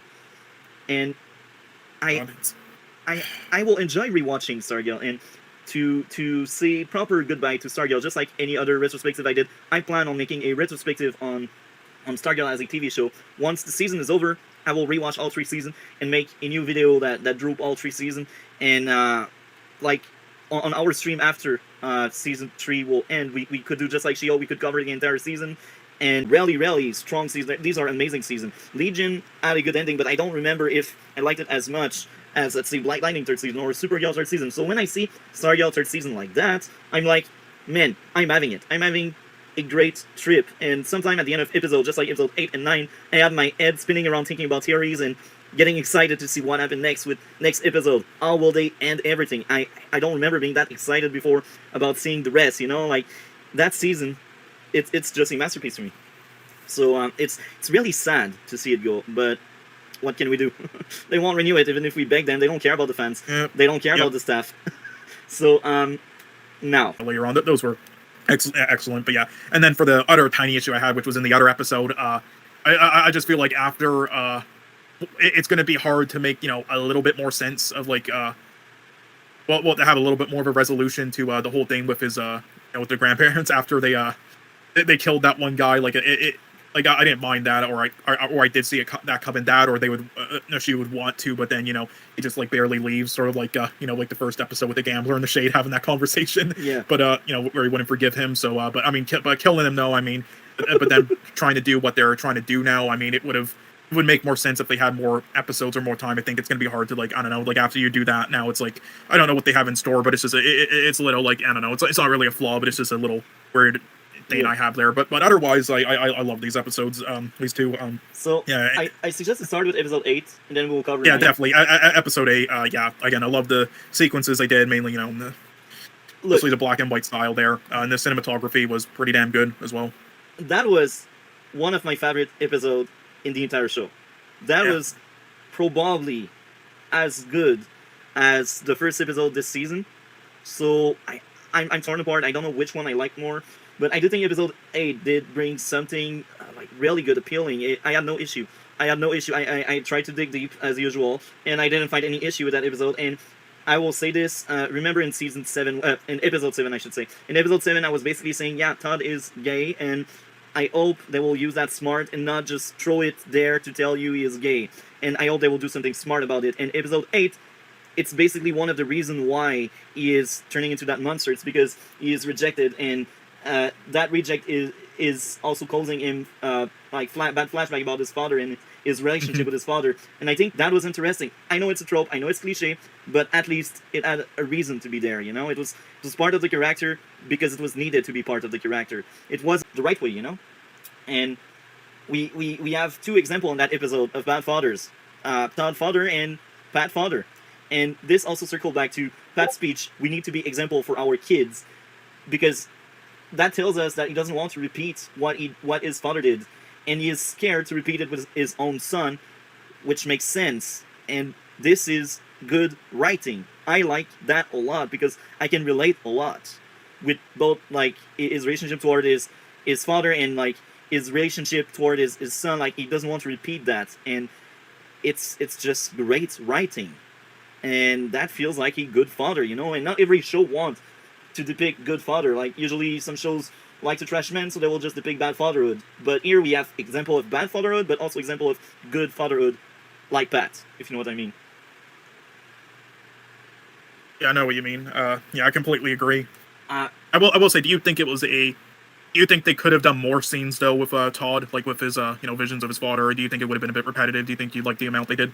To be honest, I didn't need more because it was crystal clear, and the only scene we had left enough impact. And I do think if they added more, it would be repetitive, just like what you said. And I also think the runtime was lower, so I'm fine with some episodes being shorter, as I said earlier. As long as your scene marks the point it wants to mark, I'm fine with it. And Todd is like supporting character. He's not even like main cast, he's supporting character, so I'm fine if he get bits of material. He doesn't need more because that's for the other character. I'm fine if other character can shine. Like that episode had much more to offer to Shade and Pat, and I like that because I think that enough scenes, and their scene in the Shadow Realm, the Shadow World, these were amazing. We also get to know more about the Shade and why he is more of a great character. It was like either Pat, Pat I think was like more like still a little less willing to like have some like certain let go of like a certain kind of emotion when it comes to him, and have some discussions. But with this one, it felt very genuine. And again, I wanted to ask you though, like we make predictions, like probably one of our parents will die at the end of the season if they do a season 4, and that will be like a conflict that starts in the big finale season of season 4 of another team if it happens. Now that they won't, and they filmed a different ending for it. So do you still think one of them will die, or no? No, not anymore. We don't have Okay. a fourth season anymore, so Well, I would love them to at least like tell us afterwards, like what the at the ending of this would have been if there was a season 4, if one of them would have died. Yeah. I think maybe what they will eventually. I think what will happen, like any other CW show, usually when there's the DVD out, they keep the deleted scene. So maybe the alternate ending will be in deleted scene, and when the DVD That's will true. be out, they like that happened in The Walking Dead. Like in the season 2 deleted scenes, there was a giant one they deleted. I don't know if you ever watched The Walking Dead. Did you? I've heard about it a lot, and I will be honest, I don't think it's my cup of tea, but eventually I will cover it for sure. How about did you eventually watch season 1 though?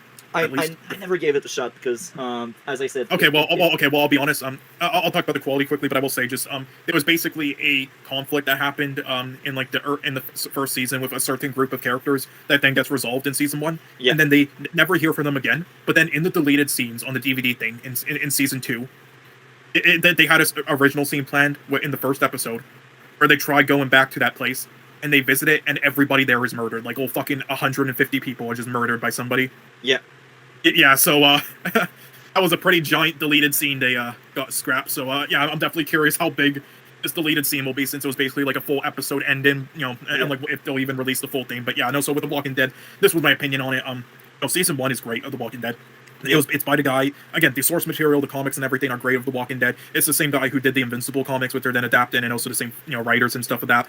And that's why Invincible is so good. But yeah, it's great. And so season 1's great, and it's the director who did some of the films that are considered like some of the best of all time to a lot of people, like The Shawshank Redemption, which is #1 rated film of all time on IMDb apparently, and The Green Mile and The Mist. And yeah, it was great characters, great pacing, great everything. They only needed 6 episodes, and they were well done. They weren't just milking it dry with like fucking 18 episodes like they do now every season. All right. But then what happened was, so AMC is a horrible company who is money hungry. This was the first show that they actually owned the rights to. All the others they just helped produce and aired on their channel, like Breaking Bad and stuff. So what they did the moment he turned into a success with season 1, they lowered the cost of everything. They lowered the salary of all the actors. They lowered the cost for like makeup and zombies. So now it's like we barely see any zombies every episode. It's literally just like a shitty drama with characters like close up to the camera and just like talking with a bunch of filler that they try to turn it into something that means something, but they never does. And it's just a bunch of characters that say something but then retract it the next episode. Just terrible writing and everything. Because and they spread it out to now like more than double the episodes, like 14 episodes in season 2. There's like only like one detailed zombie every episode until the finale, where then they burned a place down and had a bunch of zombies roaming around, and it was just like, but everybody, all the actors agreed to their horrible like criminal level cheap contracts, and they tried to make it work because the director gave all the actors such a boost in the career, and they believed in him.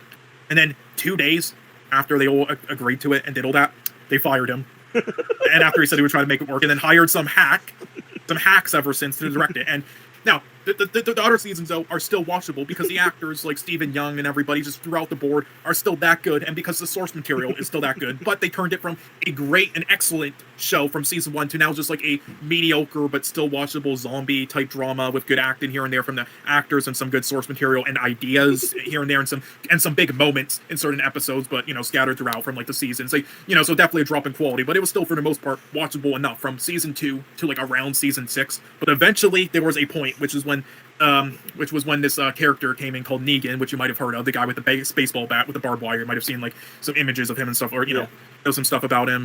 But yeah, and then right around that time, then it died for good with the choices they made. It just then turned into a complete mess for good and just completely terrible. The only decent thing that's worth watching about the show now is literally just just Negan. That's it. Like, and now they're doing a film that's basically going to completely write off like the 2 main characters, like Rick and stuff, for good. And then they'll continue with it, and they're making they've made tons of spin-offs on it, again, because they're so money hungry, they need to milk this shit dry. They made a bunch of terrible spin-offs that are just horribly made, and now they're doing another where it's like, oh my god, it's so stupid. But yeah, I mean, if you ever give it the chance, go ahead. That definitely at least the first season, which is just excellent. But when I start something, I finish it, so we'll finish it when I get to it. Oh yeah. Anyway, sorry. Episode 9. Now episode 9. Yeah. We move to something very interesting where Courtney basically speaks to the team, and she's like, "Can you guys forgive me?" And they do forgive her, and then she's like, "I want to tell Cameron everything," and that was hands down my favorite scene with the team, with the league, since the season started, because she learned from her mistake and she wants to not make it again. She wants to fix what she can fix with Cameron. She wants to tell Cameron everything.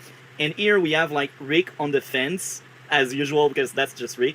But this time around, Yolanda has Courtney back, and this reflects a parallel between this moment and at the start of the season where she was against Courtney to introduce like Cindy to the Jesse, you know. That was very interesting because that scene was meant to tell us Yolanda and Courtney are best friends again, and it took like almost the entire season to fix that relationship and that kind of trust Yolanda has toward Courtney, and it felt good.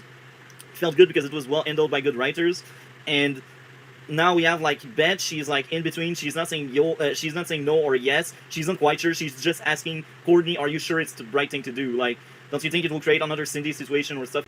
Because of that fight scene, and it was amazing. The cliffhanger, man. The cliffhanger with the kids just running away from a monster, man. Oh. And you know, I'm very happy with the arc they're taking Cameron on again. Like, there's exactly what I wanted. You know, like, you know, start, you know, trying to like use his power. You know, because it's like, oh, I can't, you know, paint anymore. My like, it's over. I can't do like art anymore. But you know, he can do his artistic expression with his powers, and you know, for good. And then, but then, you know, it got chaotic. You know, like the other episode as predicted, and then you know, going more and more like this, and then had this moment. But now, you know, and Rick admitting he was wrong, saying I'm sorry. It was amazing. Yeah, that's a. I don't have much else to say. Good character progression there as well. Yeah. What would be your grade?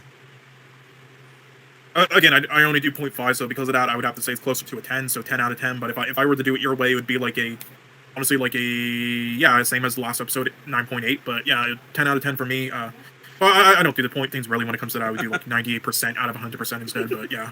So that season is just great, and as I said, after every episode, I had my head spinning, and it's so sad because we only have 4 episodes remaining: 10, 11, 12, and 13. It's sad because this show is a blast. Yeah, only 3 more episodes. Well, sorry, 4. 10, Damn, 11, 4. 12, 13. Damn. Yeah. And after that, man, we will suffer through Titan Season 4. It has started, by the way. Fuck me. Oh, okay. we keep it for after Stargirl because I don't know when will be the next comic book show. So this means we will... if you want to do a... Okay, so we already did Superman and Lois. I mean, if you... I'll get to Gotham eventually, but yeah, I mean, Titans Season 1 to 3, I'll eventually watch, and then we can do Titans Season 4. You didn't like see that. Season 1 to 3? I thought you had seen them, even if they're bad. Oh, no, I started on it, but that's... I didn't watch them, no. All I know is that I've seen enough where I'm just like...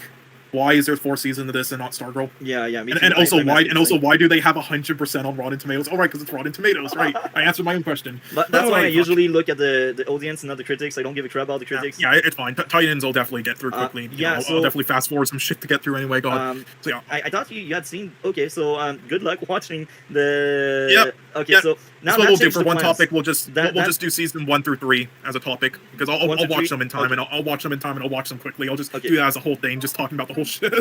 Okay, that sounds good. 1, 2, 3 as the topic, and then I don't know when this will get us to, but the Season 4 is in going right now, and I believe they will do 13 episodes as usual, so they will probably take a break for Christmas. Maybe, I don't know.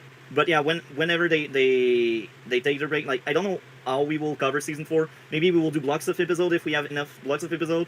But yeah, we will probably end up doing blocks of episode when we cover Titan Season 4 break, because this is some insight of what is going on in their mind, what they are thinking, what they feel.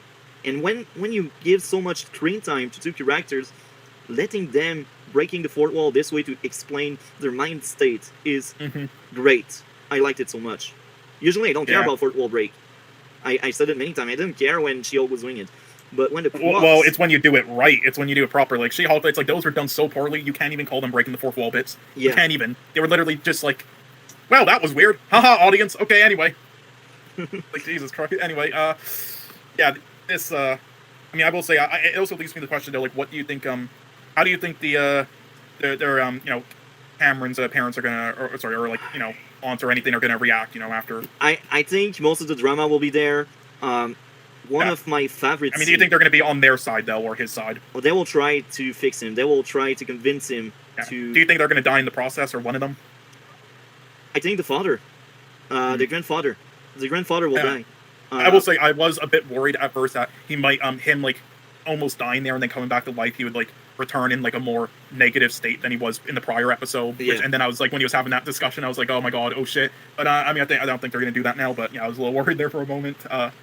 Yeah, that would have been maybe interesting though as well, but yeah, because that's a big question I have. be interesting, what they do there in just 3 episodes with like how they'll react and everything and what they'll do with So him. much happened, and I need Mhm. to speak about that. My favorite scene, I think, in the entire season was when the Crocs were speaking to the grandparents on the Whitmore behalf, when they basically said, let's put aside vengeance. Let's just move on. Let's just forgive the past, forget the past.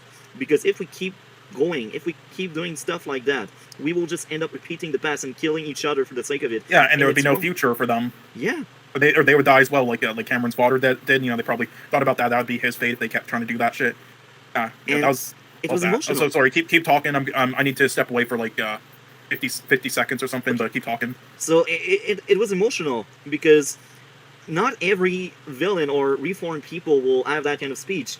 Usually people don't think that much, and they don't want to find a solution. They don't want to fix what's wrong. But the Crocs, they really wanted to fix what went wrong. With like that guy in the gorilla, whatever, which there will be. I think Yeah. they'll both use what they were taught by them. Yeah, and I will go further with this. The moment where Paula is basically saving Barbara from the grandmother was amazing. I liked so much that scene. They were like, we can fight, but I don't want to. It was great. I liked that a lot. The backstory of the creature was great. I forgot the name of the creature. Also like the fact that Rick is all messed up and he sounds like a drug addict. Yeah. As I said, he is power hungry. So interesting. Again, will he die at the end? Like what will happen with him? It's like now that because they were lingering with this the whole way through, where again his story arc is something that like needed another season to really like fully complete. So it's like what will they? And, like without rushing it, at least like they could like in like the 2 last episodes quickly write something up where they rush it and he like maybe like sacrifices himself or something after like realize I don't know, but that better written though I would say like to the extent like the everything else is it's like it's gonna be I got they were backed in the corner. I sadly it sucked. It's like Jesus once the show has reached like peak levels this is when they do this, but I don't know, whatever. But yeah, that was really interesting. It kind of reminded me of like some I don't know if you ever watched the show Lost. If not, it could be something we could review on if you ever wanted to. But Yeah, that's like interesting. I've heard a lot of things about it, but I've never really watched it. Oh yeah, it's definitely a character show for sure. It's like it's filled with loads of it's basically they are a plane crashes and in the first episode and everybody's on a stranded island and everything and there's like shitloads of characters and we learn about like each one and every like fully in like every episode and whatnot and like goes from there and it's like a character show from start to finish and everything. And in the 6 seasons it was pretty awesome. There were some letdowns here and there with certain characters and maybe how the show ended and everything with the last season, but overall it was definitely a classic show. It's considered one of the best, and I did meet the actress who plays Wasp or whatnot in Ant-Man and Ant-Man and the Wasp. Her she was also in it as one of the main characters, and I got to meet her in real life. That was cool. Got her autograph, but it's definitely a show you might like. But I was just gonna say that some of the character arcs in this with like him like showing the effects kind of like a drug addict like that. It gives me flashbacks to like some of the character arcs in that show, especially with the one called Charlie. So the show, which was definitely one of my favorites. So in that show, so I really enjoyed that, like and how they utilized it and showed the effects, and also they showed it. Again, they're like just subtle cues that in each scene instead of just like doing it apparently. Like I know there are some films and shows that try to play around with some aspect like that with a character. Like I know there's this film by the list Brooklyn that Edward Norton directed where it's like his main character has Tourette's, but he only has the effects when like the scenes need it to be or when he wants to try to be funny, which is just unrealistic. If you have Tourette's, it's going to happen at more random points as well. So it's like it's not going to just happen like that conveniently. It's like it was just like unnatural and horribly done and lazy. But this was the opposite. It was well done. There's subtle cues you can notice, and then those scenes where it's like he's, as you said, really power hungry. It says, it was super well done. Yeah, and it's like how we get no more Mr. Bones because life isn't fair. But anyway, but what did you think of the opening scene though with chatting again like that? Did you like that? Because I know it was they had a scene like that in the last episode. Of him like talking about incidents that happened with like his father and everything with his wife. So I was wondering, did you? I was fine with it. Like that? It's a throwback to make sure everyone understands, and I like that. I'm fine with it. This episode I had no issue. This episode was a blast. There's nothing I can nitpick and say it's wrong or it's bad. No, that episode was just amazing. I also think Courtney speaking with Cameron was very interesting, and Cameron not wanting to see her again felt real, and at some extent she deserves it because she lied again But I will say this: anybody in Courtney's shoes would also lie, because it's like her stepbrother that basically killed Cameron's father, and she knows Cameron will not kill her. But if she says, "Yeah, it's Mike," maybe she would place a target on Mike's back, and she doesn't really want that. This is why she basically lied there. So I fully understand that lie, and Cameron's choice to not see her again is also good because it feels right. Both sides of the coin make sense. The writing of that scene makes sense. I liked that a lot. And I've seen some people saying she should have told the truth. Yes, but then you place a target on Mike's back, which is like basically her little brother, you know? And that's not really heroic to do that.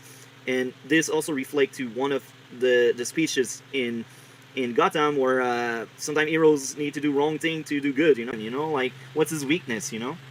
We really need to have a clear response to that. Now, I will also mention this. The moment where the Crocs are getting basically killed off by Icicle was touching. It was sad. I this time around, I will be honest, I felt something. I didn't cry, but I felt something. I was like, man, they had their moment of glory, their moment of happiness, and boom, their life ended, and they just died on that basement. And at least they died together, you know? That's one thing. That was honestly, seeing them like hold hands and shit. Fuck. That episode was amazing. And that was a shocking ending. I did not expect that. Well, I can expected it from the start of the episode. When I've seen Crocs. Oh, okay. Well, I knew like that they would probably. I knew they would like get hurt or be endangered, and maybe one of them die. But I did not expect like just both of them to die like that, and just with the both of them. Yeah. Like when they found the sewer pipe and that, and after the discussion they had and everything, and like the build up after hanging out with them and practicing again. And one last thing, like I had a feeling in the that something might be coming then, a send off there. But yeah, I didn't expect it that way. That was totally shocking. Like damn, but yeah, this was an amazing episode. Shit, I probably give it a. I didn't like it as much as the others, but I'd give it like around a 9 or 9.5 out of 10. Definitely. I gave a 10. I have no issue. I cannot take away points like that. 10 out of 10. I think it's like my 5th one this season. This season is amazing. It's so good. They did the show right. They were able to build above a very strong foundation, and I'm having a blast. It's so sad to see it go. We only have 3 more episodes. Man, 3 more. A little bit quickly, they introduced a new category. I'll send you the link to it straightforward, just to go look at it, called Best Adaptation, and it's for the best adaptation of a of film or show media Sonic of a 2. video game. Yes, it has Sonic 2, Arcane, Cyberpunk Edge Runners, The Cuphead Show, and Uncharted on here. So I thought this was interesting, and I wanted to get your thoughts on it. Well, I like Sonic 2, to be honest. I like Sonic 2 a lot. I played a few of the Sonic games, but I'm not really into the lore, so I don't know how faithful this is, but I will say this, I liked more the second one than the first one. The first one had more art in it, and it felt more like a movie of its own. The second one was much more action-packed and comedy-packed, I think.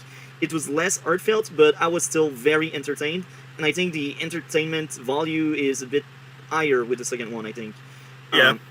Yeah, I like both movies. And Arcane, I enjoyed Arcane. Not enough to rewatch, but I enjoyed Arcane. So I hope, well, one of these two wins. I really hope one of these two wins. Yeah, I mean, have you seen, so you have not seen Cyberpunk Edge Runners? Cyberpunk never really talked to me much. I've heard about it. Oh yeah, it was one of the animated ones. I read on that one from October 10th. I played under the anime things there for you to watch eventually. But yeah, so yeah, I mean, I don't know if you saw Uncharted, but yeah, that was a terrible film. I don't know why it's here with the rest of these, but I guess they were scraping the barrel to get 5 nominees, so they're just like, yeah, nominate this, I guess. But, this is why I have not seen it. I only heard bad stuff about it, so I was like, oh no, I will not. I will say, since you haven't played the games, I played Uncharted the first 3. I did not play the fourth one. Well, the fourth one, yeah, I mean, I would definitely get to that if you can. And then there's also the spin-off Uncharted something. I forgot what it was called exactly, but I think my favorite was the second one because it had a lot of stealth aspect to it. Oh, I like the second one the most as well. But yeah, but basically, yeah. But you might then enjoy a bit more, and it's also off of it's based on a more younger Nathan Drake, and you might be less picky with like some of the themes and choices it does. So, and you like stuff like Bullet Train, so I think you might enjoy it. But for me, as somebody who really wants them to respect like the source material, and also who's seen many films. Yeah, I wasn't very intrigued with it. I thought the cinematography was.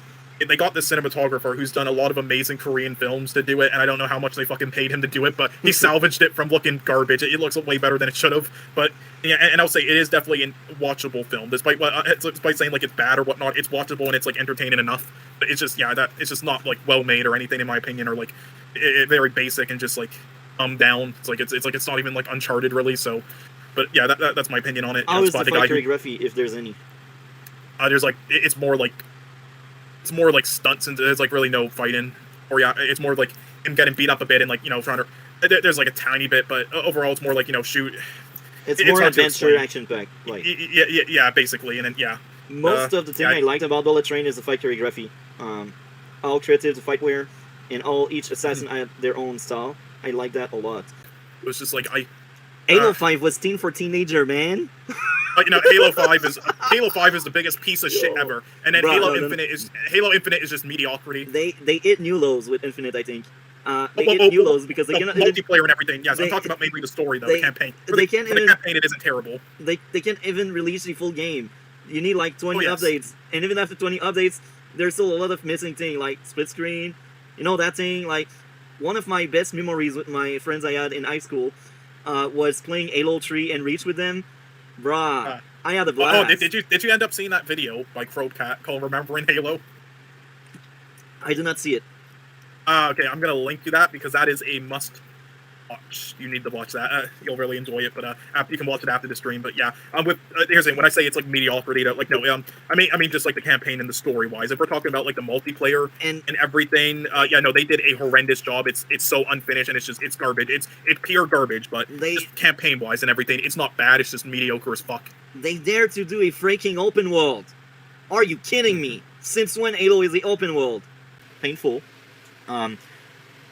I always hated Love Triangle, and this is the worst thing about this season, I think. That love triangle between Lee, Mario, and Jim. They make it worse because then Mario is the villain, and Jim is forced into killing Mario, and then Lee is on some kind of vendetta against Jim, and I was pissed.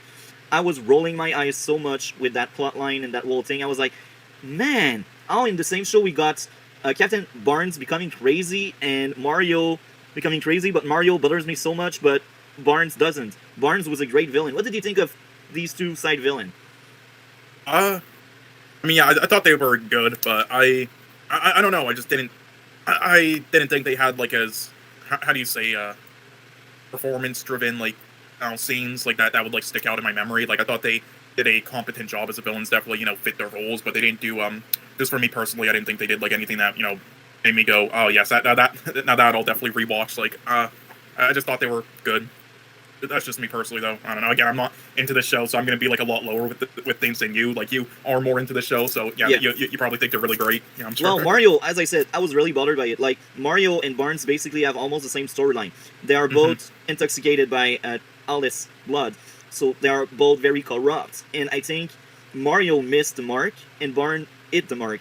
And I think because we had more time with Barnes, it worked better for me. And Mario as a character, he always felt like a plot device to create drama. That's why I was never into that character, and then when they made him a villain, it was even worse for me. I really cannot stand Mario. He's the worst part of the season for me.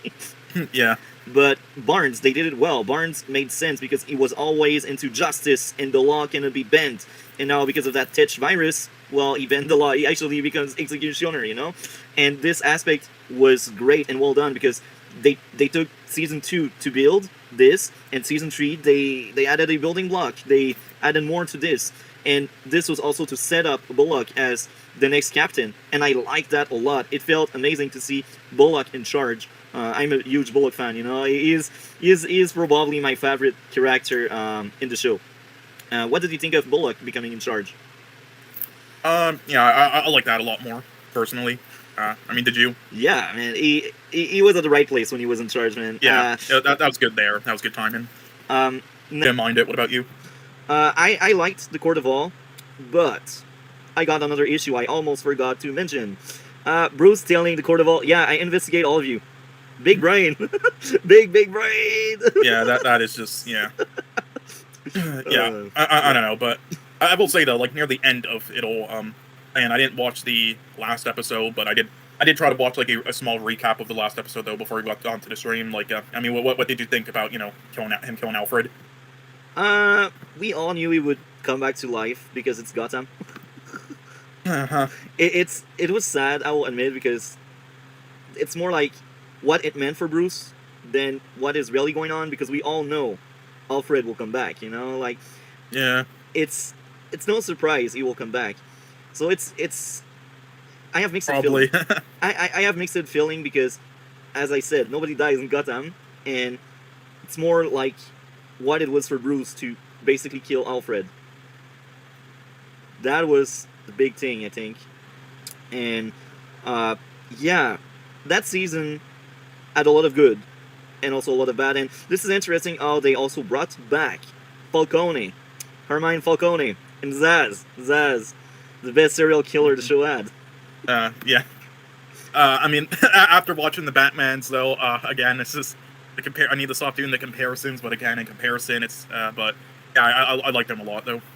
Zaz is entertaining. Each time I see Zaz on screen, like he ends up in my likes. I'm like, Zaz. Oh yeah, Zaz.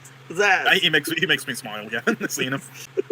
My Titans is really awful, and I will rewatch as well. For sure, I will rewatch because I also plan on making a retrospective on Titans. And that is some porn star level acting in Titans. Jesus Christ. Where are you right now? Well, again, when I stopped like halfway through season 1, so I'm gonna finish that, then I'm gonna watch season 2 and then season 3, and then we'll just reveal that in the bunch whenever I have time for it, which I don't know when. Could be next stream, could be the stream after, who knows? And then that will be before season 4 comes out, and then we'll be it's already out. Season 4 is already out, but it's not over. Right. It's not over yet, but we will play a bit catch up. Like we will cover blocks of episode until we catch up to it. But I think it's probably 13 episode, and I think now they are at 3 or 4, so they have about like maybe 2 months, and that season is over, I think, for me.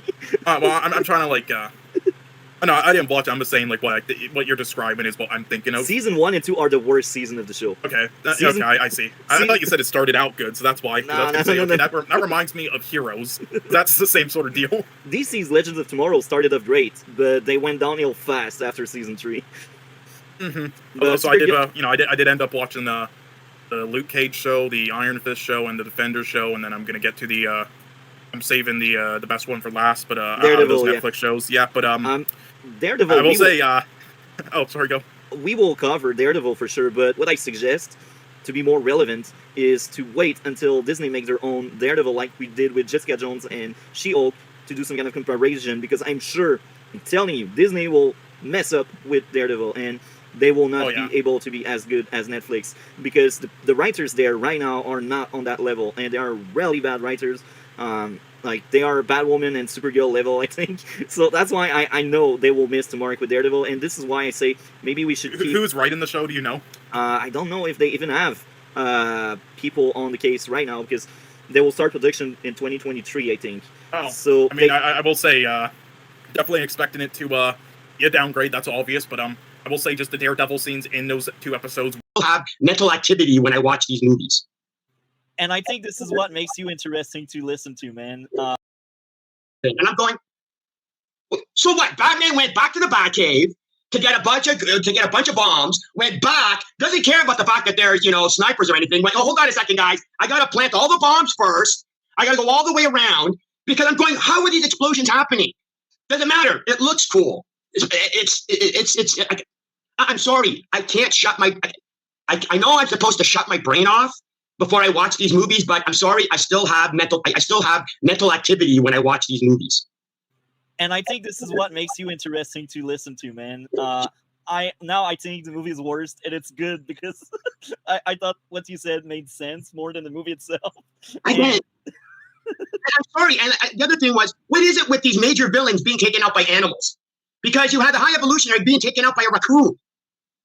It's like this is supposed. Everybody's bitching about how are we supposed to take Tank seriously. He lost the fight to ants. Like, okay, how am I supposed to take the High Evolutionary seriously when he lost to a goddamn raccoon? But apparently nobody. That's okay. It's okay because they like the character. It's just. I feel you. I am on your boat, Jaded. Yeah. So I have issues of my own, Fun fact: I have seen it in the cinema, so this means I wasn't able to note everything. I basically noted stuff after watching once I got back home. So on my issues, I had 3 plot convenience, but sadly I cannot remember the third one because, as I said, I wasn't taking the notes in the cinema. I just noticed. Tons of them. Yeah, I just noticed a third one that won't show up here. So the first one is Drax knowing the kid's language. He just knows. Don't ask question. If seeds were planted, it would be different. Now, even if it goes into the theme of communication that I like, I still think it doesn't make any sense. It just doesn't.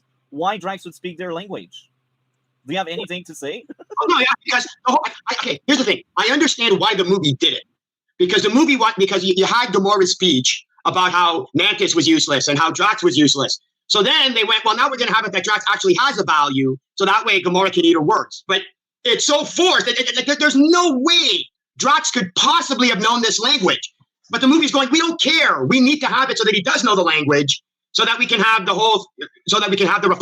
plot or the story contrast to what Gamora said in the first place. Like, oh my God, he's useless. It's like, no, he's not. He actually knows a foreign language that none of you do. So hey, there is a value for Drax. And it's like, shut up. My second plot convenience is around the same time. It was hilarious how they just happened to find the kids when they entered the ship. What if they entered the ship in another area of the ship? They would never have found these kids. These kids would have all died in the explosion of the ship in the end. Why are the kids in the right where the bay door opens? Like, that doesn't even make any sense. Rant. It's just Well, amazing. Cole dives in, especially when I discuss A24 movies. Next up, too much music everywhere, and sometimes I didn't understand why they added some of the songs. This is the James Gunn syndrome. Here again, some of the jokes didn't land. It wasn't as bad as the second one because I feel like the second one had like a 10% success. Here it was more like a 80% success, 90%. Like I did laugh much more in this one than the second one. Next up would be the villain was kind of shit. It's just generic crazy scientist that loves evolution. I thought he was one-dimensional. He was just mean for the sake of it. Like there was no deeper things. It was just villain because villain. Yeah, pretty much. And this is kind of sad because we have like I know you probably don't like these, but on the CW we had like Arrow that had great villains like Deathstroke and Prometheus, and then we got Marvel that should do it better, and they can't because we get mad scientists in freaking Guardian 3. It's so sad, man. Villain is shit, man. In the last big action piece, enemies couldn't freaking aim again. They are just waiting to get slaughtered. Like they were looking at the Guardian, they had guns and all, and they wait until the Guardian are like in knife range to basically shoot. But even there, they missed the Guardian.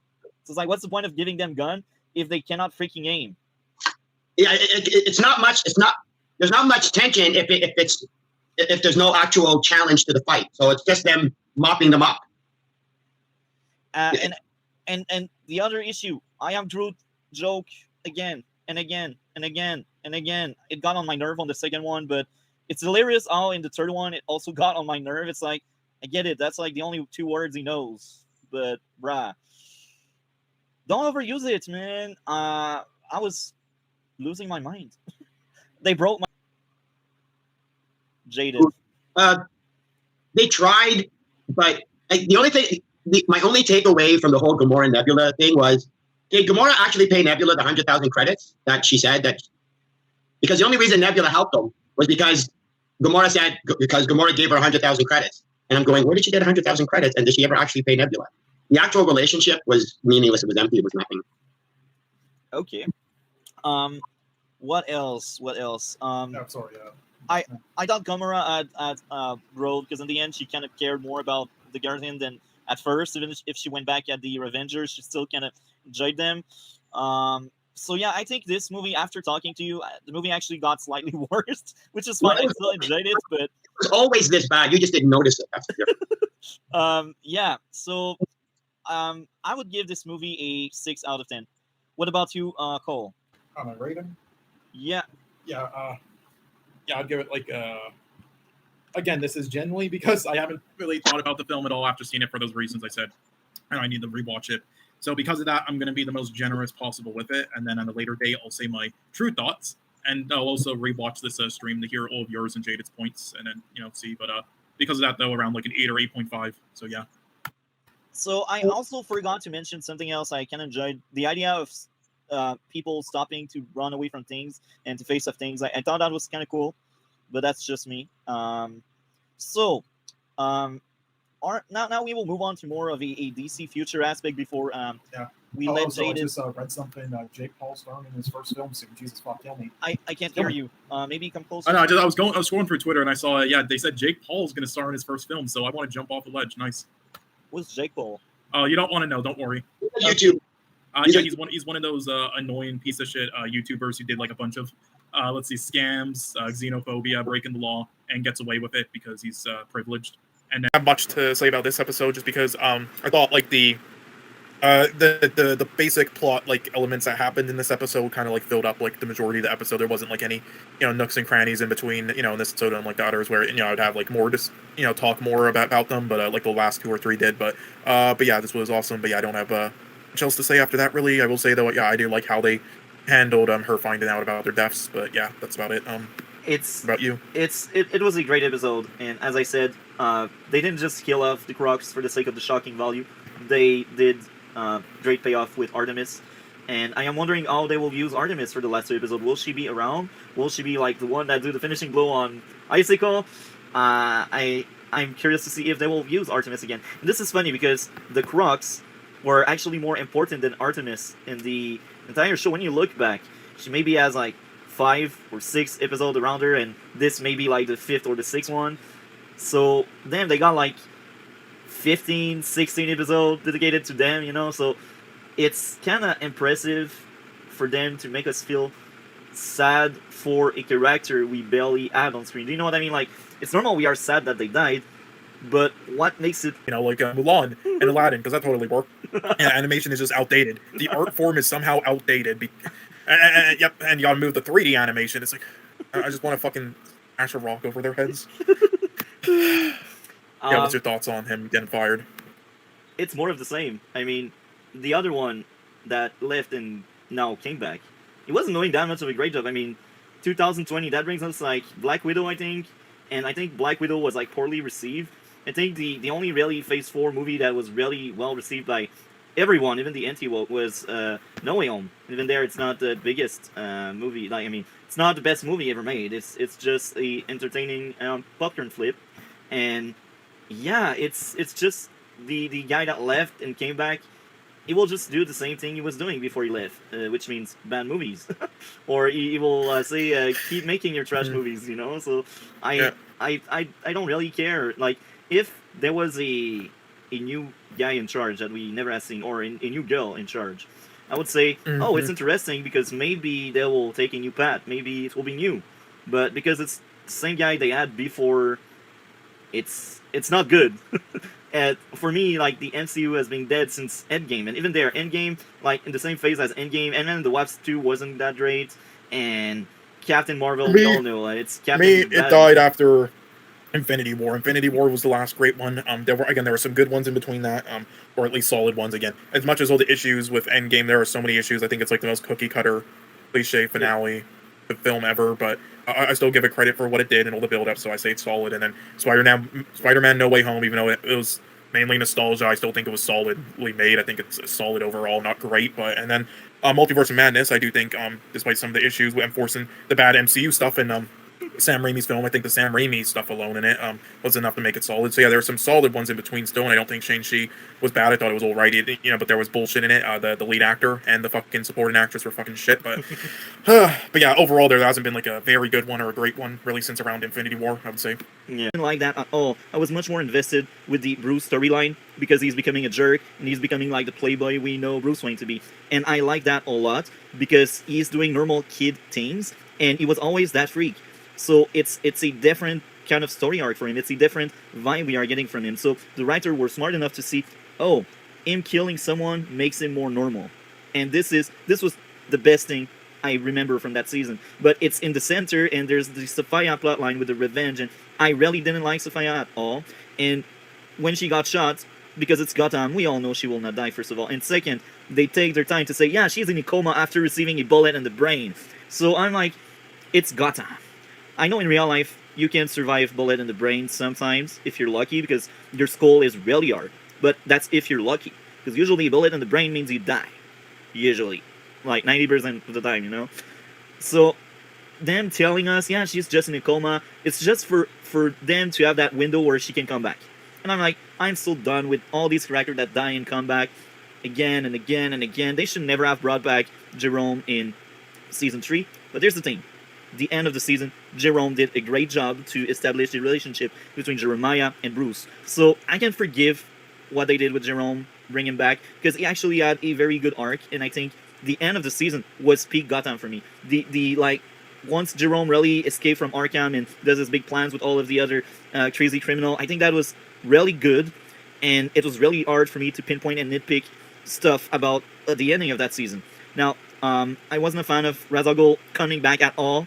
I know it's very comic book stuff because Ra's al Ghul doesn't really die. There's a Lazarus pit. And... Oh, yeah, but I do like the, I mean, the intentions or whatever of him, like the things he set up. I do like that though, like him, you know, trying to make him become Batman, but like again, and then him dying, you know, would have been more impactful. They just didn't do that so many times. But otherwise, I would agree with you there. I think Ra's al Ghul was a good character. I liked Ra's al Ghul a lot. The main issue is we know based on that universe that people just don't die; they always come back, and that tells us, yeah, they just don't have the balls to kill people. And I know it's a prequel, and it's normal in prequel. You will not always like kill off character, but here's the thing: because it's a prequel, make more original character, or don't place your character we know that won't die in harm's way. It's as simple. And sometimes they place so much plot armor on characters. It's so annoying all these times where there's a firefight, people cannot freaking aim because the plot need them to miss. All these times I was rolling my eyes. But I think overall that season was really good. And what really damaged that season a lot is Sophia as a character. She started off great, but she fell off the moment she was truly a villain and she wanted revenge for her brother. And I'm like, that's the kind of storyline we already have seen many times. Yeah. And it's not that great because you just turn Sophia, a very interesting character, into another I want revenge type character. And I'm like, are you really that lazy? Are you really out of idea to just recycle something like that? So that's why it bothered me a lot. Like, her working out with the pig, I kind of liked a bit that aspect of it. But that's more of her motive or goal. And then she full-blown tried to kill Jim because she's the villain, you know? And that really bothered me a lot. I was like, season 3 had Titch. Titch was somewhat interesting. And even him, he wanted revenge on Jim, but it was a bit different, and as a character, he was more interesting and entertaining than Sophia, for me at least. Wasn't in the writing, and even there are writing issues. Plot convenience. A perfect example is when they blow up a bomb to kill Lee, and Jim and Alfred happens to be just right beside it. So here again, another plot convenience. And another issue I had, that was more like in the first half of the season. The good half still had issue. The issue I had is how much I needed to suspend my disbelief with these license to do crimes. License, that was the word I was searching for. They basically, Penguin was basically selling license to do crimes, and I needed to suspend my disbelief too much. It was really annoying. I think that was the worst plot line the show ever had. And the fact that all the system in Gotham was like, oh yeah, if we can have a cut of that money, we are fine with you letting people do crimes. It bothered me so much. I was like, are you kidding me? Like, sometimes it wasn't realistic, Gotham. And I know it's their universe. But they want us to, like, suspend the disbelief just too high. And that led to the first episode. I think the first episode of Season 4 was one of the worst episodes in the entire show, I think. But the rest of the season was really good. I liked it a lot. Yeah, I mean, I would say, was it the bomb scene in the building where, was it out in Season 5 or Season 4? Where they defused the bomb? There's another bomb building in Season 5. The bomb building I talked about was in Season 4. Yeah, well, yeah, it's the one I'm talking about. Okay, I believe it was the one in Season 5, maybe. It's the one where like, that's they can't another evacuate thing. everyone. There are many bombs that's in building. Season 5, never mind. Yeah, there's many, but yeah, I mean, I don't have much else to say about Season 4, but yeah, my memory's still a bit foggy with them. But I mean, overall, it was my favorite out of all of them. I mean, not saying much, but you know, I just think it's kind of a average show, but I do think this one was above average overall. So what would be I'd your probably grade? give it probably like a 6 out of 10. 6 out of 10 for Season 4. Interesting. Which is good for my rating system. Yeah, I would give that Season 4 a 9 out of 10 because I really liked it a lot. And what really stopped that season from being any higher for me was really that middle part where Sophia is the big bad because Sophia wants revenge. I really didn't like that aspect of that season. But outside of that, I think it was a really interesting season. And I liked how Jeremiah and Bruce basically became friends. and then Jeremiah became the Joker, basically. Even if they cannot say it for right issues, this is what he became. Plot hole, but I deleted that plot hole because at the end they explained us, yeah, it never really happened. So what I mean by there, what I have in mind about the plot hole is, at first I was like, it's very convenient that both substances were mixed up for her to kill the guy, and as a nurse she didn't recognize, she didn't give the proper medicine. But then during the last arc, like at the end of the movie, they basically tell, yeah, you gave the right medicine, so you did the right thing, you're not responsible of that. So at the end I was like, oh my, they actually filled what I thought was a plot hole. So this was really good, and I think this is because the writer really wanted to give something that makes sense and something believable. So I will praise them for that. I do think it's really good when you're able to see plot hole you can make and you feel them. Now, I still add a few plot convenience. Like, the movie is still far away from me. Like, I think I've seen it like on Wednesday or Thursday. Glass Onion is more fresh in my mind, but I marked down how convenient the girl was there when they went outside. Oh, I think I remember why I marked that one here. Basically, at some point after speaking to everyone, the detective and Blanc, they all of them go smoke outside, and they walk around the house, and then they go sit in the back. And it was very convenient that the female lead, I will call her that way because I can't remember her name, the nurse, basically. The nurse was there when they were outside. So I think you it was... you mean Ana de Armas's character, you mean Marta or whatever.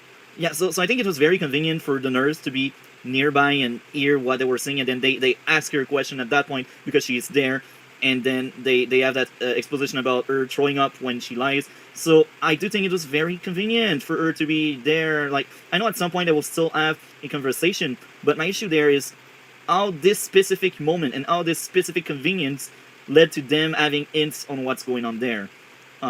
Like, take out that scene, and maybe they would never have solved anything, you know? That's why it bothered me. Now, I will say this.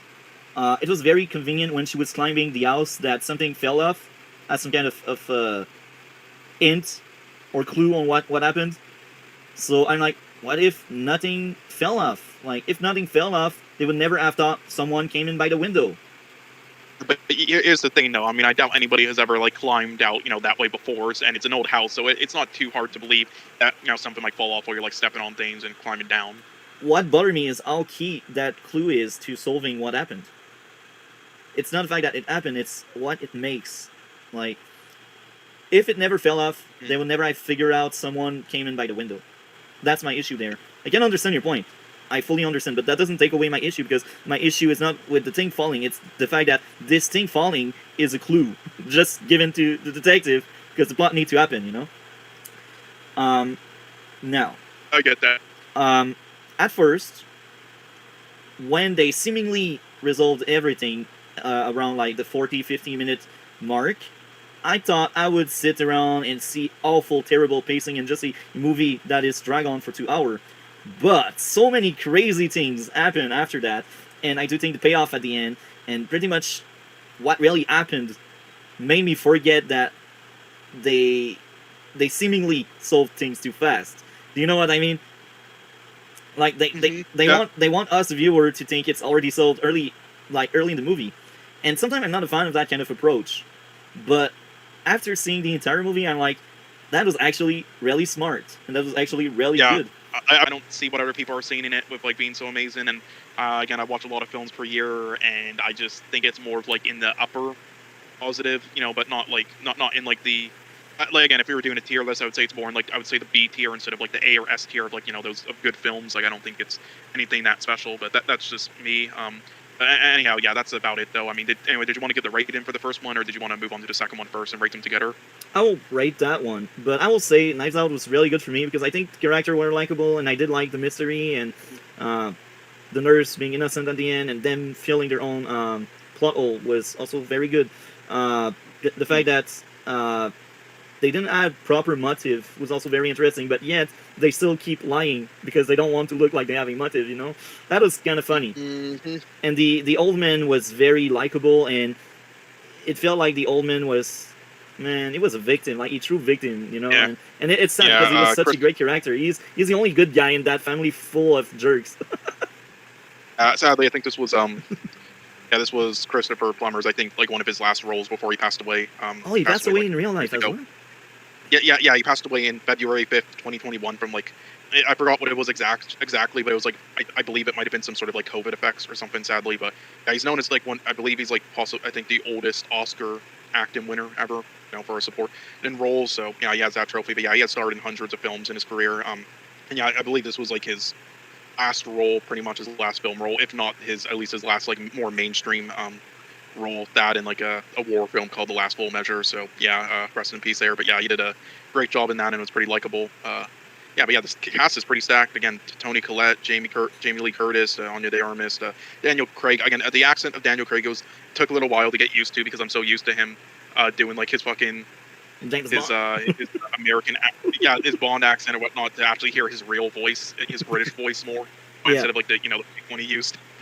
So I like Alok Blanc, Daniel Craig character. I think he was depicted as very smart, and he was my favorite out of the three detectives. It was really great. He was able to hold his own. And I will also say I found a lot of scenes kind of emotional, and it's interesting how they made the murder looking like a douchebag, but then You don't need the mask anymore, yippee. Also because they didn't even really use it in the scenes prior to that, like with the scenes with the other characters, and there's even that lady, throwing a party, no COVID protocols, which is also a joke, how they don't give a shit. Yeah. So it was mainly just, a joke with that, and also thinking they'd still need to be, precautious and everything, and just make a joke out of what's in that, and just getting shot up in the mouth with it and everything, and everybody reacting. But I mean, it's just, you could call it a lazy just way to get a joke, and that it didn't belong in the film. No, I don't know. Yeah. Now, the next issue, Plot Armor Time 2. Let's mention time number 1. Time number 1, when the killer basically shot Andy's sister. We will call her like female lead, okay, if you know what I mean. Because I don't know her. Yeah, I mean, I can get the name of her if you want quickly. Female lead. I will call her female lead. It's simple. You'll call her female lead. It was Cassandra. Cassandra, okay. Cassandra got shot. Now, Plot Armor. When you shoot people, man, if you want that person dead, shoot in the head. What happened? Yeah. He shot on the chest. Or and it's guess what? like how do you survive anyway with a book like that? The book stopped the bullets. I'm like, that's BS. She should have died if it was any... No, even if you want to say like there's a chance it would have blocked it multi-topic, it's just like, what are the chances of her having that there and then it just being in the position to block the bullet there? Yeah. And it's like I get that she was using it to write down notes on everybody the whole time, and her sneaking through like as shown in the flashback scenes. Which, by the way, that was another thing. When I saw her sneaking before the flashback scenes early on, when you could see the characters looking at her like sneaking around the place, I was like, yeah, she's obviously like doing something, like working with the detective or something, because obviously she wouldn't be doing so suspiciously. Like, we already been through this with the first film. Yeah. But anyway, yeah, that was a huge plot convenience, her surviving that, and also not shooting in the head. Like, again, I could almost believe, though, I mean, okay, there has been like many instances of people trying to test bullets with literally thick dictionaries. They have it pressed against their chest, and then they have somebody fire around, and it goes completely through, and they die. Yeah. Anytime. So it is. So that's unbelievable. But still, there has been other cases where it has happened as well, and they survived. And also, you could say the glass he shot through also, slowed down the bullet as well. But so again, if you want to kill her, shoot in the head. Stupid, and also. Yeah, again, but also, again, you could say, how close they were. It was probably easier to aim there. I don't know. But also, again, just like it's a plot convenience for the book to be there. Yeah. But again, even with the plot conveniences aside, as I said, just it was obvious, just so fake looking how she fell down and everything. You knew she was fucking alive. Gets revenge, but goes out in the end, and then you just have Daniel Craig, like smoking a cigar on like the sunset, watching it all unfold. But nope, every single one of them survive. I'm like, yeah, that is complete bullshit. It's like I understand, like the point of it is that the whole building, like the walls and like lighting is made out of that resource which he threw and started the fire, which made it catch.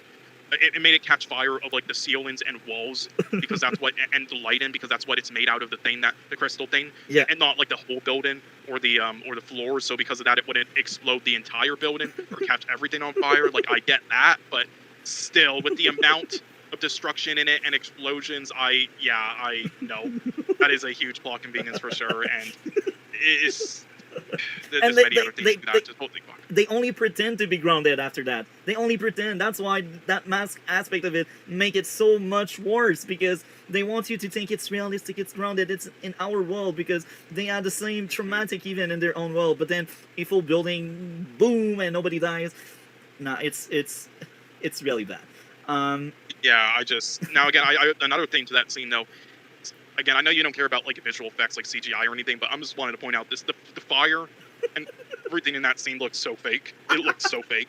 I'm sorry, it was so bad there. CG. I don't Yeah. put this out usually, but I will agree with you on that.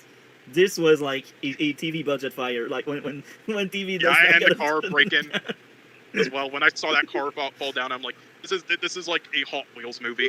That's how that car looked. Next issue. Plot convenience on Duke going at the same time as the killer at the house of Andy.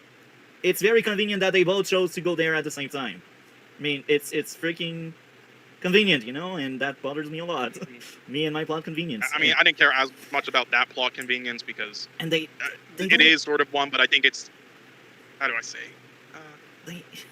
They don't even try to patch that one up. They don't even try to fill it, you know? Like, in the first movie, they did patch up what I thought was a plot convenience at first, but they didn't even try it this time around. Like, I think it's a huge plot convenience, because this is the reason why Duke Oh, it is kind of killed. is because it's the reason why like everybody was like trying to go after her, I believe. Yeah. Because when the lights went off.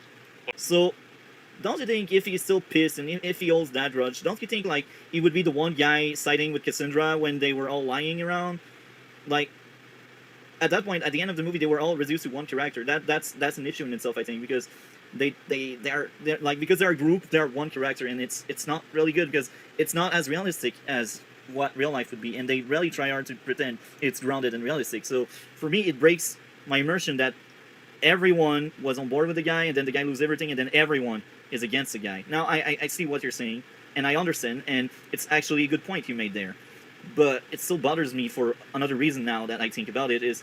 Yeah, well, I will say if it's because like it's hard to believe that all of them do that. Like again, with how humans are though, and socially, so how the rich is. It's just like if just one of them, turns and realize that, and then turns on him and says it, then all of them will flock and do it. They'll all start to do it like a domino effect. That's how it kind of works. So and also I will say the plot convenience again of the character. Again, I forgot her name. What the hell her name is? Like, Whiskey or whatever her fucking name is. Like them. Them being like out of the entire place with the character while she was looking for the note. That plot convenience. I will say, out of all the plot conveniences, that's one that I don't mind. I mostly don't mind, just because that's usually the type of plot convenience that happens at least once in the majority of films. So it's one that I can at least give more of a pass to, even though it is kind of one and led to some stuff. But the rest of them, are definitely kind of plot conveniences. I mean, besides those two mainly. But yeah. I think I didn't mention enough of my issues with this movie. Now, I will say this movie, even if I have more issues than the first one, I will admit it, I was more entertained by this one, and I think this one was more funny. And I was too. And the spectacle, as you said earlier, are kind of bigger, so you feel like much more is happening. Now I will say this movie is much more empty than the other one. It's obvious for me because the main character, when you think about it, is more empty than what he used to be, and the cast is almost the same with just different actors in different sets, and it was a very entertaining movie, and because of that, I cannot really give it a bad grade, because usually when I'm entertained, I'm not too harsh or too good, but anyway, I enjoyed the movie. I enjoyed watching it. I do not. I was regret gonna say watching it. you were about to say something though, like the one thing it led to something else you were thinking, another plot convenience that you had an issue with the one scene where they turned on the Edward Norton's character. Oh yeah, at the end. Well, you said that you thought of something else. The fact that they're not character on their own. They are one group, and that one group is one character. That's the issue I have. Yeah, I mean, also my neighbors are yelling outside right now, so I have to kind of keep it muted right now. But yeah, I mean, I don't have much to say, but yeah, I agree with the flaws you're saying, and positives, like it isn't completely trashed. So yeah, continue. It's I think it's a sad case, because we will also speak a little bit about the cult that wanted Trigon to come. I think it was very generic. These villains were kind of bad. I was like, yeah, they are the lowest point. They feel like generic cold people. And the family was kind of cool because it felt more unique. But here again, like the big ones, the big bosses, they felt too generic for me. And I'm like, that's your main villain. That's your obstacle. And you don't bother writing them that much. And I'm like, yeah, your villain is important when you're a comic book adaptation, I think. That's why I don't really like what Marvel is doing, because they just cannot have a good hold on good villain. That's also why I used to like a lot of the Arrowverse, like Arrow. That's why I like Stargirl. Stargirl had great villains sometimes. So I think when your villain is poorly written, it will reflect on the entire show. Because even if you like the cast, you're like, yeah, the villain, the adversity is not that great, so why should I bother with them, you know? The issues I had with Season 1 are back in Season 2. Season 2 had a mediocre villain at best. The cast was still likable, but here again, pacing issues. It has terrible pacing. Plot convenience are always there, and it pisses me off so much. Plot armor. People just cannot aim in Gotham or San Francisco. Who cares? Yeah, it's just really, really bad sometimes. And here again, they had flashbacks, and these flashbacks were at the wrong place in the season. Now, this season had much more 6 and 7 than Season 1. I think it was a bit more consistent than Season 1. It was still kind of bad. Yeah. Season 2, mediocre, just like Season 1. We have Deathstroke as a villain, and we have the Titan trying to stop Deathstroke for whatever he's trying to do. We have Dick becoming Nightwing.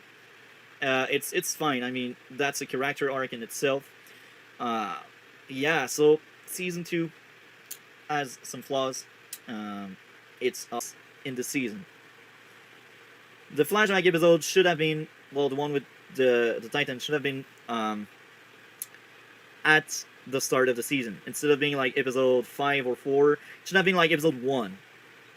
Then we should have like something kick-starting the season. And then we... Yeah, okay, so you're back. So you arrived at the right moment. We are still into Season 2. And I speak about the fabulous flashbacks. So let's start off with the first flashback episode. What did you think of the Aqualad-centric episode with the old Titan and the Deathstroke drama? I would say it was okay. I would say that, like near the start of Season 2, and with that stuff, I would say honestly, I thought it was improving, but in my opinion, the second half of Season 2 was just pretty terrible. But I would say it's all right. Yeah, that was I do like whatever his name was. I do like that character. Aqualad, yeah. Maybe not the actor, but not the actor maybe, or how they handled the character, but I do like the character himself. Yeah. So here, just like Season 1, that episode happened at the wrong place. I think it was like episode 4 or 5, and I believe like they should have wrapped up. Like I think Trigon's storyline was wrapped up at the end of the first or the second episode. Yeah, well, I'm just gonna say right now, when it comes to positioning of the scenes and pacing, I'm not even gonna like mention anything like that because that's the whole show, in my opinion. The whole show's fucking mixed up, wrong. Well, I think flashbacks are like the thing that triggered me the most because they are very important tools and they can be used on amazing ways. Arrow used flashbacks for 5 seasons. Even if 2 out of these 5 seasons had really terrible, awful flashbacks, and anyway, even Prison they sucked in these 2 seasons, I still feel like the flashback were still a good tool. And when I see Titan doing it wrong, when they have another blueprint with Arrow, I'm like, what are you doing, guys? You're the one trying to be mature, edgy, adult, darker, and you come up with this.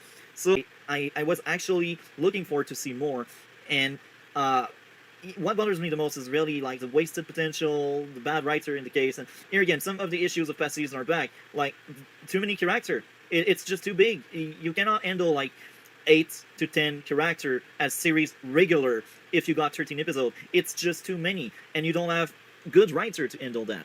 Maybe with good writer you can handle it properly, but let's be honest, Beast Boy this season, take him away from the show, and you don't have anybody on Jason's side and anybody that wants to really forgive Jason.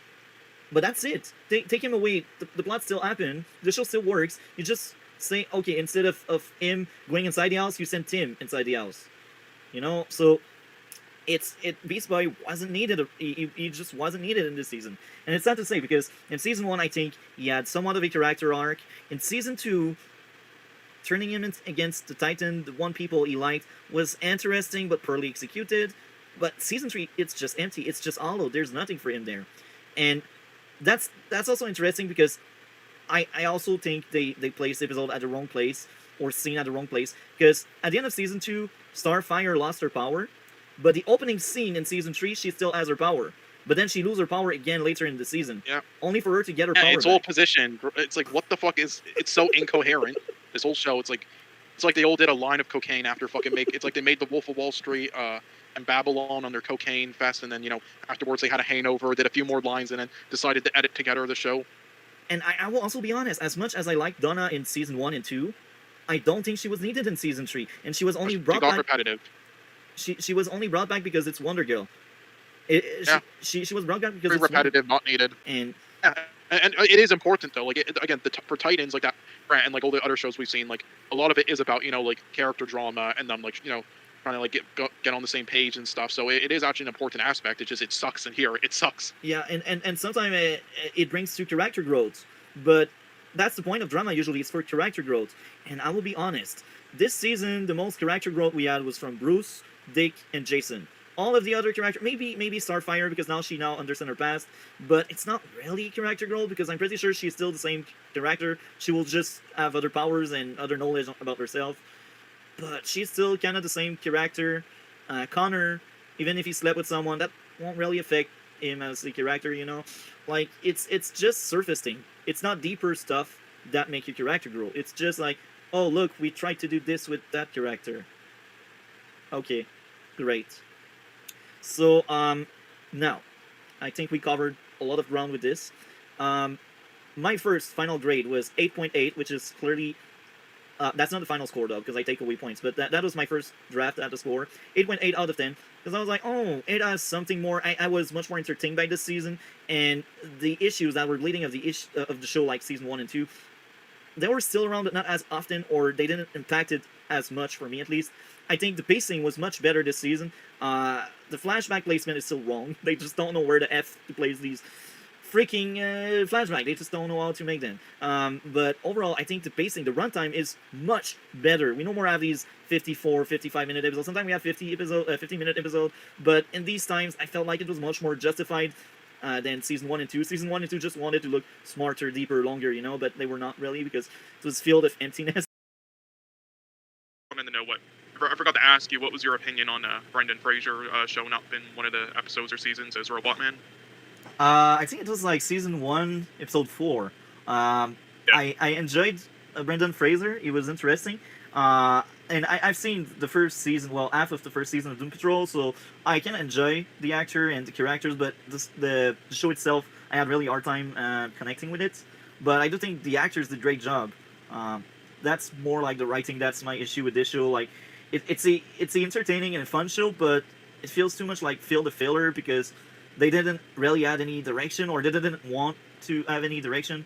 That's what I remember. It's been a long time. If I rewatch, when I will rewatch, because we will cover Doom Patrol in the future, maybe my opinion will change on the show, but based on what I remember, the actors are doing a good job. Better job than Titan, for sure. I feel like I'm roasting really hard Titan, but we are just being honest here, and even if I have a lot of criticism throughout the first 3 seasons, I think at some extent they were entertaining and they had a lot of good ideas. I just think they are poorly executed. Well, they weren't She-Hulk. Yeah, but, yeah. Of I mean, course. yeah, don't worry. This deserves to be roasted. Don't feel bad, all right? Right? I can bring up the positives. It has, even in the worst shows imaginable, it has at least one positive I can bring up where I'm like, if this was in a different show, I would have really loved it. But you still go hard on the roasting. You don't hold back. Now, with the first episode of Season 4, I did mark down pacing, but I only marked down pacing once. And I will say this based on what I remember from the first 3 episodes, the pacing got better than the first 3 seasons. But in episode 1, especially, the pacing still felt off. And yeah, episode 1 had a terrible opening scene. I can't even remember the opening scene, but usually when I mark down opening scene and miss, that means they did something wrong. I can't even remember what they did wrong, but they did something wrong there. Do you remember the opening scene of the first episode? Not being the case, like the shows we already talked about prior, or and there was this it wasn't a very good film. It was pretty mediocre, but there's this gay rom-com that came out lately called Spoiler Alert, where that's not it's not just equal. It's the same thing as a straight relationship. So there are some examples, but I get what you mean overall. Kind of the double standard, they have to make them kind of equal or the same exact personalities, both of them. It's just because they're both dudes, they have to be the exact same. Yeah. So now, my last issue, I marked down guards being dumb enough to fight a superhuman. So I can't remember if it was the same fight scene as the blurry fight scene one, to save some money as I mark it down. I just remember being like, these guards are just getting thrown around and they still want to fight, even if they clearly lost, and they turn themselves into jokes, but it's not really funny because it's just stupid, if I used to be in security, right? And one of the things they tell you in training is don't put yourself in danger. Your life comes first. Because if you get killed or injured, then you cannot help the other people. And that's logic. So if I see a superhuman coming there, I would never pick a fight. I would let them take whatever they want, and I would just retreat, you know? But they are dumb enough to fight just for the flashy action to happen, you know? So I can't remember if it was at the same time as a blurry fight scene or before. I can't remember how many fight scenes we had, but that's just me having an issue there because that's what we do, right? We try to be critical on what we watch, and I think that broke it for me. So, did you add any things you'd like to point out that you enjoyed or liked this episode? Do I have anything I'm pointing out, in particular off the top of my head? I don't really know. I guess the one scene where they were all kind of like, discussing in the facility, whatever. That was all right. I to an extent. And then some of the scenes with Lex Luthor was well done, I guess. But outside of that, no. But I will say this wasn't as terrible, I guess, as the other episodes or seasons. I'll say that much. It was There were some things I liked. It wasn't total shit despite the jokes I made at me. But it's just this is a show that I'm just really uninterested in now because I can really feel the budget. It's like you see, it's not all about budget. Obviously, you can still do great stuff with a low budget. I've watched low budget stuff all the time. It's amazing. It's just when CW does their low budget stuff, it's like all the production design, costumes, and everything. They feel like those cheap Halloween props that people put up around their house in October. That's what it feels like. It sounds and looks like impactful, but not as much as it is. I mean, not that it still doesn't hurt though. Falling down on the canvas. Yeah. You're still falling down on the canvas. It hurts. Yeah, it can kill. I think even if you're not trying. Yeah, the body many have died. Yeah. The body is fragile. It's even if you try your best, it's still a sport where you fight. Somebody did a DDT wrong one time on a person and he died just like that from a basic DDT. So it's definitely But again, these are trained professionals, and again, Mickey Rourke's character is supposed to be like a veteran who was like at the highs in the getting promotion WWE as a star, and now working independent as a washed-up guy, with steroid abuse and drug abuse and everything, and then the other guys are experienced as well. So they're not rookies. Like if they were rookies, then there'd be a lot of like mess ups, slip ups in the fight, and them accidentally getting hurt. Which we see in like schools and smaller promotions.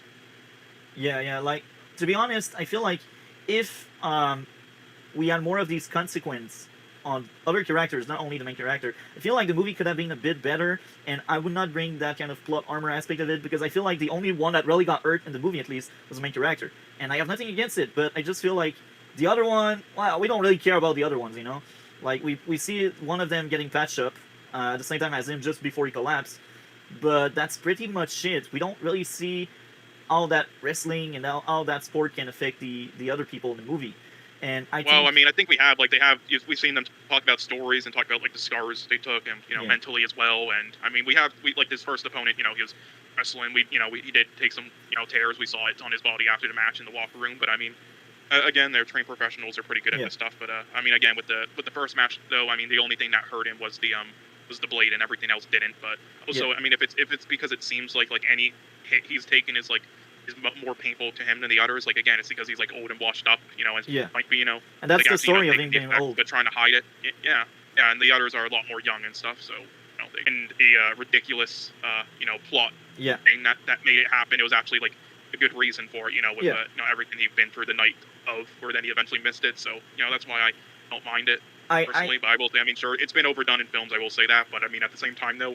Almost everything has been overdone in films. As long as it's like not copying stuff. Yeah, I like the scene between them when she's screaming and he's screaming. I like that scene. I just don't like the idea of it. Do you know what I mean? Like but I do think it needed to be there. Yes, it needed to be there for him to go again there and get killed on the ring, basically. But it's the idea. It's consistent with the film, and But I feel like what could have been interesting is that kind of scene happening earlier in the movie, but him fixing it at the end. But then the ending would not make sense anymore. But regardless, as I said, the scene was good, but I don't really like the idea that he tried so hard and he messed up again, and just because he messed up again, she doesn't want to see him anymore. I could understand where she is coming from, but she doesn't feel like someone that has empathy, because she just like the way she treats her father. I know her father is also a jerk, but like she doesn't look like someone that has any empathy. from the first scene she goes into. She's not a forgiving person, and Well, again, I think that's realistic as well, though. Like, yeah, no, that's again, realistic. I'm not saying it's right. Not saying it's right in a Yeah. realistic world, but also, you know, it is like that is what the majority would do. And I can also say Yeah. in experience, you know, with having experience, you know, the situations like it, you know, like it like literally wasn't there for the majority, like 90% basically. So in life, so it's like, well, it's like, why should I even be talking to you? It's like, you're not my father. You did nothing. You Yeah. did literally nothing. Yeah. Besides fuck shit up. So that's the viewpoint. And then, you know, that was the last straw later on. And it's like, I mean, it's like, of course, in a perfect world, things would not be that way. But, you know, that's the case majority of the time in those instances. Very rarely do they, you know, make up, you know, with a parent like that who's been gone, unless it wasn't actually their fault, you know, or, you know, like if there was a divorce and, you know, he couldn't meet his kids until like they were 18 or something. Yeah, when he has an idea, nothing can take away that idea from him. That's both a flaw and a strength. It's a flaw when it comes to you forcing your way into other people's lives, which is wrong. But it's a strength because you're not the kind of people that will just give up. So it's like a double-edged sword, and I like that kind of character trait. It leads to lots of good stuff with these characters. Yeah, what else? Him learning he cannot wrestle anymore was heartbreaking. That was one of the best scenes side by side with the And so you father-daughter knew it was scene. coming, but it was still heartbreaking. Yeah. Like, it was obvious the moment it collapsed. I'm like, he won't be able to wrestle anymore. But it's still heartbreaking because you could tell that's his life, and that's part of his And, identity. you know, it's easy to also say, like, you know, why would you take those, you know, things, you know, at your age and, like, after, you know, the health you have already, and, like, it's like you should have seen it coming, that heart attack, you know, try to take all those steroids and everything and all the other shit you done, and it's like, I mean, it's easy to say it out from an outsider perspective, but, again, you have to, you know, put him in his mindset, like, this is the only thing he cares about, and, you know, he just has the audience supporting him, and he's like, well, you know, if I don't do this permanently, if I just do this a little bit, it won't come back to bite me, you know. So, you know, and that's the mindset everybody has with things. It's like, it won't happen to me. It's like I won't get hit by that car tomorrow, and then you do. Oh shit. He really, like, he lost part of his identity the moment he was told he could not fight anymore. But yeah, and that fan interaction at the supermarket, oh, that was fucking. That was so sad. Now, following his new day-to-day after the hospital was good. Like, we see him trying to train, and he could not train anymore because he was exhausted fast. That makes sense. That's very grounded, and I like it. I will repeat myself, but these scenes between the father and the daughter was the art of the movie, and they made me feel for both characters trying to connect. I could connect with that kind of things. Ram breaking apart the market when he basically quits. That was amazing. He breaks everything, and it makes sense because it was in pieces. He broke his relationship with his daughter. The stripper doesn't care about him. He's just a customer, you know. He is at his lowest in the movie, and this makes up for a great climax for the movie, I think. Throwing stuff around, that's very grounded and realistic, and people really pushed him. And I could relate a lot because these clients, man, sometimes they're really jerks, and I know what I'm talking about. I worked almost for a year in a place where clients are just freaking jerks. Yeah. I wonder what happened today. I could fully understand how you felt. Fucking Karens. Jesus, that old lady must be the person type. It wouldn't feel right with what's actually, you know, being told right now. So but whatever. Here's my prediction or my hope. They keep teasing us. Well, at least at the start of the season, they did tease us a lot about Solomon Grundy coming back to life. So what if he comes back in the finale and he's the one that takes on Dr. Aito in the Gorilla Buddy? So that would take out like one of the villain. That could be interesting. And then like the entire Jesse goes after the Humanites, and like they are helped by Cameron and maybe the grandparent actually. That could be interesting because that could go for full circle, because earlier this season the grandparent were villains, and starting with the grandfather he started to change, and then the grandmother changed as well. So what if they're like the bridge to solve like the Jordan aspect of it, but they also help out to fight Humanite? But that still feels like a lot of ground to cover. At least we got most of the plot lines, so I think the last episode will be action-packed. I feel like we will have a lot of action there. Because, let's be honest, the story, they covered a lot in episode 12, and I don't see many plots hanging there. We basically know mostly what happened. All they need to explain is why Gambler died. But that's quite simple. You can do it in like 1 or 2 scenes where the GSA, or I should say the villains, are speaking about it. But yeah, I'm worried about the last episode, but so far I'm having a blast. And I think this was hands down the best season of the show. This is a great season, I think. So, any closing thoughts before we move to the grades of this episode? Oh no, that's about it. But yeah, for me, this is like a 9.5 out of 10. For me, this is a 10 out of 10. I gave a lot of 10 out of 10 looking back, but I think this one is like in the middle of all of the 10s out of 10 I gave. It's not the worst, it's not the best. I did like the monologue a lot. Yeah, this season was a blast, for real. I liked it a lot. Now, The source material they had to work with, really, I read the comics. It really isn't that good. It's just like, it's just being disturbing for the sake of it. It's with no meaning, so they didn't have much to work with. And all that other guys' comics really isn't good either. They're all like satire comics and not very good ones. They're kind of notorious now just because of how absurd some of the characters he creates are. Like he made a parody of like a superhero team where it's like shit, like literally superhero, and they have characters like a fucking pedophile in a wheelchair as to who disturbs criminals and innocent women to save the world. Yes, that's the. I'll show you it afterwards later in Twitter DMs. Like I'll link you some shit, but or a video by. I'm always critical, going over it, but yeah. So yeah, I mean, hope it's very good. Yeah, that's all. But yeah, I mean, we haven't seen much from it yet outside of this trailer. This is the only thing we got yet. So just from this alone, it looks good. I'm not going to judge it yet. But what did you think? Have you read my long message? Yeah. I'm I worried. read your thing. I really hope it's satire, like The Boys, because if they are really serious with the kind of dialogue we got on that trailer. Yeah. Oh, that's another thing. Oh, that's the other thing I didn't mention. Yes, the serious dialogue. That's one thing that's not going to work as well in this type of show. Like again, in the main boys show, having a mix of comedic and serious dialogue works, Yeah. and for the stories being told. But this, I think it would have been better if they leaned even more to like, yeah, not completely comedic, but it seems like they're going more dramatic in this, and I don't know if it's like a good fit. I think it can work, but you need a good writer. Otherwise, we end up with a second show like the Titans. And I mean, I think the writers are not bad, but I don't know if they're great enough to do something like this. I don't mind about the tone. I like darker show, but you need to do it right. Otherwise, you fail, and it's not good to watch. That's my biggest worry. Like, I don't care about the tone. I just want good writing. I had issues with season 2 and 3, as you know it. Season 2 was Yeah, woke. you talked about it. Season 3 wasn't, but it had other issues. And I'm worried for a spin-off about it, because...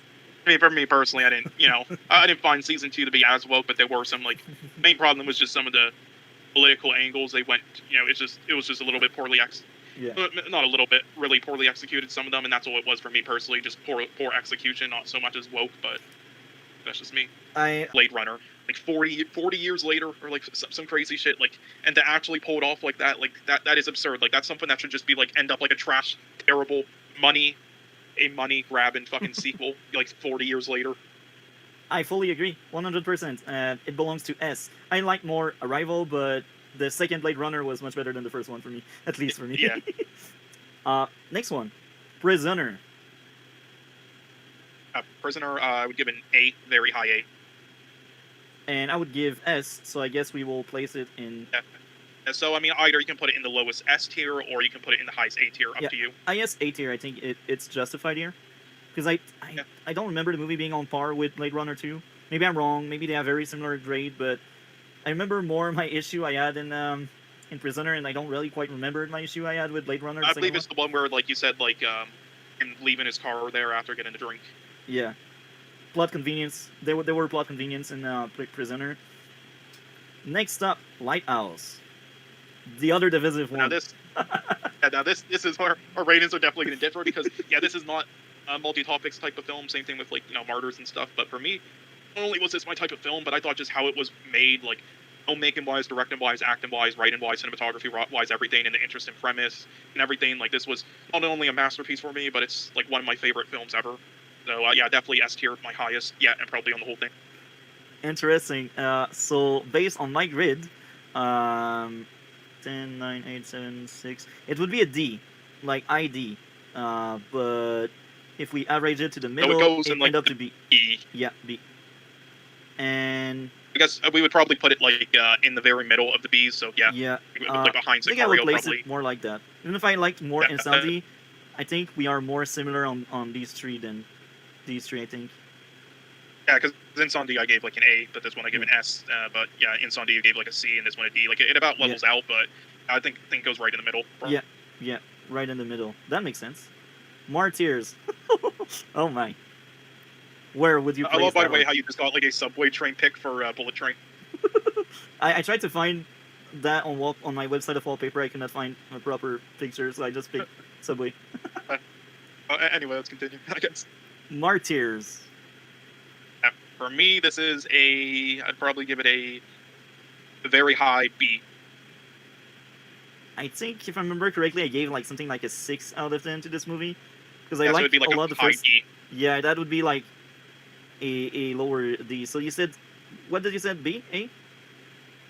Yeah, a high B. So it'd probably go like C. I would say either ahead. I mean, I actually don't know where you would put it in the C tier. Where would you put it in C?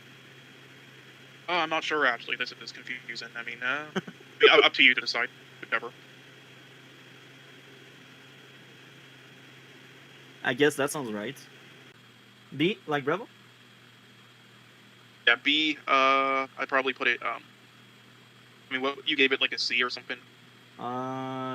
Yes. So we average it on top of that one. Or actually, Yeah, no. that's the highest C, I guess. Actually, there, because I like Dune more than Lighthouse. So I think that that's more fitting. Because I remember Dune being similar to Sicario. Hold on. Does it go to B though? Because it did get a B and a C. So would that go down to C or? Yeah, actually, you're right. So we will place it I think it goes to the highest C. Yeah. That shall be the ISC.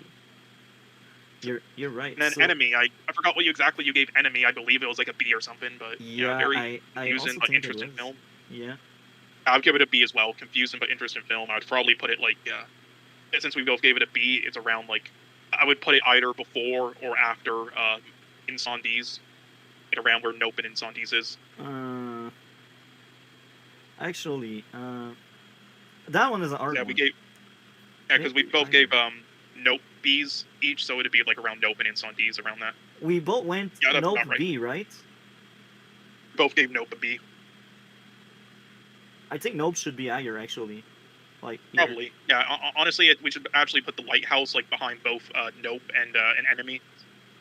Maybe we should put the Lighthouse with Bullet Train. I think. Yeah. And Incendies. Yeah. I think that Yeah, right reflects there. Yeah. perfectly what we thought. Yeah. So we ended up with 4 tier, but that makes sense because we don't want to roast too much what we like, you know? Yeah, and also we didn't have one for the wrestler, but I'll just say A for me, around an A or an S at least, around that, and then I guess an A for you.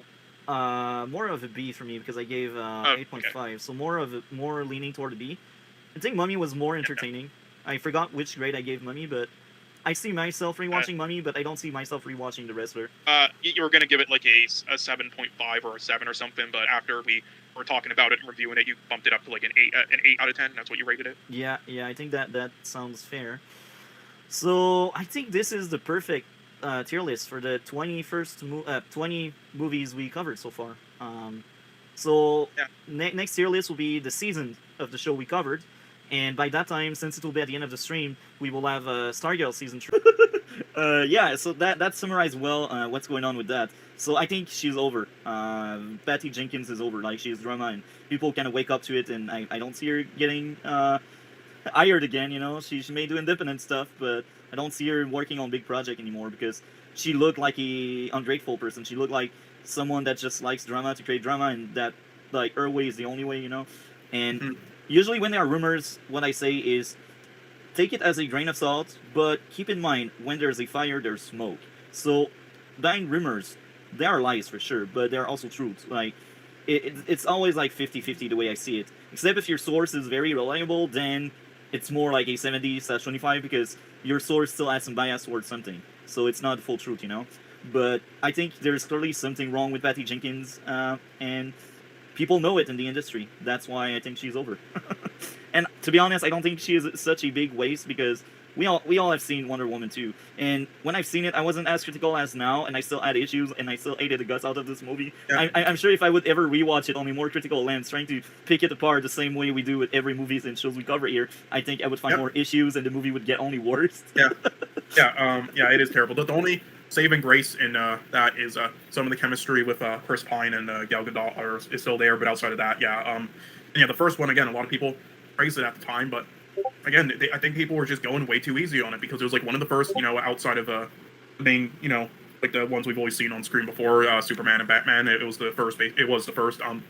And had low expectations, and people wanted a Wonder Woman film for ages, like 100 fucking years. So, and they it was at least did a competent, safe job, and a lot of people were surprised that Gal Gadot actually did an all right job in the first one and had the spirit of it. Let's just not talk about the rest of her Wonder Woman performances and everything else, or all of her other performances in every other film in general after that.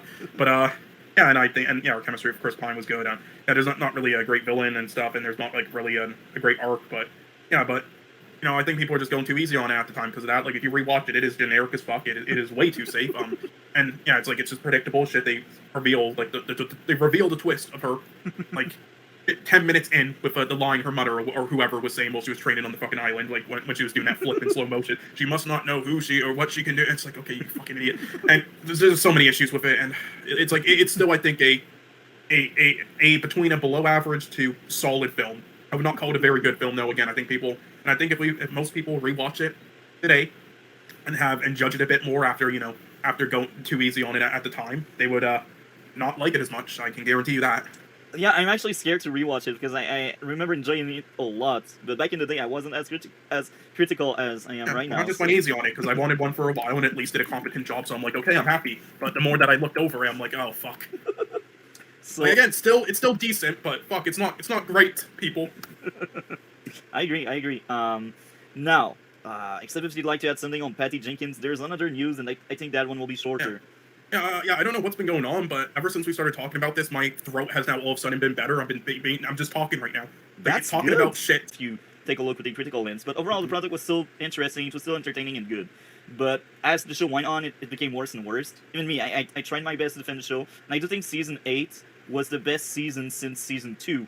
And as I rewatched the entire show, I still think season 8 is better than 3, but I will need to rewatch 8. I'm really curious to see how it goes. I'm really scared by season 5 because season 5 is hands down one of the worst things I've seen on TV. Like even without a critical lens, I could tear it apart. So yeah. I freaking scared about that one. So I really hope season 9 will do good, and I really hope they close the show well. Like, I've seen many show ending on their own term, like Arrow ended on its own term, and the issue they did with Arrow was trying to make a new spin-off that kind of ruined parts of season 8. But overall, season 8 was still very good. And I've seen it not that long ago. I've seen it like 3 months ago, 4 months ago. No, actually, maybe a bit more. So there are a lot of shows I've seen with a good ending. So that's all I'm asking for The Flash. I want a good final season, and I don't want vibes from like past season 3, because season 3 was really painful. So I'm hoping the best. I don't think it will be as bad as Titan. Even if it goes bad, I don't think it will ever be as bad as Titans. No, it won't, but So this is us moving to Titans. Did you want you'd like to add about about episode 3?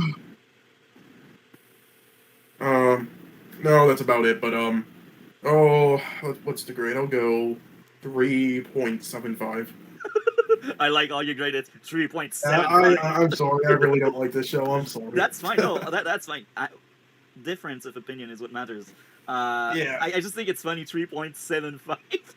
Even me, I don't do 7.5. Yeah. I do 7 when it's 9. Yeah, well, I'm trying to be as generous as possible with this show, but I like that. I'm going down that route. Otherwise, I wouldn't. You're the best co-host we can have. Thank you very much. Okay, episode 4. Oh my.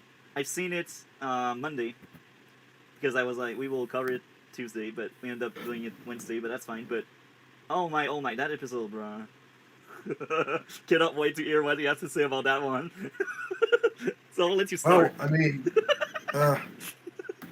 I will say I did like some of the lighting this time around. Really? There's a positive. Yeah, some of the lighting. Yeah, that actually, which is a rarity for the show. So yeah, there we go. You like the lightning? No, the lighting. Lightning. Yeah, because all the others just looked like it was way too bright than the area they were actually in. But this one is actually somewhat realistic. Okay, and let's see. In the opening there were some of the dialogue wasn't terrible. Some of the dialogue. That's very important. Some. Yeah.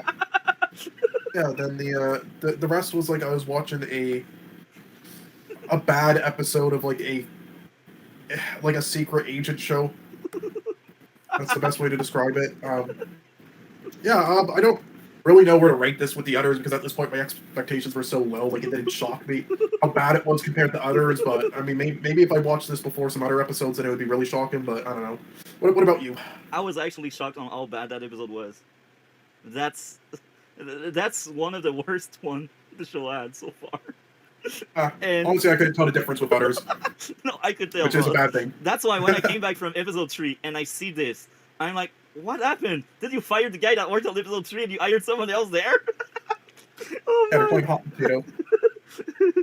They did fire the guy that worked on episode 3 and then they hired someone new for episode 4. Oh my, that episode. Yeah, they hired one of the She-Hulk writers. Yeah, I actually think they did. It was so bad, bro. Okay, so let's start off with my first issue. Plot convenience, the bar scene. Actually, I can't remember what was the plot convenience. I guess maybe that was like two people meeting at the right time, right moment there. But it's not explained. That's the first thing. The second thing, they are magic proof, but they can be taken down by punch and kicks. Magic proof, but punch and kicks are enough to put them down. I was like... That makes sense, yeah. Well, listen, with the light in that fight scene, I think that's like a metaphor for how we're all going to die soon and not see anything anyway, and that the show is bringing us closer to it by trying to give us a brain aneurysm, right? That's a metaphor. Anyway, the fighting... keep going with this. Keep going. No. Just the fight. The thing you just brought up, how that couldn't do it, but then that did. I mean, I think that makes a lot of sense because the thing you have to realize is that magic. Yeah, I got nothing. Sorry. I try my best to try to come up with any reason. But then suddenly she can like freeze everyone. Like magic wasn't working before, but because Jinx can do that, she can freeze everyone. Okay. Yeah. Well, listen, it's a metaphor for how sometimes when you wish for something, it doesn't come true, and then sometimes it still doesn't come true. Okay. I don't know. Next issue. There's my excuse. Next issue. Remember that Deathstroke zombie? Well, he lost his head. So he got decapitated, but he was still able to move afterward. Deathstroke. He got decapitated. There's a metaphor for not seeing shit. Yeah, there's the metaphor. He had no head, so we couldn't see it with him. So he got decapitated, and he could still walk. So what's the point of having the head on the body? What the fuck? When I was watching this, I was rolling my eyes. I was like, these writers, man, don't they understand the point of having the head on the body? You know, the spine, the brain sending signal for the body to move, you know? Don't they understand that? Maybe they don't. Well, I think the metaphor for that is that the writers aren't human and they don't know how to write humans, which is why the show's so bad. So they don't understand how the human head works. Same character like Connor do have weaknesses. That's why like people complain about Superman a lot, but he has weaknesses. And even there, the appeal of Superman is like what he represents. Like he is that godlike being that wants to do his best, but he also wants a normal life. And that's what I like about Superman. He has his weakness as a superhero, like magic, kryptonite. Like, sometimes when they make heroes, they want them to be invincible, and I don't really like that aspect when they do that in superhero stuff. So I'm fine with Connor getting stabbed and injured by magic artifact, but I still feel like they should have done a better job at explaining that knife is magic, you know? We need to add canon, we need to explain it for the writer, you know? And that's another bad thing about this show. You need to explain lots of stuff because the writer, they just don't know how to explain it. He is supposed to be smart. He is more legs, so going there without a plan made no sense. So that's actually another issue there. I really didn't like the fact that Connor is framed to be more smart and more like legs, but still end up like going after the witch alone because he think he can handle her. Man, bruh, it makes no sense. Looking back, that episode is actually worse because he's getting captured because he's dumb. Oh my, I'm laughing. It's so bad. Yep. I will admit it, I enjoyed the big action sequence and how they revert back the moon from red to normal. Now they will probably magic their way out to save the world because I don't see the world really ending. I mean, there are still like 7 episodes to this season because I think it had like 13 episodes. So they will find a way to fix everything. Sebastian at the end willingly choosing the wrong path despite his bond he made with Raven was interesting, and it felt also right based on his backstory and the bad witch influence. Because without the bad witch influence, he would still remain a good guy at some extent. Jinx, speaking to Raven about her powers, about these powers not being really lost. That was interesting.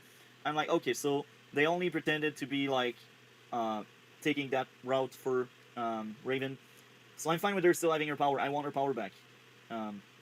So yeah, I think that's it for this episode. That episode is actually worse when I think about it. So what would be your grade for this episode? Give it a 2.75. Let's go with that. Very good. I give a 7 after thinking more about it. Yesterday, well, actually Monday, when I was watching it, I first gave a 7.5. But with this new issue I added with Connor being stupid when he should be smart, only for the plot to happen, I lower it down to 7. I mean, it doesn't... No, again, the reason why there hasn't been, like... The reason for my fucking low rating system on every episode, even if there's, like, some that aren't as terrible as might seem, is just, like, again, I judge on many things that other people don't. Like, again, editing, directing, cinematography, and all that shit. I think the show just does horrendous at, like, every episode, pretty much, so it drops down. And then the writing, of course, and then just not being a fan of the show in general, and like the ideas and the premise, like it automatically drops it down to like a failing grade almost every. There's maybe like 2 episodes, there maybe like 4 episodes maybe that I've given like a 4 out of 10, which is you know, the sign of like watchable at least. But I think the alcohol's kicking in anyway. Okay, so there's some films I've talked about before that left like an impression on me for their genre. Like, damn, I didn't know that you can actually do something that creative and good with a premise like that, and yeah, some of them I've recommended, you know, to you so far. Some of them I might in the future. But yeah, there's certain things. I mean, one of them I don't ever watch because it's in subtitles. But I mean, but just for an example, The Host 2006. That for me like made me realize how amazing like foreign films and monster films can be. And then yeah, 28 Days Later I watched them when I was really young, and that was the case with me with the zombie genre. And yeah, this did a lot of things for its time. That and you know, after the George Romero films and other films, yeah, this did a lot of stuff for its time, though, and I thought it did an excellent job. Now, there are some things that don't hold up well with it as well. Like, there is the pacing of it does go, like, shorter at points than I remember, especially when they're, like, traveling and stuff, which might be a good thing, though, because I know you don't like, you know, just that long, slow scenes the characters walk in. The cinematography, like, it went for this old, like footage, you know, style, and for its time it was amazing. Now, I mean, it's 50-50. Like, it's a little bit distracting because of the, you know, quality compared to now, you know, like nowadays. But I mean, it also works well with it. It's 50-50. But I mean, I don't know if like the choice of it, you know, doing like that old footage for it, you know, that and like a bit blurry at points, was the best option. But I mean, you know, and then also the when they got to the military base, that did drag on for too long, I would say. But I get it was like kind of the climax of the film, but still, I thought that, you know, had scenes that dragged on for way too long and stuff. And compared to the rest of the film, but yeah, outside of like that and like some small nitpicks here and there, though, yeah, I thought this was an excellent film. Great performances. Yeah, this really did a fantastic job with the zombie movement for its time. Like, you know, one of the first that did, you know, this type of thing. Yeah. And the production design was fantastic, especially in the church. I really love the story. It's a basic story, but it does it like almost flawlessly. Just the simplicity of it. And yeah, and especially in the intro, just like how it started, which is like kind of realistic. Especially, you know, for them to just like act that way to open in the fucking cage. Like, I wouldn't call it a plot device. Like, it is pretty realistic, honestly, with how they act. Those people, they would just do that and not listen because they wouldn't believe. It doesn't deserve 9.5. Even if I enjoyed it, even if I liked it, it doesn't deserve it. So I think 8 is very fair considering the 3 issues I added. Yeah, I think it was a very entertaining movie. And out of the movies where I gave 8 out of 10, I think this is probably my favorite. I feel like I've been seeing that a lot, but again, there's definitely some things in this that don't like age or hold up well, but what it does, it does so well, in my opinion. And for a zombie film, with the genre usually being pretty piss poor, like there's really only one zombie film ever that I would even think about giving a 10 out of 10. And again, with what, you know, when I watched it when I was younger, and you know what it made me realize what the genre can do. Like, yeah, that's why for the high rating. Like, on a personal level, it gets like a 9 for me, but on an objective level, it's like an 8 or 8.5. So yeah, it was a good experience. I like that movie. And among the 8s, I think that would be the only one I would be like, I want to see it again. I think. So, any closing thoughts before we move on to Stargate? No, but yeah, all I'll say is that yeah, I'm looking forward to seeing how, unless it surprises me, I'm sure will be lower than the first, but so I'll be interested to see how lower. Yeah, I'm also interested to see what happens next with the sequel. I hope it's a watchable sequel. It doesn't connect to the original characters. It's different, but it is in the same universe, and it kind of like the ending of the first does lead to something like how the second starts after the first 15 minutes. Yeah. Okay. That's interesting. So, Stargate, what did you think of that season finale? The mother. That felt earned because the entire show it didn't call her mother or anything. So, is storyline reflect Courtney's storyline at some extent? Because Courtney had her closure with her true father, the jerk one, and Mike also got his own closure with his mother. And I like that because Barbara just tried to do her best, and I think it was really, really good overall. What did you think of all of the closures? I mean, I thought they tried. They did the best they could with the closures. There were a couple where I'm like, if they just had more time, left a little disappointed. Like I wanted to know more, but for the most part, yeah, Courtney's closure with Cameron was good, I guess. So yeah, that's there we go. I guess they did the best they could. I'm also glad Grundy is officially back, and Rick is glad about it, and I'm glad. Cameron closure as well, him accepting the help Courtney was offering. Artemis avenging her parents. Man, I was never that happy to see someone getting killed. Icicle deserved it, and Artemis, I feel like in season 4, Artemis could have been somewhat of an interesting villain. But yeah, with that closing scene with Artemis, she burned someone alive, bro. She's a teenager that burned someone alive. I mean, it's shocking at some point, but it's good. What did you think of that? No, it was good. I don't think they would have went to the villain route there, but yeah. I am just. We got one entire episode of a certain character, and that makes me want to cry. Which one episode? You know which one. I can't remember. Here, I'll give you a clue.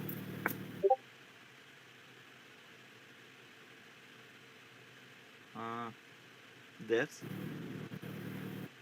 In DMs. Yeah, I've seen it. That's just a death symbol. No, that's not a death symbol. What does it say? Oh. What is it of? Sad face? Alien? No. Hover over it and see what it says. Emote. I don't know, man. I'm bad at that kind of games. Oh, really? Oh. What? It's a skull. It's a skull, yeah. That's right.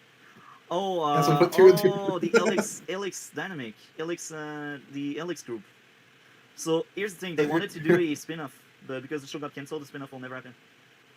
Oh, nice. Well, we got one whole episode with him in the group. Nice.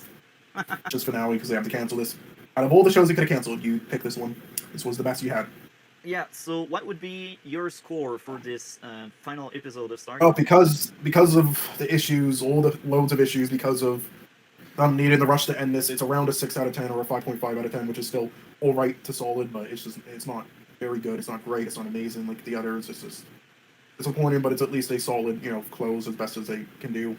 But yeah, this is easily the worst by far. It's not even remotely close. It's like fucking 3 points whole lower than like the other lowest episode, which was like an 8.5. Yeah. And then this is like a 6 or a 5.5. So yeah.